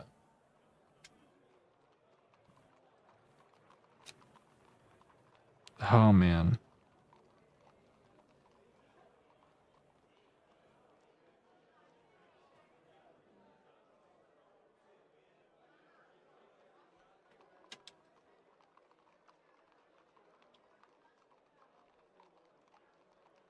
Dude, I have no clue.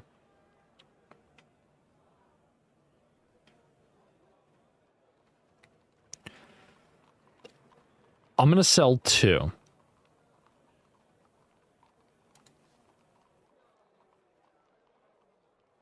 A giant. Rare, but not so rare. 3 gold pieces each, but I will only buy 2. None. Maybe I can...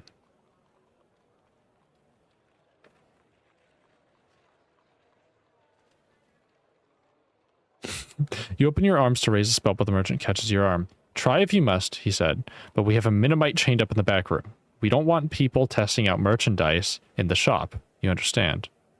Perhaps I will buy. Very wise.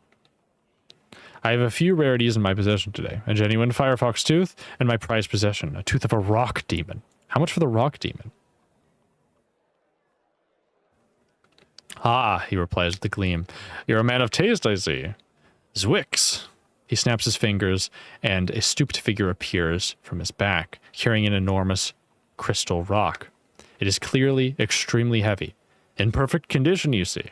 Virtually flawless. Yours for a mere 32 gold pieces.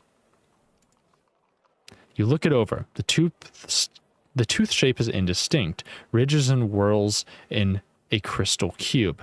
But the sense of magic surrounding it is palpable. This is indeed a rock demon tooth, as used in the Zob spell.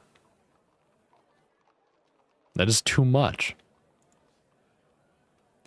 Too much is the price my servant paid in getting it. You will have to believe me on that, as the poor woman is no longer here to demonstrate her injuries. I'm not going to buy it. Most impressive, but I will not buy it. How much for the firefox? Just 5 gold pieces? What good is a firefox tooth? A curious beast, the firefox. It contains the elemental nature of fire within itself. Its teeth can be broken to ignite a small flame. Are you interested?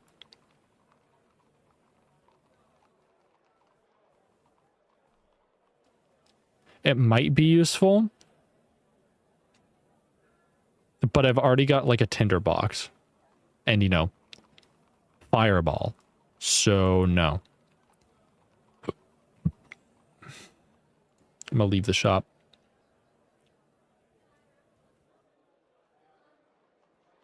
There's nothing more to do here. With a final nod, you return to the street. You move along, the streets are quieter here, with few passerbys. But there are still no guards, no soldiers, no priests, no children playing. It is as though this whole city is purely a place of workers and foremen. A mining town, perhaps.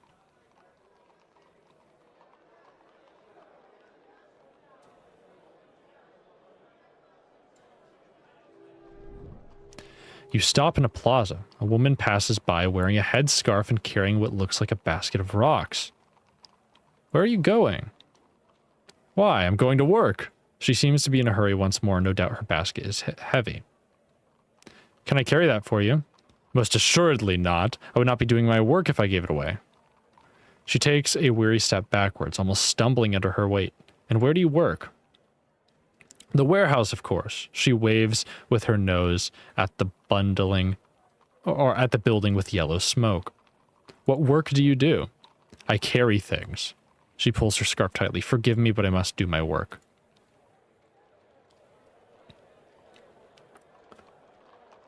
Wait, so they must be like turning the rocks into the blue, like, teleport crystals. That's gotta be what's going on. Something like that.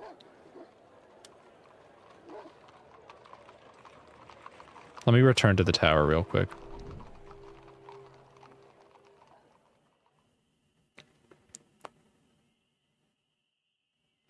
You return to the tower. As you walk, buildings crumble, their walls caving in, sand pouring like water from doorways filling empty streets. One by one, the people turn corners and disappear.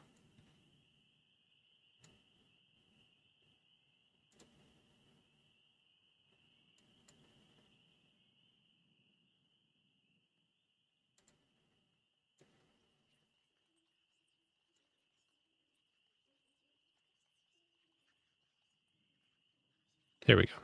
All right. Now we can do the lower city. Okay.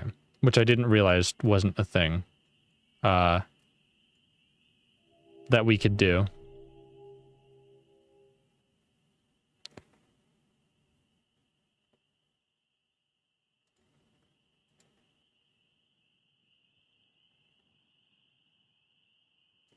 I'm gonna find an inn. As the light around you changes, you seem to lose track of where you are. Streets grow firmer as you walk them. Walls fill with stone, lanterns appear outside buildings, casting long shadows. You search the streets until you come across a building with its door wide open and a desk inside. Though there's no sign that you recognize, it's most likely an inn. The owner greets you with a bowed head. Welcome, stranger. Greetings. Are you new to our city? I am. I imagine you're heading for Mampang, she declares. I can tell you have the look of a sorcerer. Do only sorcerers head east from here? Only sorcerers are welcome in the fortress, of course. That is the rule. I need to sleep. Very good. We have many cots. Each is 5 gold pieces, but they're clean and quiet. You hand over 5 gold pieces and the innkeeper shows you to a cot in a private room. Removing your pack on the flagstone, you settle despite the cold. You've not eaten anything today, and you have ample provisions remaining. You eat a victual, feeling much better for it. Then you stretch out and rest. You feel quite safe here, and you do not dream.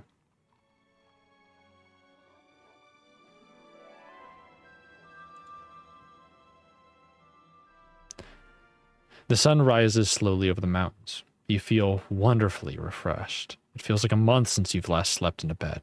You head outside once more. You walk the bustling streets, half dazed by the number of people. The factory chimney is still smoking. Presumably the workers are still slaving away inside. You take a turn down the narrow alleys in the city, picking your way between sleeping dogs and rubbish heaps until suddenly a tiny hand reaches out for your ankle. I knew you were there, see, groans a voice. Tell you more if you want. Who's there? No reason you should know me. You still cannot see the speaker, but the tiny hand seems to emerge from a pile of rotting vegetables. What are you doing in there? I see you. See, I see you. The voice replies, for 1 gold piece I'll tell you your fortune. How's that? I make my own fortune. And keep it, it seems like, the voice grumbles. Well, when you see the still sleeping cat, you'll be sorry. All right. It's nonsense. You hurry down an alleyway, leaving the voice sniggering to itself. All right, back up.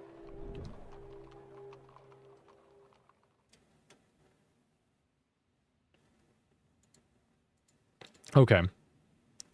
I don't know if there's much left we can do inside of here.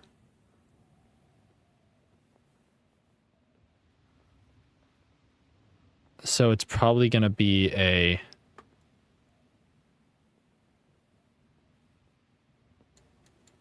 Let me try to... Okay, all right. Let me go inside. I'm going to go up. I'm going to teleport.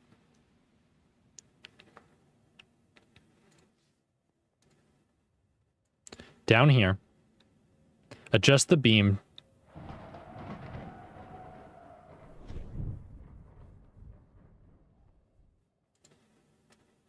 Let's see. Because what does this do?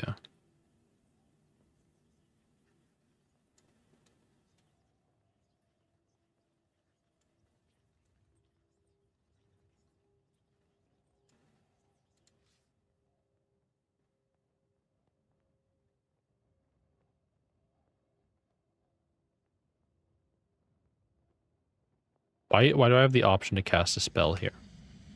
Is it because of the stars? I think.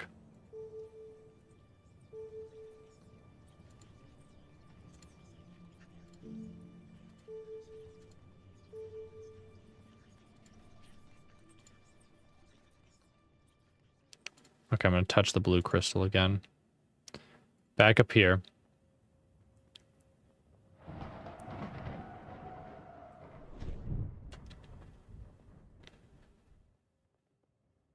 Okay.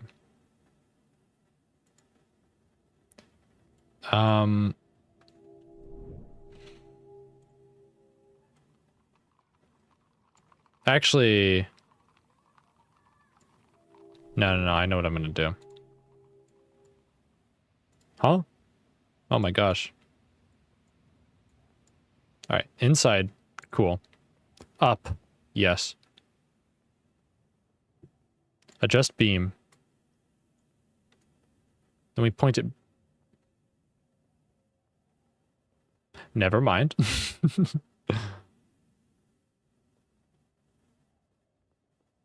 So that stone building was built after. That's interesting. All right.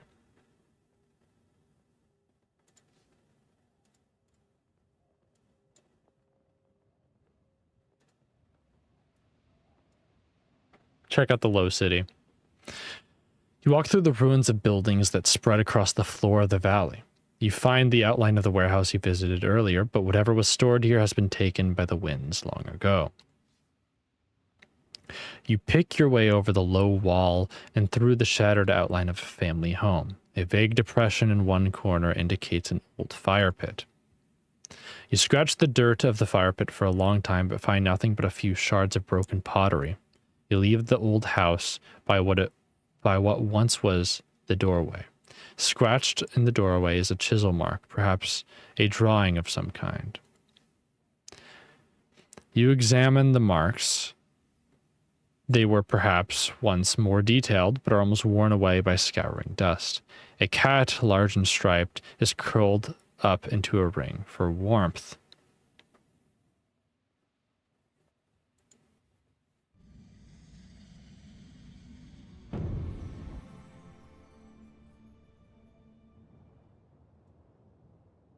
Interesting. This is what the kid said.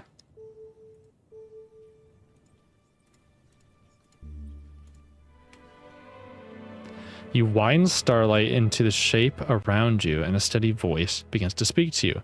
The voice tells you the voice tells you that the city is now empty, though not entirely without its dangers, particularly in the upper half of the city, without the spell fades. There's nothing to be done. You loop through another house and find nothing. These streets have been reduced to mere marks in the dust. There are no signs left to tell you what happened here, and nothing more to be discovered. The wind picks up. Huh, interesting. The road curves gently as you follow it. The sun is all but gone. Soon it will be dark. The road begins to bustle with people who seem to emerge through the dust and mist and rumble past in their carts. Of all the strange things you've seen out in the wastes, this is the strangest. These people come from nowhere and go nowhere, and the same travelers pass again and again, waving the same greetings down to you. You stride on through the crowds. After a few minutes, you encounter a small girl sitting on her own, staring into the distance.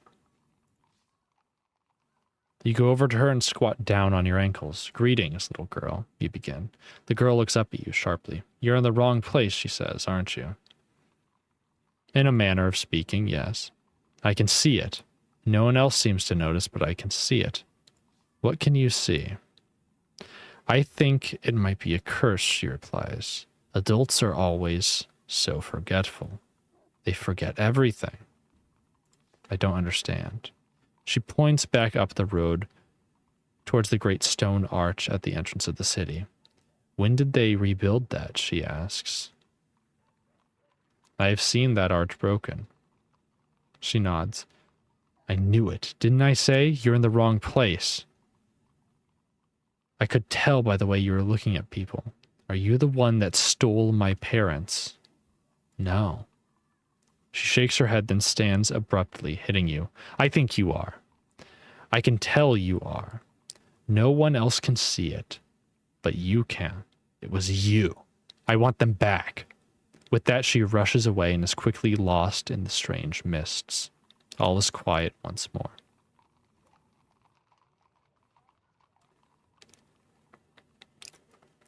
You follow the old road. Darkness closes in.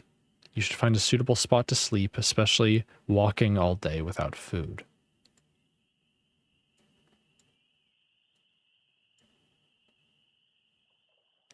You follow the road as it curves and bends, and finally begins to descend until it reaches the shores of the lake. The bay is quiet, though, judging by the scattered litter, it has been a busy day. Lines of boarded up huts follow the curve of the shore, and heaped here are the piles of rotting fish parts left over from great feats of cooking. Without any thought to the smell, you dig through one of the nearby piles of fish head, scale, and bones, and other body bits from the day's catches. At the bottom of the heap, you find a single gold piece, which hardly seems to be worth the smell and oil that now covers your fingers.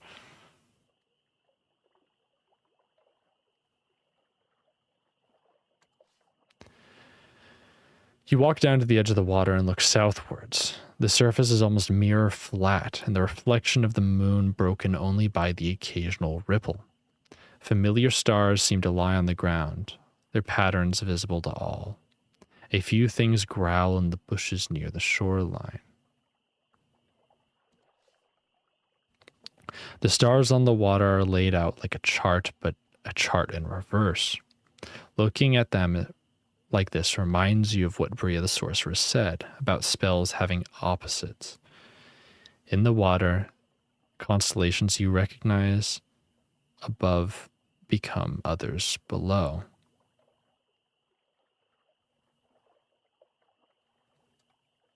The law spell. You glance at the water, identifying the reflection of the law spell. In the water, the constellation of Mag is formed. Perhaps the spell of control unbinds the spell of magical protection. A gentle breeze begins to pick up. The Sus spell. Next, you find the image of the Gak spell, whose stars form the shape of the Sus spell. It would seem the pattern of suspicion is undone by that of fear.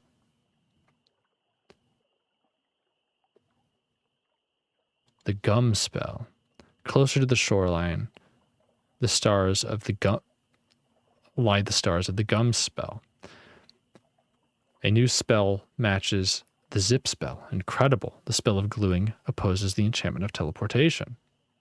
Suddenly, the waters smash open as an enormous creature bursts up through it.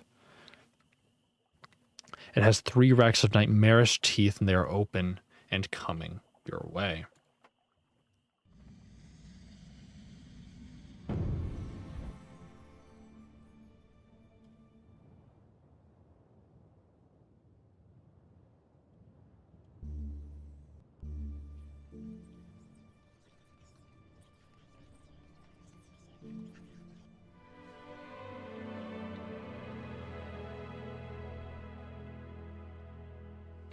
Taking the wig out from your pack, you wear it and form your spell.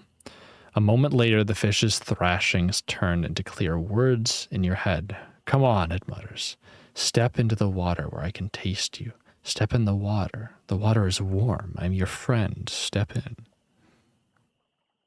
I will not come closer, you reply, in a language formed by slapping your boots against the sandy shore.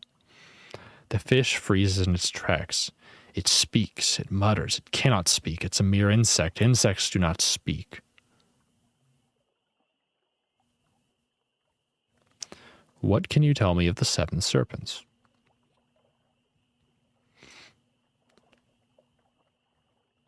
I know many serpents. They live in the lake. I will show you. Come with me. I will not step in the water. The fish turns in a circle of consternation. Oh, please. It tries, please. Kind of curious. Why not?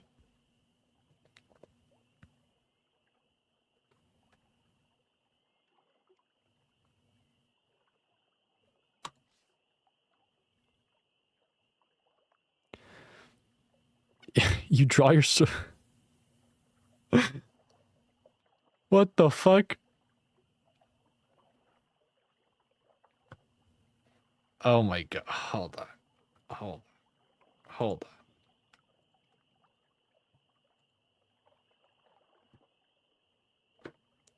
Rubbish piles. Okay. Look across the water. Stars. Law. Sus. Fix.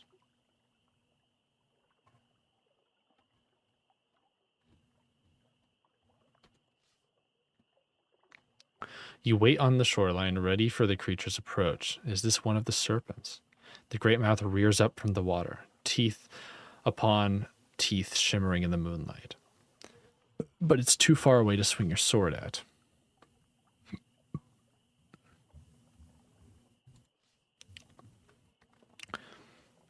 The giant creature ejects a torrent of lake water over to you, drenching you from head to toe.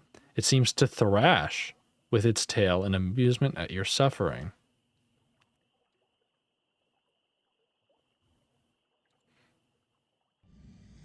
We can just, like...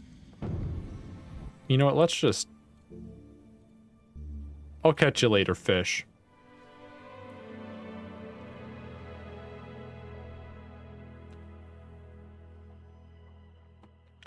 You weave the spell, gently or generating a charge of electricity within your palm.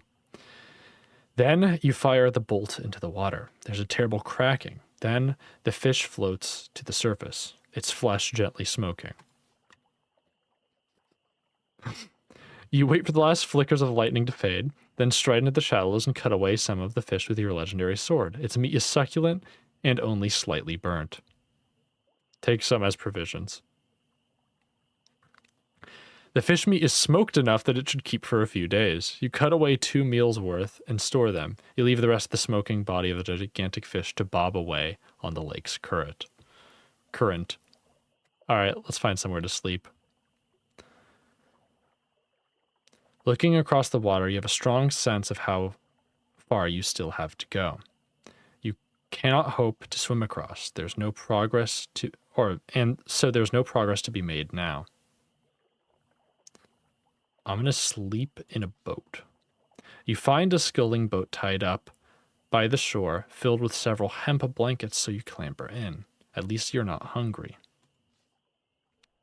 You close your eyes and let the tiredness overtake you. You're protected here, and your rest is unbroken by dreams.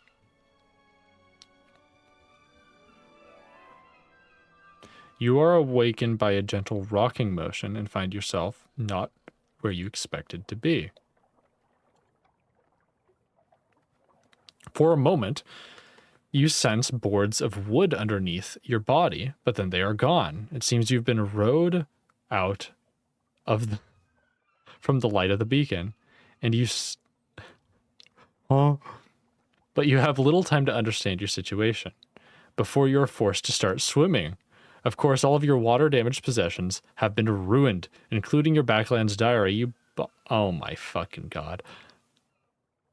All but your soft food has been ruined.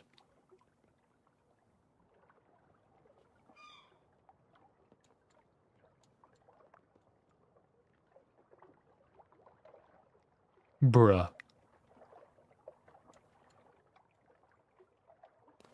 All right, we're leaving it here. I'm not gonna rewind again. I'm just gonna rewind. Okay, I'm gonna rewind, but it's gonna count towards next stream's rewind because we've been doing this for like 4 hours and I'm tired. So we're gonna do Lakeshore rewind. Uh-oh, that's Lakeshore right here. All right. I will catch y'all later.